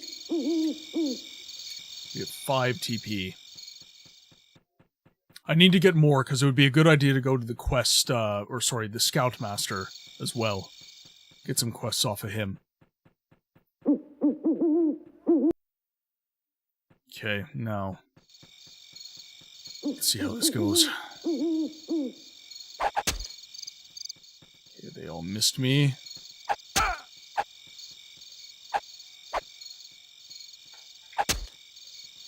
Okay.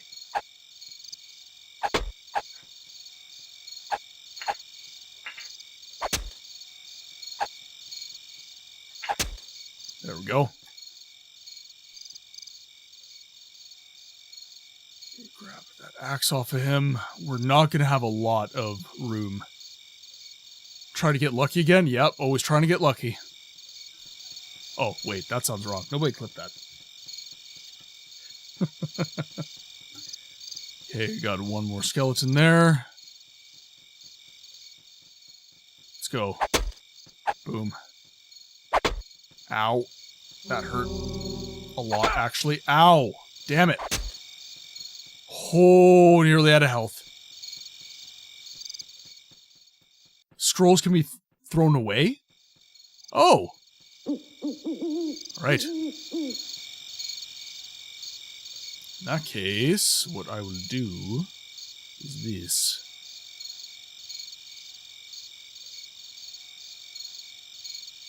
Oh, interesting.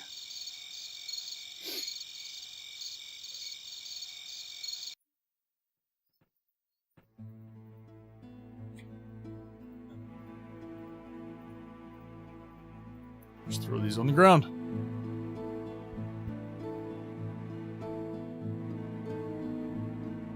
Pardon me, I had to sneeze.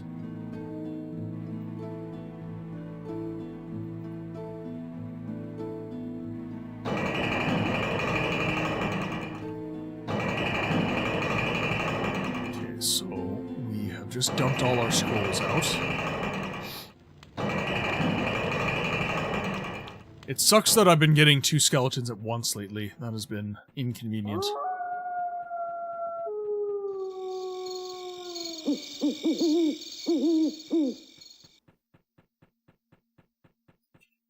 Now, I think I'm gonna have to start checking how recent my saves are as well. Let's go.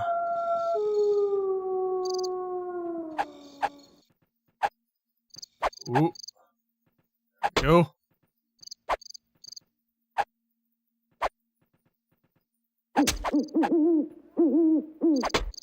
Woo! Oh. Whoa, okay. Oh my god.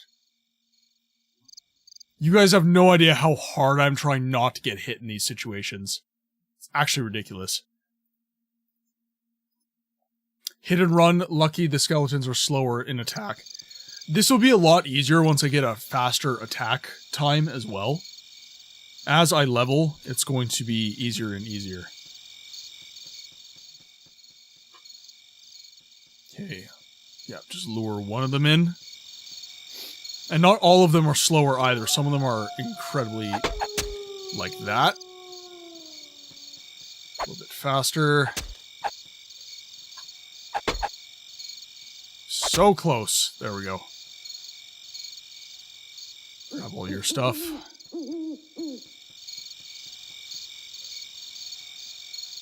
Go. Come on.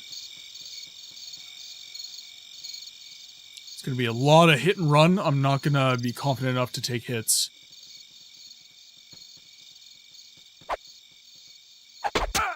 Ooh, that hurt. Okay. Scimitar is faster, so...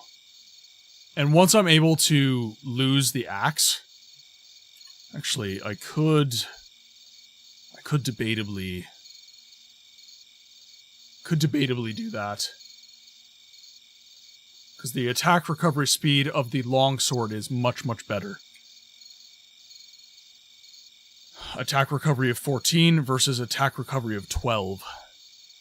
Actually, wait, that's worse. Is that worse? Attack recovery of 7. 14. That is, okay, so that is, 12 is better. So I'm actually using the better weapon.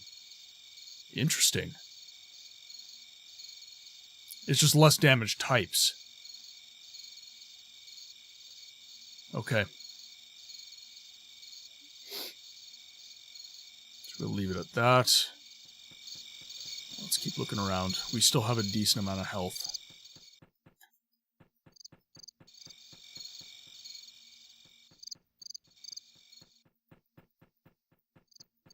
Let's go, buddy. Okay, hi. Oh my god, come on. Just attack. Oh my god.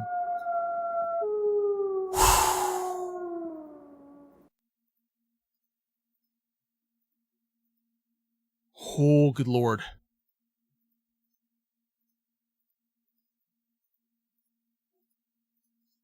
Studded Warhammer. Attack recovery of 9. And I can use it. Cutting 3 to 10. Cutting? Why is their cutting damage so much higher than the crushing?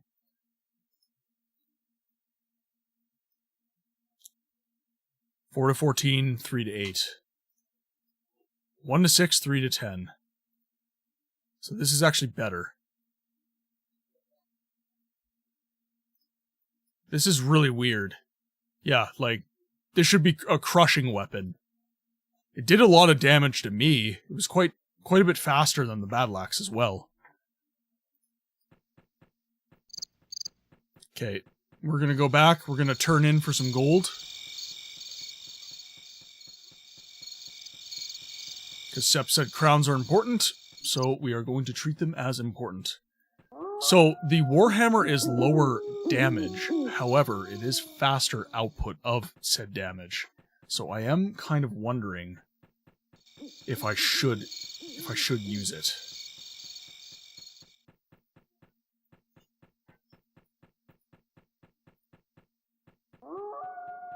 Especially as a warrior, because armor is expensive. Yeah, we're gonna have to pick up quite a bit of armor. I'm gonna need some chainmail and stuff, so.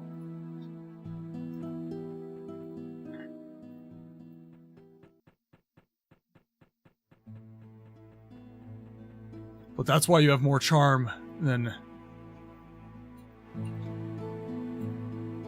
Oh, I do! Excellent. Okay, so our merchant friend is back here. Show me your wares, please. Hand axe, sold. Sold.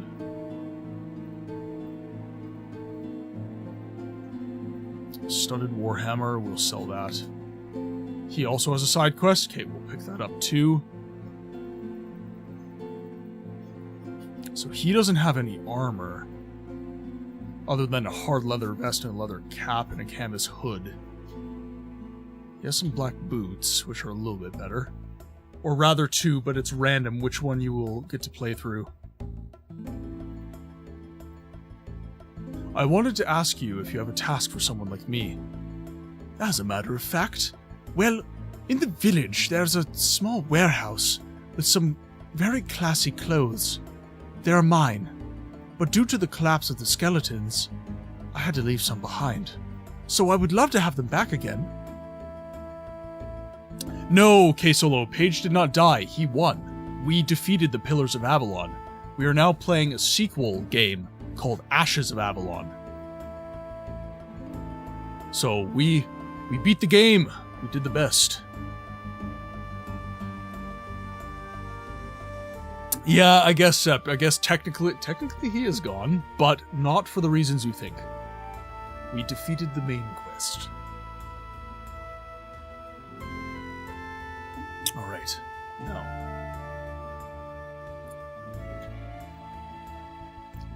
That can be done because I have to go to the village anyway. I will not disappoint you.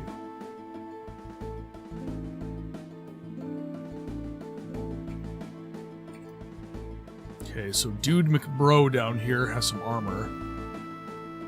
Wonder how much that is. Might have to up my charm a bit, too. So the quest list will have 2 pages now. Yes, it will. We have lots to do. A little girl's dog ran away. Oh, it's a little girl. Whoops. I'm going to look for it in the village. The route of the merchant wagon should go through the forest in the north. One of them has been attacked. Now I have agreed to look for it and pass the position on to the Traders Guild. It's pretty likely that I won't get around a fight. One of the letters said that I was supposed to take care of a card sharp named Philzhao. I will definitely pay him a visit in the castle, so he's in the castle. So that'll be after we clear the village.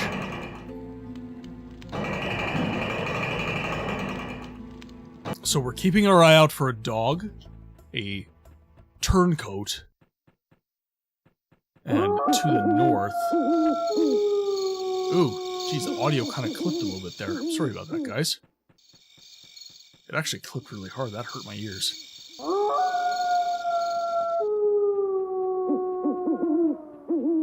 I'm gonna put on my music here. SFX is way too loud. What can we do about this? There we go.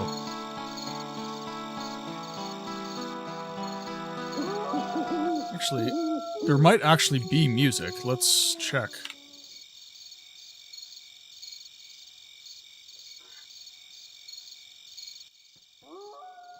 That's better. Don't want those loud wolves. A'houl, await. Oh, there are so many of you. Oh, yep, no. Nope. Nope. Nope. Mm-mm.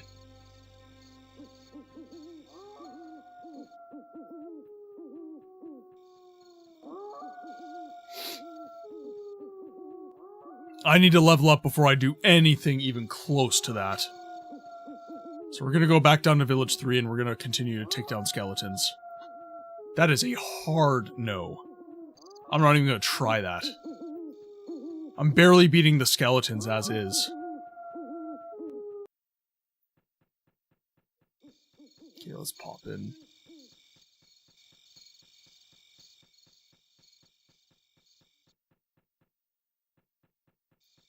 Oh, by the way, I always forget to mention this. It just popped into my mind because I looked up at YouTube chat. I am multi-streaming onto Twitch and YouTube. And I am trying to get monetized on YouTube as well. Because their AdSense is a lot better than Twitch.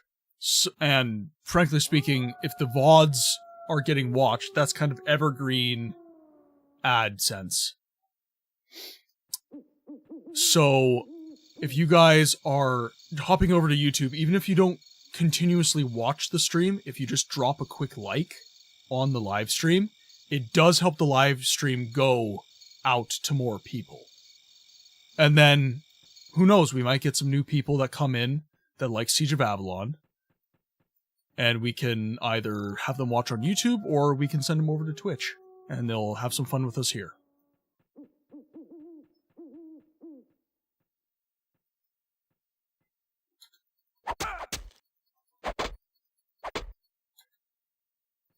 That hurt.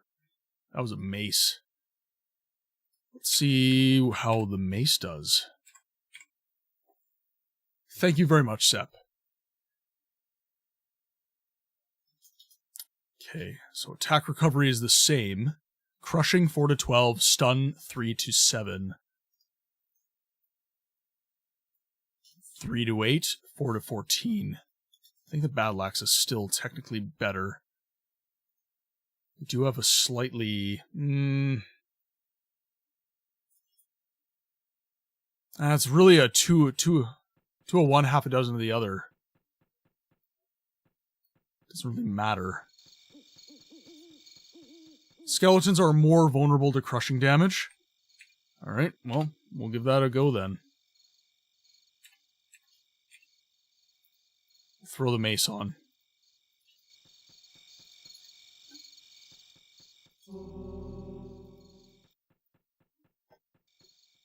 I watched some Let's Play Siege of Avalon from another YouTuber, and they don't know anything about the combat mode. To be fair, I was not always the greatest at this game.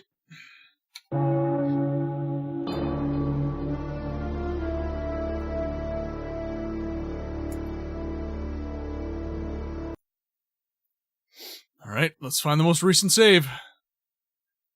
Yeah, why do I do so much less damage? Yeah, this game has a lot of very hidden mechanics. Okay, so we've got... Oh, hi! No! Oh, whoa, hi! Sup, bro? That was a lucky shot and a half. Okay, let's actually... I got a save right here, so let's give her a go.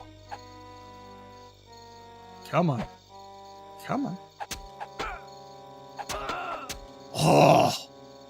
I killed another one! I'm gonna try this. I'm gonna try this again. Just screw it. Let's go.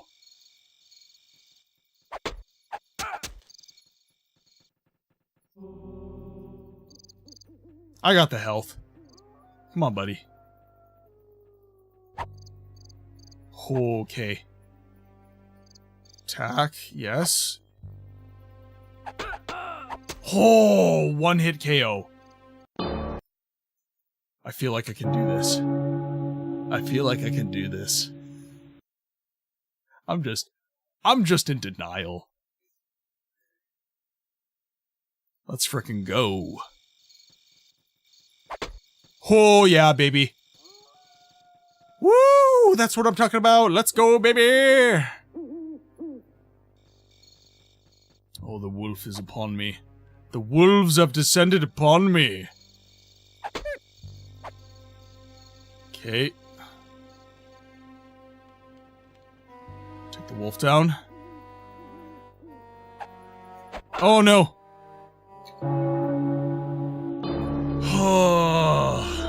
Maybe some slow-mo could help. I'm determined.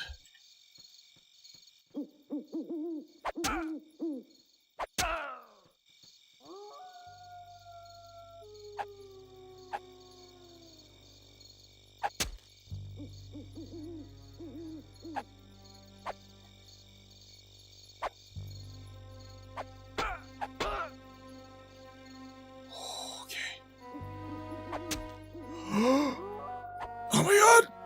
Oh my god! Okay, hi. Shields, yes.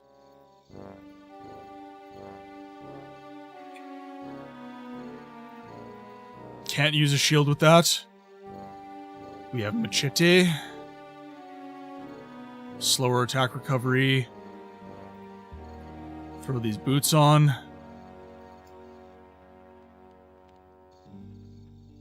Okay, so what we're gonna do is we're gonna dip out quick. We're gonna heal. Oh. Will I have a death counter when I play Resident Evil? I will have a death counter for every game where a death counter makes sense. I will not do the death counter if it does not make sense. Siege of Avalon, because we get spanked so often, death counter makes sense. Death counter we will have.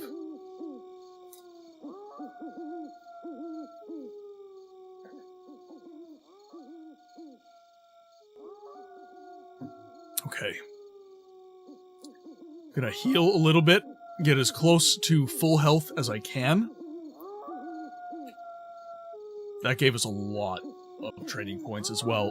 So this is definitely worthwhile combat.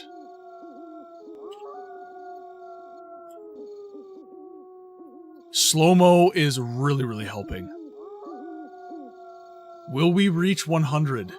We'll see. If you're low on health, you can visit Purdon to save some time. I'm not sure if it would save some time, though, because I have to travel all the way back to Purdon. Right? It's either I walk all the way back to him, or I just wait. You know? It's... weighing these things is It's difficult sometimes.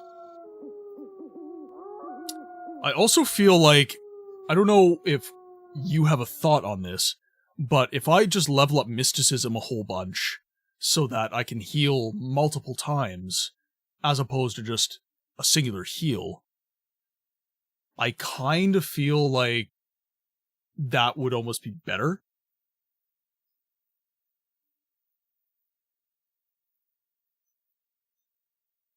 Because then I don't even have to go back to Purden, I don't even have to wait. I've just got higher mysticism and I can just pop heal like freaking crazy. Obviously, strength, coordination, and constitution I need lots as well. But before you should learn skills from him, which makes my mysticism higher. Okay, so I'll kill these dudes. Let's see. Okay, now slow-mo, engaged.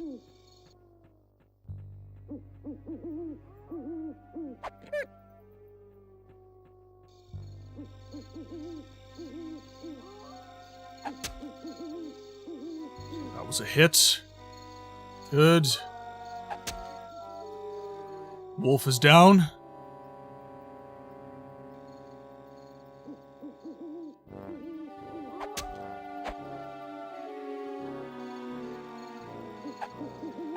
Okay.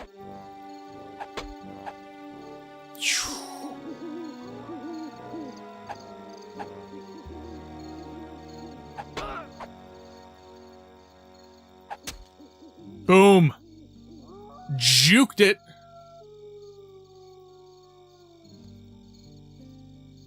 So let's take some stuff off these guys. Throw that blade on the ground there. Morning Star. That I feel like very slow attack recovery, but it's got piercing and stun, which is very good.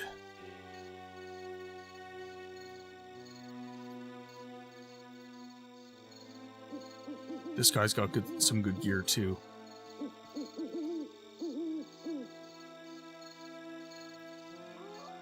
Oh, where's the dude? Where's that dude I took down? Right there. So he has a stone badlax, 4 to 12, 3 to 11. Ooh, that's really good. A small health pot. There we go.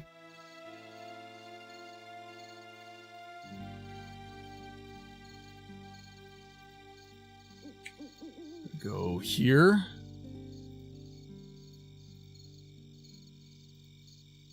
Splint shirt 050506 020406. Okay, so we've got the splint shirt. Got the gauntlets that we'll throw on.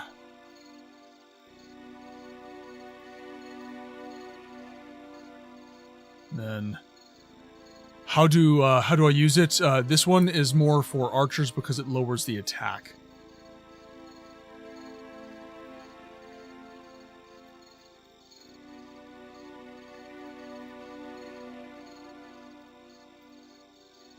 Throw the girdle on as a belt.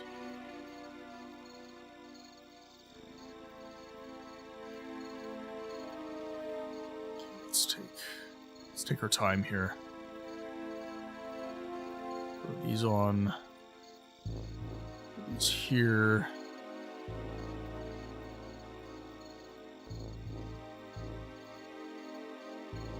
There.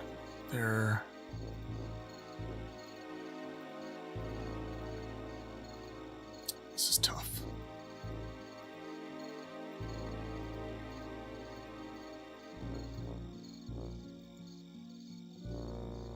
Equip potion so that you can press E to use it. You may not wear shield while wielding a two-handed weapon.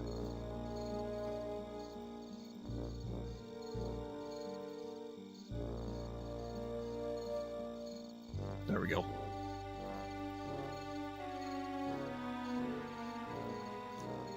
There's a girdle.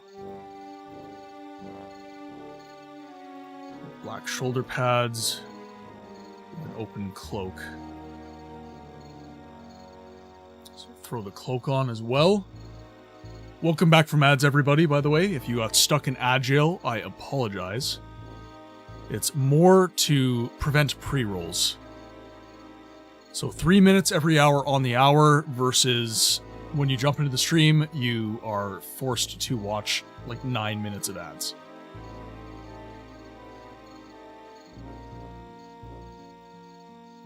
Three to 8, 4 to 14. You could use the short sword and shield to bring everything to the castle.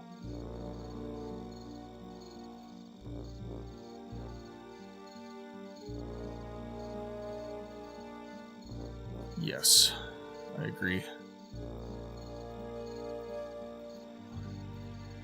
Actually, could I do longsword and shield? I could.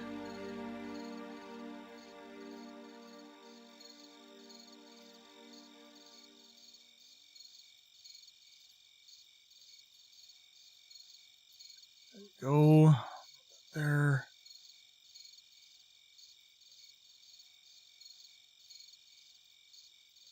It's there.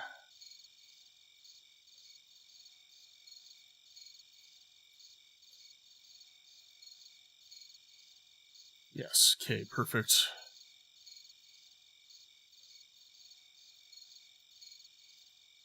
That's definitely more stuff there.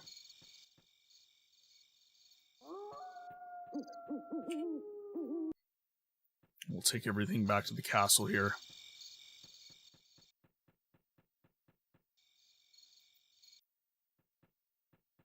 Oh yes, new mechanic. The longsword is a 1.5-handed sword. Before you can wield it with a shield, but has some damage penalties then. Oh, so wielding a longsword with the shield basically gives me detrimental stats in combat. I do a little bit less damage, essentially.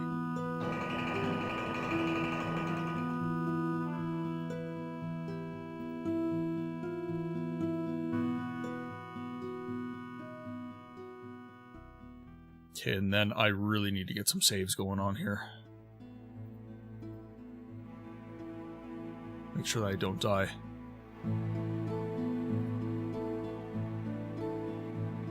Sell pants.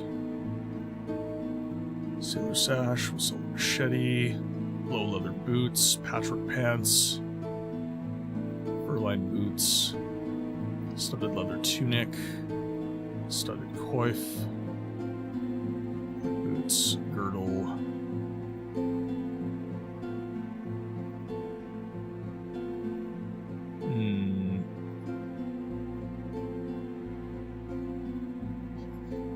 Three to 11. This is a really good axe. I'm gonna 3 to 8, 4 to 14, 4 to 12, 3 to 11. And it's got crushing. So we're gonna sell our regular battle axe, because it's not like they're hard to come by. And we're gonna start using the stone battle axe. We'll sell the long sword as well. I don't think we're gonna use that. Sell the short sword, sell the buckler.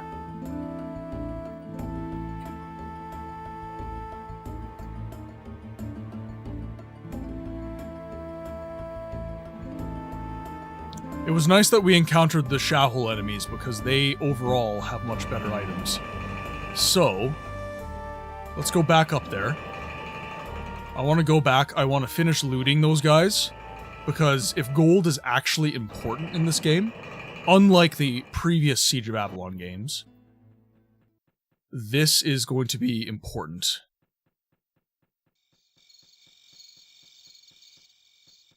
Need to gain as much gold as we can.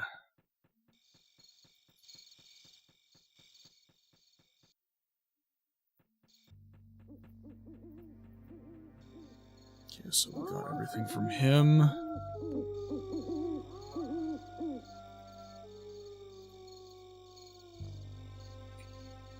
Nothing on the ground.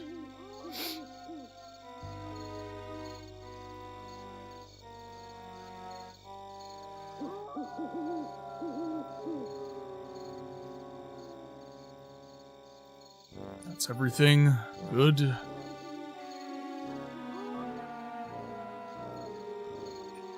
Gold there. Oh, something that came to your mind. It might be that the potions don't work in your version, as you still have the old one.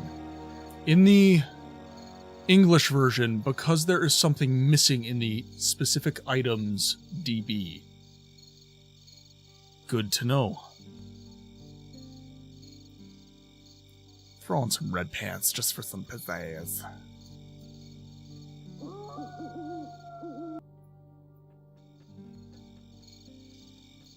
Now let's see. 1524.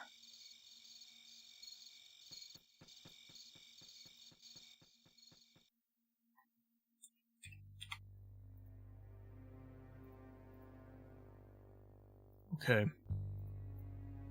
I like where we're at. Cool. Back down to village number 3. We'll take down a bunch of the skeletons.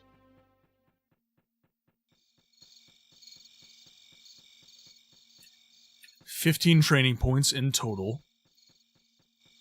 And we'll see where we're at.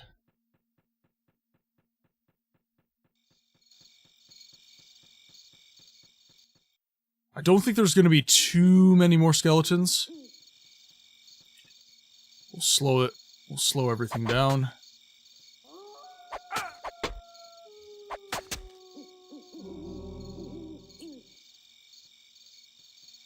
Need to stop getting cocky. You could save your game state if you go into village 2 and move a few steps towards the middle of the map.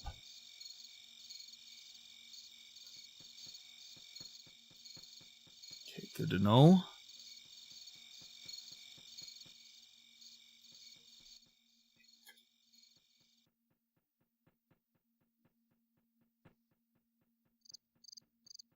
Come on, baby. Let's go.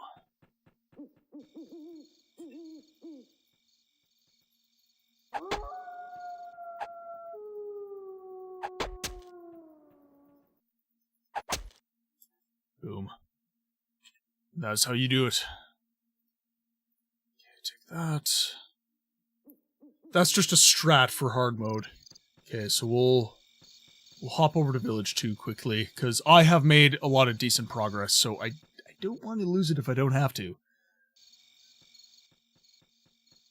That's cheating. This is an old game. This is how you win.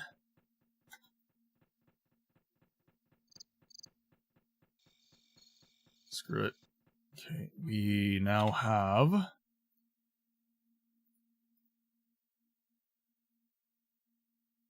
yeah, Village 2, right there.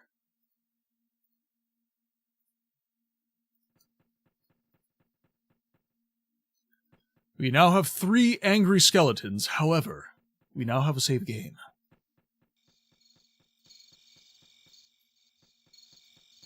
Once we get a little bit stronger, like not even that much stronger, I feel like we're going to be in pretty good shape.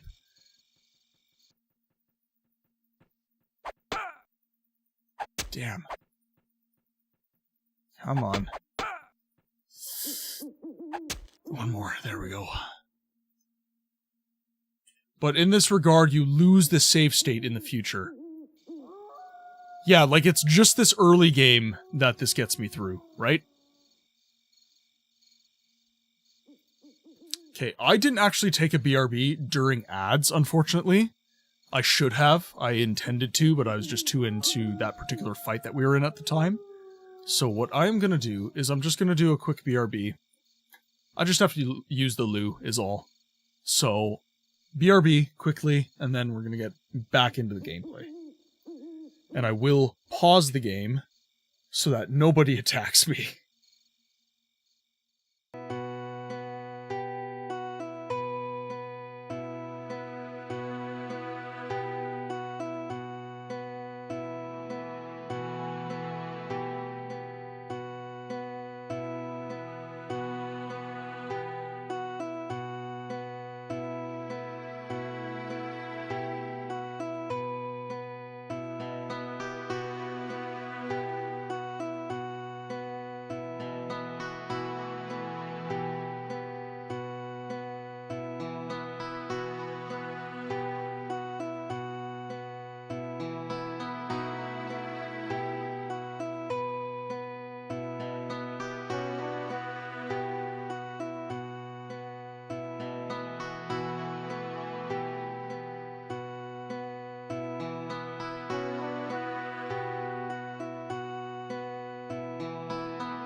Sorry about that, ladies and gents. Like I said, I meant to take a break during ads so that some people would not have to suffer through the BRB screen, but back in time, it was more easier to do something like that. My first cheating was... Oh! Talking about cheating in Siege of Avalon. So if you guys who are not familiar with Siege of Avalon, one of the most popular things about this game was how easy the code was to mess with. And this was actually my first introduction to the game as well. My buddy loved playing around in the code of Siege of Avalon and just doing some absolutely broken stuff. One thing that he actually did was he ended up developing... It wasn't really a sequel, but he made a game using the code of Siege of Avalon. He did something very similar to what Sepp has done here, which is create an expanded game, right? Missed. Come on. There we go. But his game was not so much in the spirit of Siege of Avalon. He made a game more, I would say, more similar to Diablo, using the aesthetic of Siege of Avalon. Using the combat animations and everything like that, but he added Diablo-style pacing to the combat. It was cool, but definitely not in the spirit of the game like this is. This is definitely more spiritually Siege of Avalon than what he did.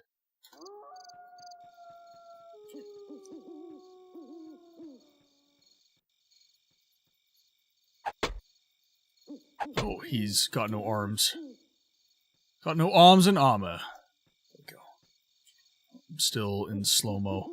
So if the game ever seems to clip funny like this, that is a slow-mo mode that Sepp implemented into the game so that strafing combat is a lot easier in Siege of Avalon. That was one of the things that was very hard to do, was as a ranged combatant, strafing, nearly impossible. There we go. Nearly died that time. Get a pickaxe out of that. So he had the editors for that game too. Then I guess he had to know about the SOE Migos website. This was back in... How old was I at the time? This was more than a decade ago. So I'm not even sure if SOE Migos existed at the time. He was, I think, 12 and I was 11. And I'm 29 now. So this would have been back in 2006? 2005? Actually, yeah, I might have even been younger than... Oh, God. Pay attention, Martin.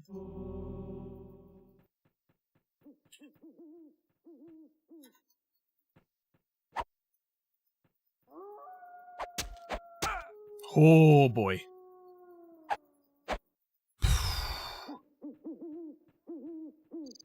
Okay, bait him. Bait it again. Baited. Bait it again. Baited. Oh, there we go. It existed since 2004. Okay, so it must have existed. So maybe he did. He didn't mention it, though. That's how the editor... it was available from 2006 onwards. Okay. He must have known about it then. But he never spoke about it to me.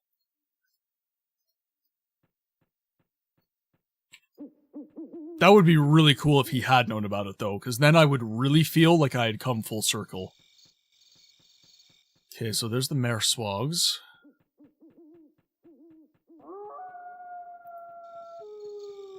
Let's do a quick little... Let's use the Chapter 2 trick. get our game saved.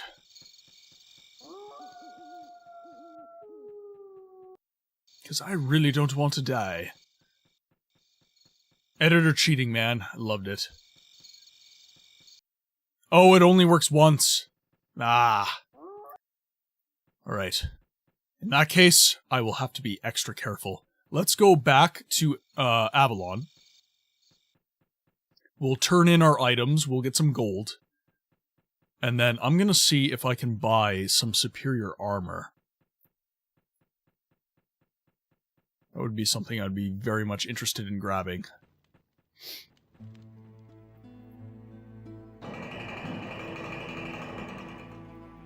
Without the map editor chapter, it wouldn't be possible to make new maps.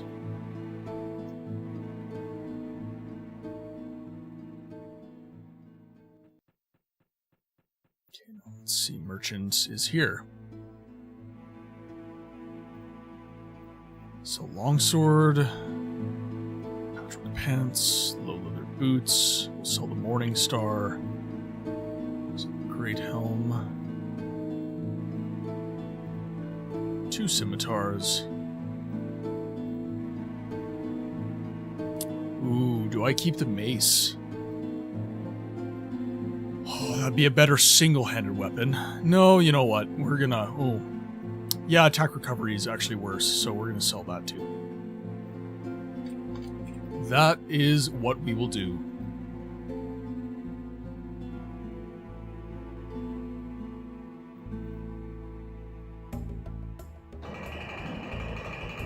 Wasn't shafted by the original dev digital tome?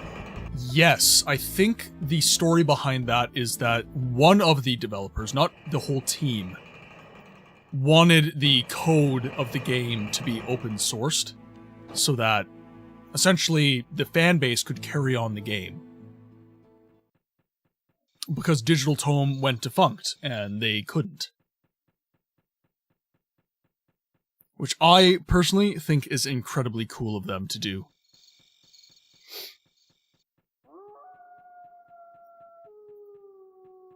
Okay, I think that is all of the skeletons in this area. So what we'll need to do now is start looking around for stairwells and other secret areas so that we're making sure we're not missing anything. I gotta make sure we're not fighting the Mertzwogs, because they will swamp me, and I will be in pretty major trouble.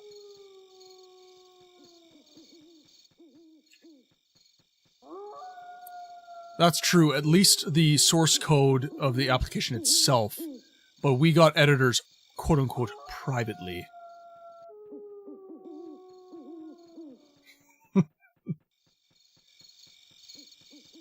It's cool when the developers do stuff like that, though. Because sometimes the business of the gaming industry interferes with the actual art of what game production is. And I think something that we need to keep in mind whenever we are poo-pooing developers for drama surrounding the production of their games, we need to understand that the developers love the games they're making. They don't want to make a bad game. They don't want to make a game that is artistically and commercially devoid of meaning. They want to make something good and something people want to play for time immemorial. It's when the business gets involved that things get very, very upsetting for everyone involved. The businessmen ruin it for everyone, is basically what I'm saying. Unfortunately, these games have to make money. That's the only way that we can have livelihoods that are kind of adjacent to the gaming industry. There we go, stairs right there. So business does have to get involved to an extent, but be gentle with your devs, is what I'm saying. Don't blame them when stuff goes awry. Okay, now I've got space to move here. So, I will say, Avalon, one of the rules for the community is to avoid politics. Now, you did not get political in that situation. However, bringing subjects like that up in the chat opens a door. So I would just ask respectfully that we avoid political or religious or sensitive conversational topics, because we're here to have fun. We're not here to... No, I'm not mad. I'm just saying that it opens a door to different avenues of conversation that can go out of control very, very quickly. There's nothing wrong in what you said. I'm just saying that those conversations can go out of control even though you didn't mean them to.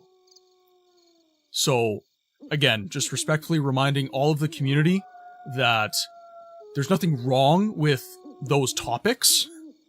Really, truly isn't. But if there's certain entities in the chat that want to take things a certain way, that will degenerate and it'll frankly write the stream off. Which is why we made it a rule to avoid subject matter that has been politicized, even though maybe it shouldn't be. Okay, now how the hell do I get over here? But I would agree that certain tropes within writing right now, that we will not name, have affected story writing and everything like that within the industry. I would concur with that assessment. Now, how do I get here? Why is this not letting me through? You have to go to the other side of the house above. Okay.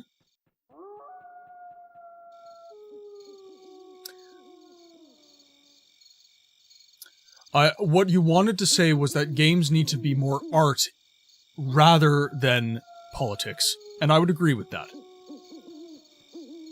For the same reason I don't like it in chat, it has no place in games.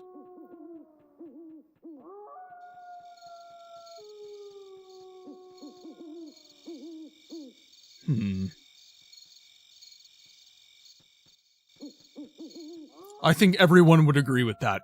There you go.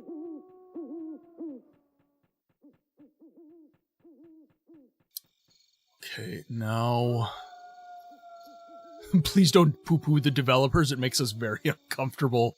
Yeah, we do have some game developers in the community as well.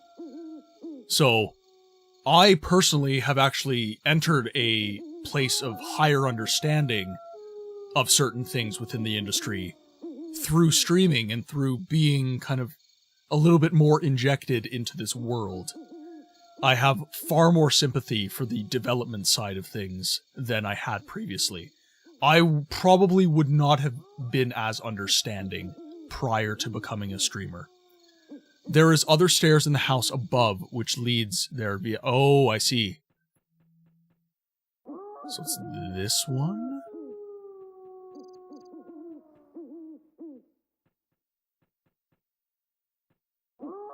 Left?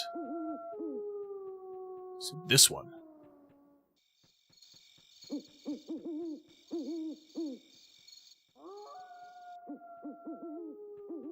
Nope, down. Oh, there we are. Haha! Keep a weather eye, everyone. I really shouldn't be holding my coffee in my other hand, because what if I need... Ring of Health, there we go. That is what Daddy is talking about. Oh yeah.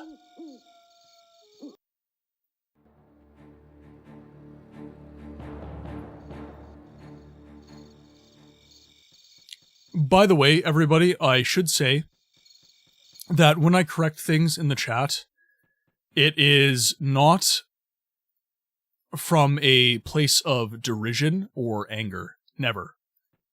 I am always coming at things from a place of understanding, gratitude, and, dare I say, love. I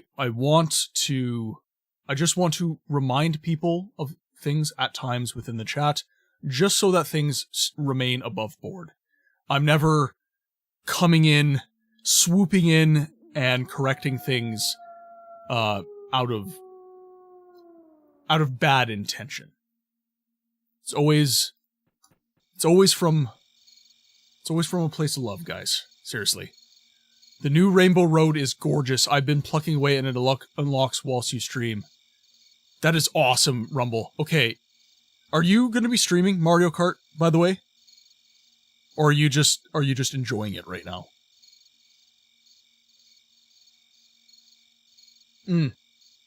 Okay, I'm definitely going to be tuning into that tomorrow then. I've been watching my friend Snowy play, and honestly, one of the reasons I like race games, but I don't like I've got love and hate for racing games, is it really gets my heart rate and my competitive instinct going. I was watching his stream, and as he got into second place for a little while there, and I got that feeling of just like, come on, come on, come on, come on, come on. And then he got hit by a shell, and he went into 9th place like that. And it was like I was watching a hockey game, and my team just threw the game from a 3-point lead. I was so upset. And I was like, oh, this is why I stopped playing racing games. They get my blood pressure up. I do love racing games, though. Need for Speed is one of my favorite franchises. I just love playing the crap out of their games. Not to say there's not better racing games out there, but I've played a lot of Need for Speed. One of the big reasons is it allows me to customize the cars. And I'm a massive car guy in real life, so...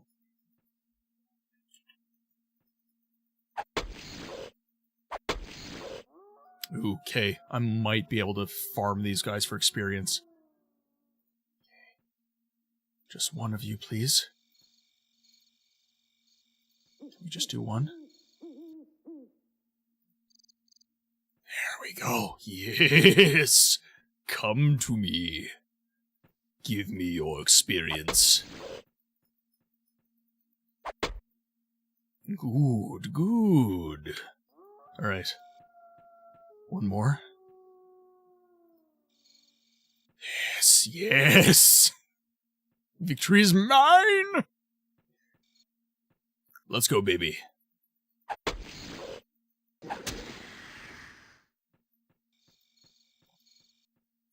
Rumble, quick question for you, because I love karting too. What is your favorite Mario Kart game? How did all these squares make a circle? No, it's fine. It's fine. It doesn't bother me. It doesn't bother me. It bothers me. It bothers me a lot. And that one's still green! I love me some DBZ abridged. One hit KO. Beauty. Now just you. Boom.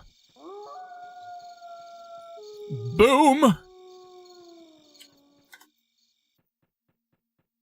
By the way, if you guys... I might link that in the Discord, actually. DBZ Abridged, Yu-Gi-Oh! Abridged, Helsing Abridged.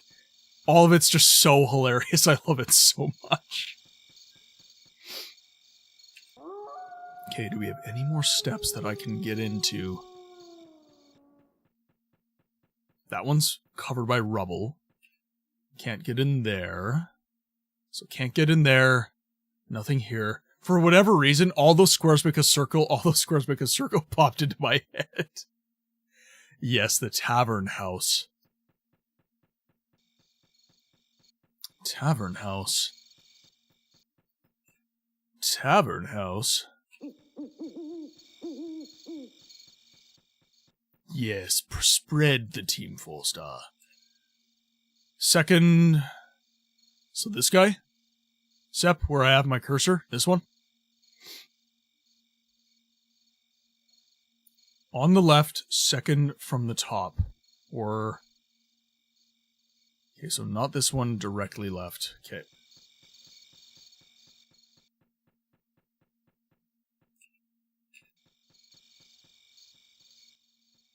Probably not this one. Probably this one, but...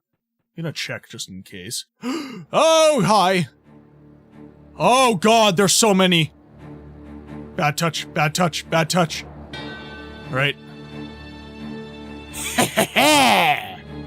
Bamboozled again. Right.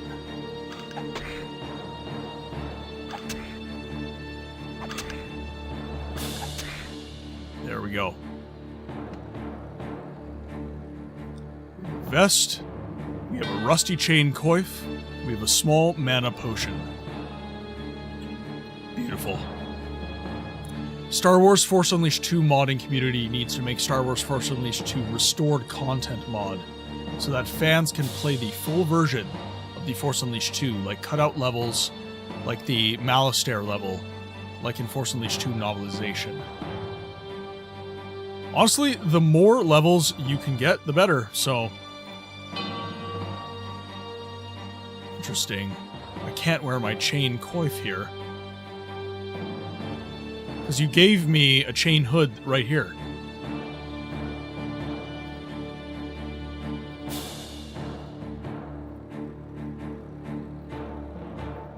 Interesting. Yeah, doesn't want to be. To be fair, I'm not using the most recent edit, so you probably have done. I've just been lazy and I haven't been updating my game. That is a my bad.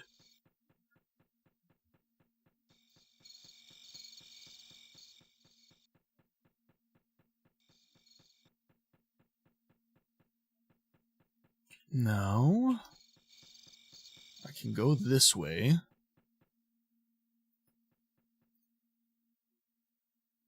We have some A'houl. Nope. Come here, you. No. I hate archers!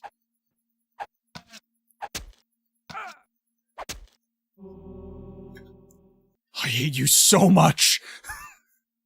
It's fine when it's me, but when it's you, I hate you. You are the worst.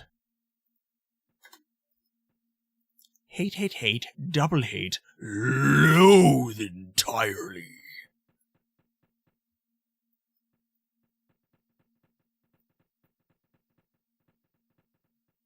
Come here.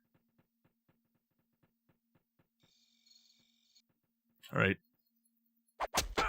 Oh, brother. Brother. That one hurt. Okay, juke. Bait it. Bait it out.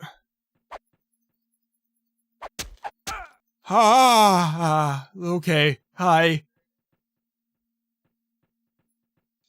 Oh, man. I don't think I can kill him in one more hit, though. Okay, bait out the attack. Oh! Woo! Alright. Oh. Okay. Stone Battle Axe. We have a shield. Let's just throw these on the ground. Screw it. So he had a shield on at the same time. Why does he get to break the rules and I don't?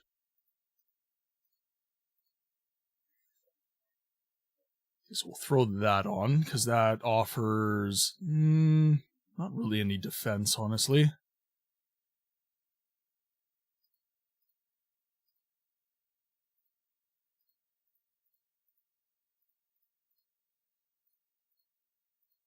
Okay, that's better. Even better. Can I wear... What is this? 030406 020506 03040. Okay.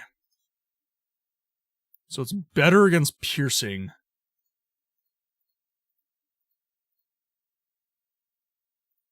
Oh, come on, I totally have space right there.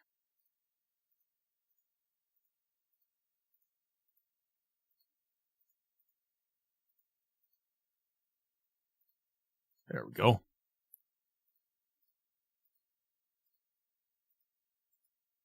Okay. Think that's okay. So what we're gonna do, piercing, crushing, cutting. So what we're gonna do is this.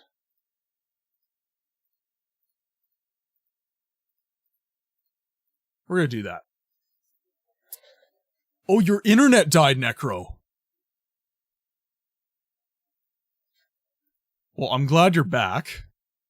I hope everything is all worked out. And happy clappy. Also, I subbed on OnlyFans, I mean YouTube. Shh, you can't tell them about the other channel. I made you a mod. You know about the other channel now. You can't talk about the other channel.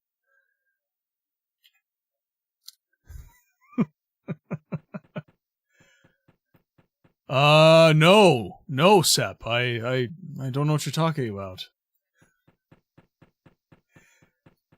You think I would be a plumber if I had an OF? Oh, I guess plumbers crack OF. New content creation ideas. Crop top when?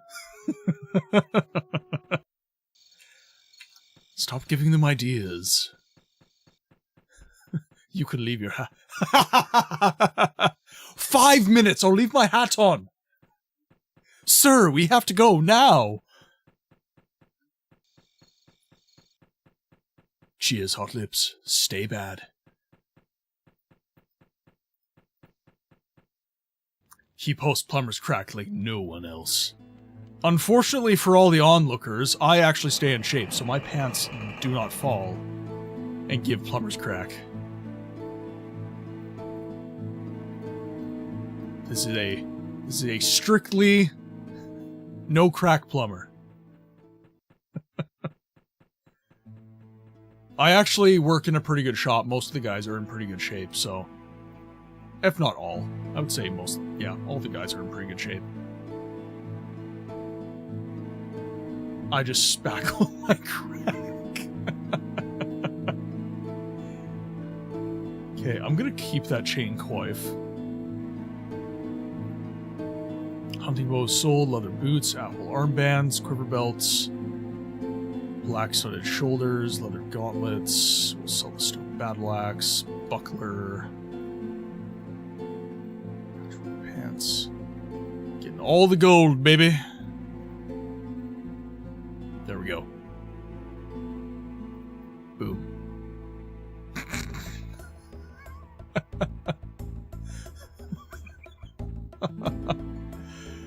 Jenko jeans! That's what he's saying, is he intentionally wears his pants early 2000s style to show off the crack. Good old Jenko jeans. Sammy, welcome to the chat, man. How's it going? We are doing great today. You're actually popping in. Looks like, well, yeah, we're near the end by the looks of it. Nearly 6 hours in. I wish you could, like, pause the stream for, like, 20 minutes to, like, get some housework done, and then just continue the stream, instead of ending it. Because what I'm having to do now is actually end the stream so I can... To the VOD we go. No, you can hang out. Hang out, man. You can hang out. Did you just wake up? You were up pretty late, carding and doing some Pokemon Scarlet, so... Oh, another problem with hard mode. You always need to play the next save state, otherwise you'll lose your progress. Yeah, so I have to go... Yeah, just go on break. This is an 8-hour stream today. No, I do have to find the next save state, so... Village 3 is clear.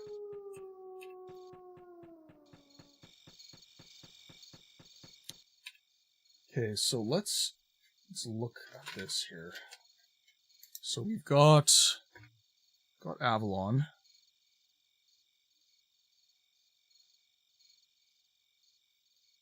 And then you've got Village 1, Village 2. Sorry, village 3. Village 2 is this way.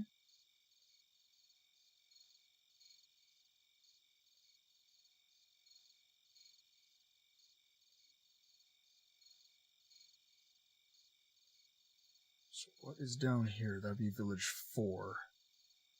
So if anyone's curious what I'm doing, I'm just making a map. Quick little grid map so I can keep track of stuff. How much progress did we make?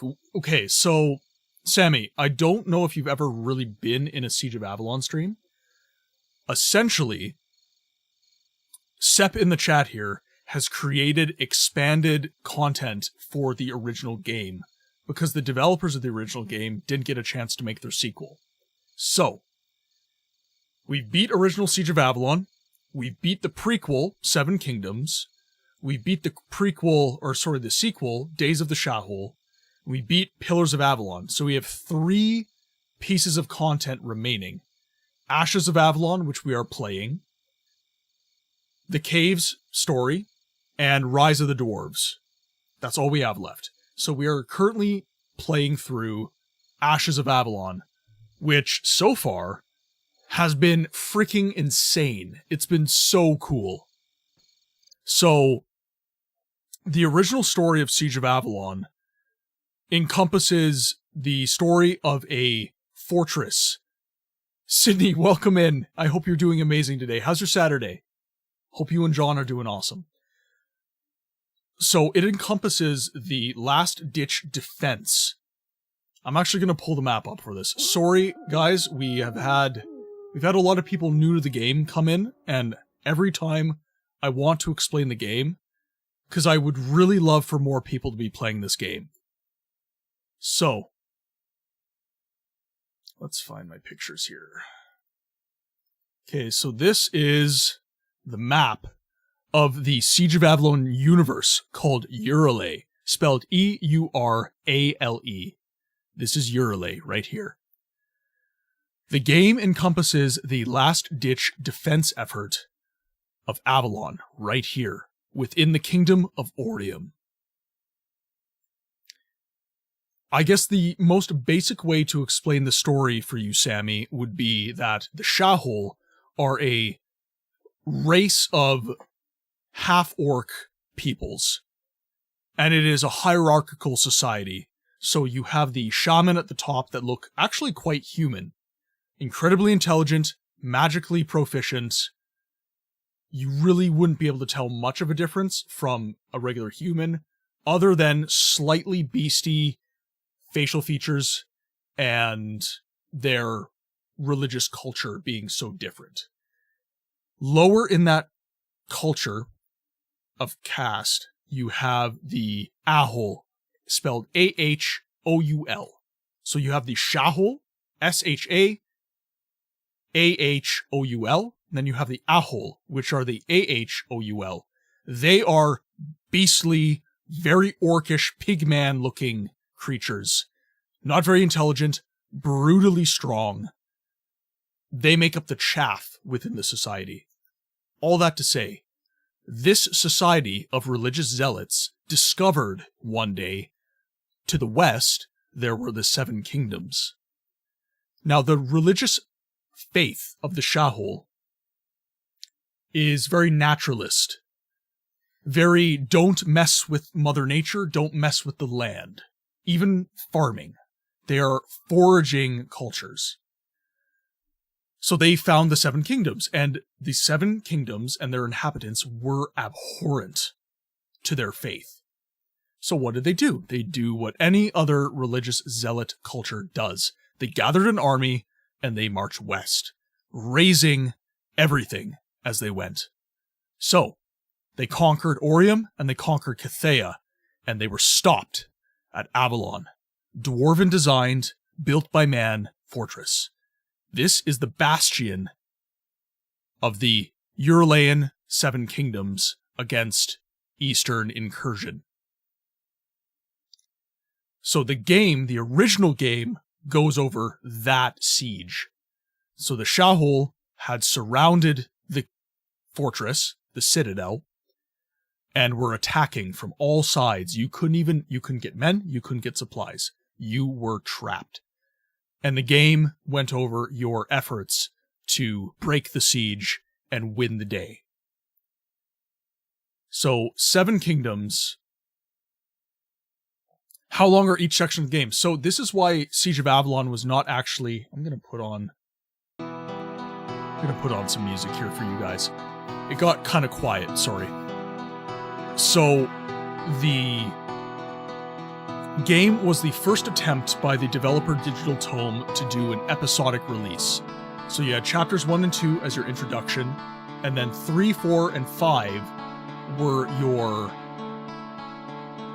class-specific quest lines. So you had a chapter for each class in the game.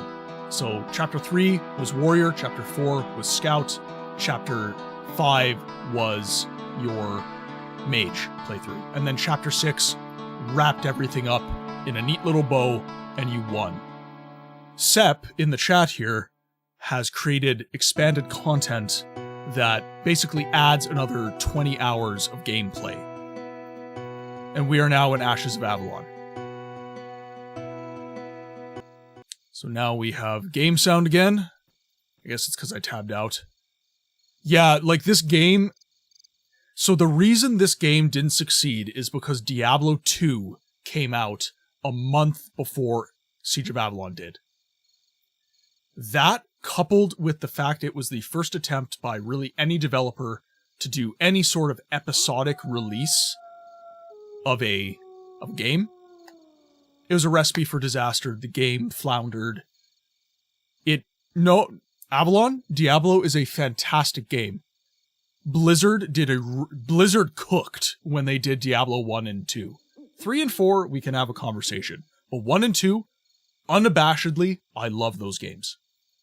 I am just lamentatious of the fact that Siege of Avalon had to suffer because Diablo succeeded. But we have a core group of people who love this game, Siege of Avalon. Sep being probably the greatest fan I've ever met in my life. I thought I was a fan of this game. This guy loves this game. Avalon, Corvus Avalon in the chat as well. He's a pretty major fan as well. We've had a lot of people come in that are great lovers of this game. And soamigos.de, this forum here, is where you get all the mods. Sep is very active on that forum. But yeah, that is, without getting too deep into the weeds, that is more or less the story. So Ashes of Avalon encompasses the... Okay, so Siege of Avalon, you win. Days of the A'houl, which is a sequel to Siege of Avalon. Mithras, the main big bad from the original game. No, this is vanilla. This is completely, other than the mod that gives you your expanded content and a little bit of QOL, this is vanilla. This is what you would have gotten. Actually, well, I can't quit because I'm playing hard mode right now, so I need actual save states. Let's see if I can run away.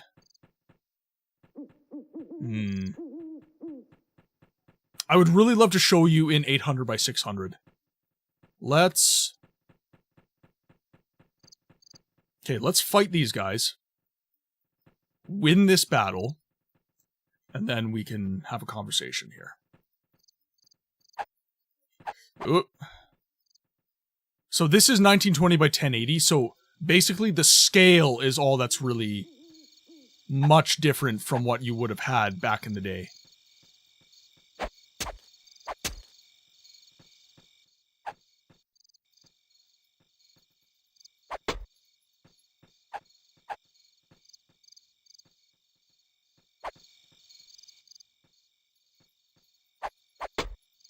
Okay, took him down.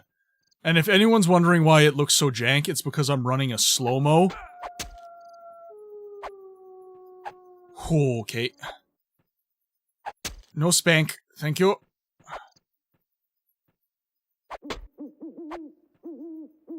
Sep added slow-mo into the game, so that you wouldn't get absolutely destroyed. Okay. There we go. By the way, those of you who are not subbed, ads will be dropping soon. T-minus 1 minute, I believe. It's just to stop the pre-rolls. I do apologize. But it is a necessary evil as of right now. Okay, now let's see what we can get going here. Okay, hi. Nail biter.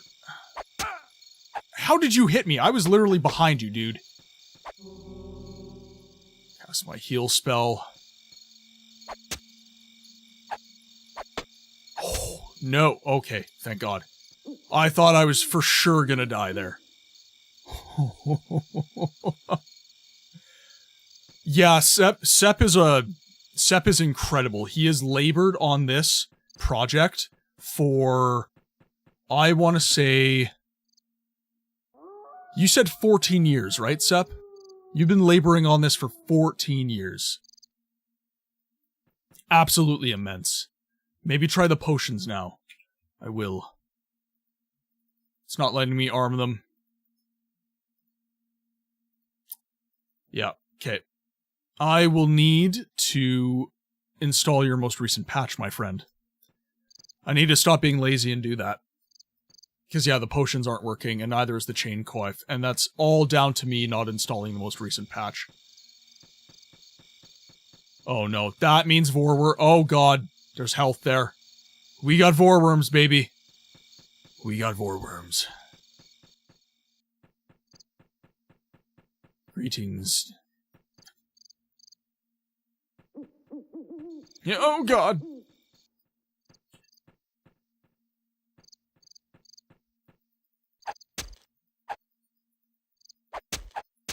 Okay. Juked it. Okay. Bait. And attack. Damn it!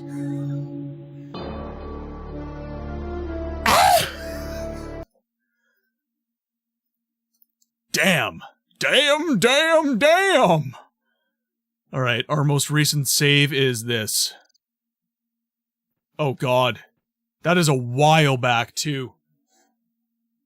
Damn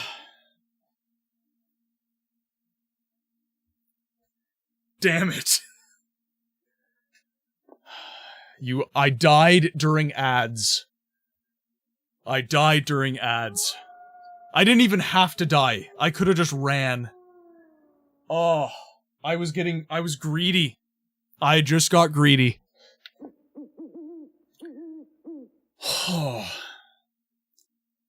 Okay.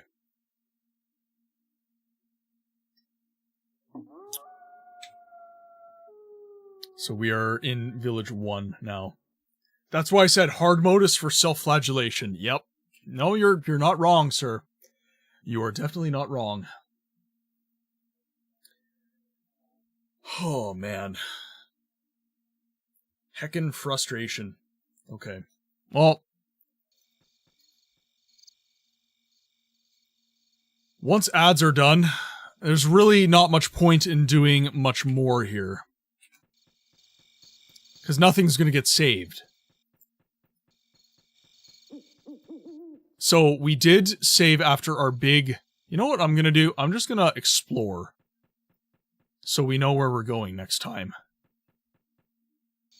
So this is the old village. At least you could remove the hard mode manually somehow when it gets too annoying. Oh, you can? Where? Where can I remove hard mode, sir?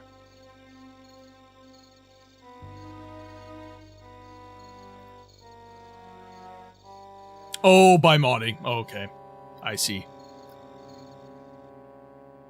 I mean, everybody seems to love the fact that I'm playing in hard mode, so...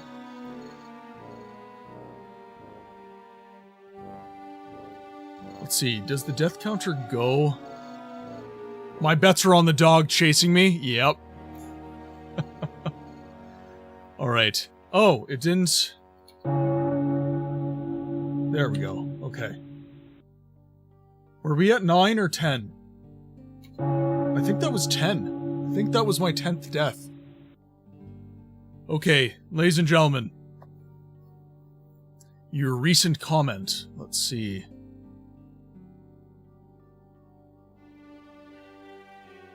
Oh. Okay, so, my brother would like me to read this for you guys. K Solo in the chat, he is my brother IRL, by the way. He has asked that I just read for those of the people who are new into the chat for today. He said, everyone new in the chat who wasn't here from the start of the stream. I have autism, and my brother can testify this. I was bullied a lot for being a nerd, and for having autism, and my brother protected me from being bullied. So he has said that earlier in the stream. He let everybody know, but he had just asked that I reaffirm that in the chat today. So it's all good. K Solo, you're loved and you're awesome.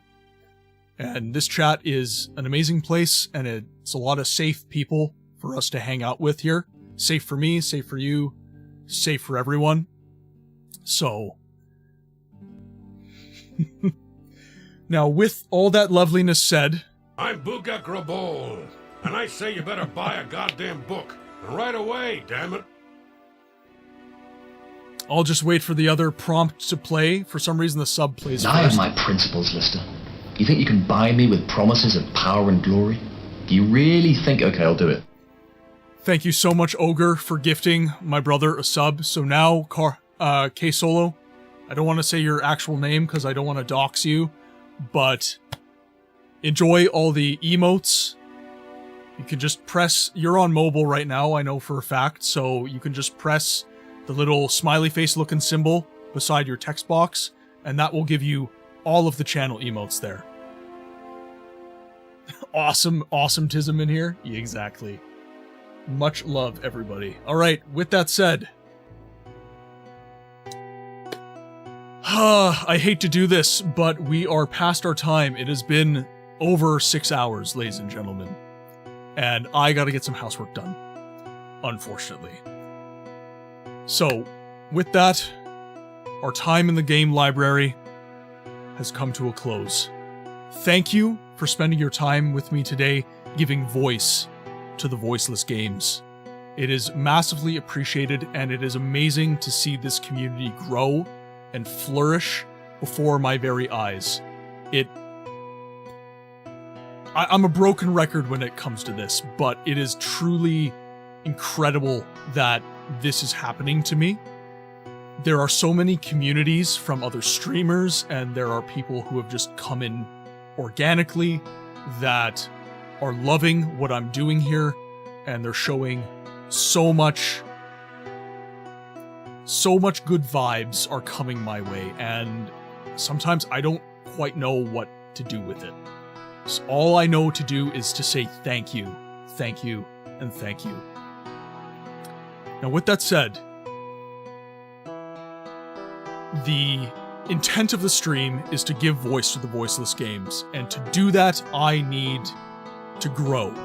The channel needs to reach more eyeballs. We need to bring more people into this amazing community. So if it is within your power, share as much as you can with the people in your personal life. I'm not going to ask people with other communities to share there. That's not for me to say. But in your personal life, I would ask that you let people know that there's content like this out there for the games that they love and they want to see streamed. I am on Discord, TikTok, Instagram, YouTube, and of course here on Twitch.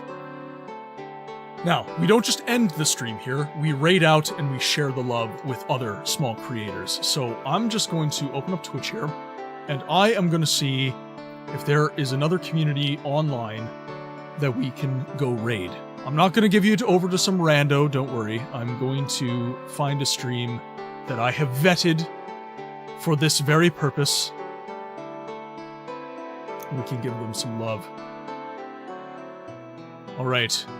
Bear's gonna like this one. Our buddy Rainlight is streaming some Dune Awakening for all the Dune lovers out there. It's a no-brainer for me. He gets the raid today. So, with that, we're gonna start the raid. Ladies and gentlemen, if you are not subscribed to the community, there is your raid message. And if you are subscribed to the community, there is your raid message. Thank you all for joining me in this raid. And with that, ladies and gentlemen, be well. And I'll see you on the next one.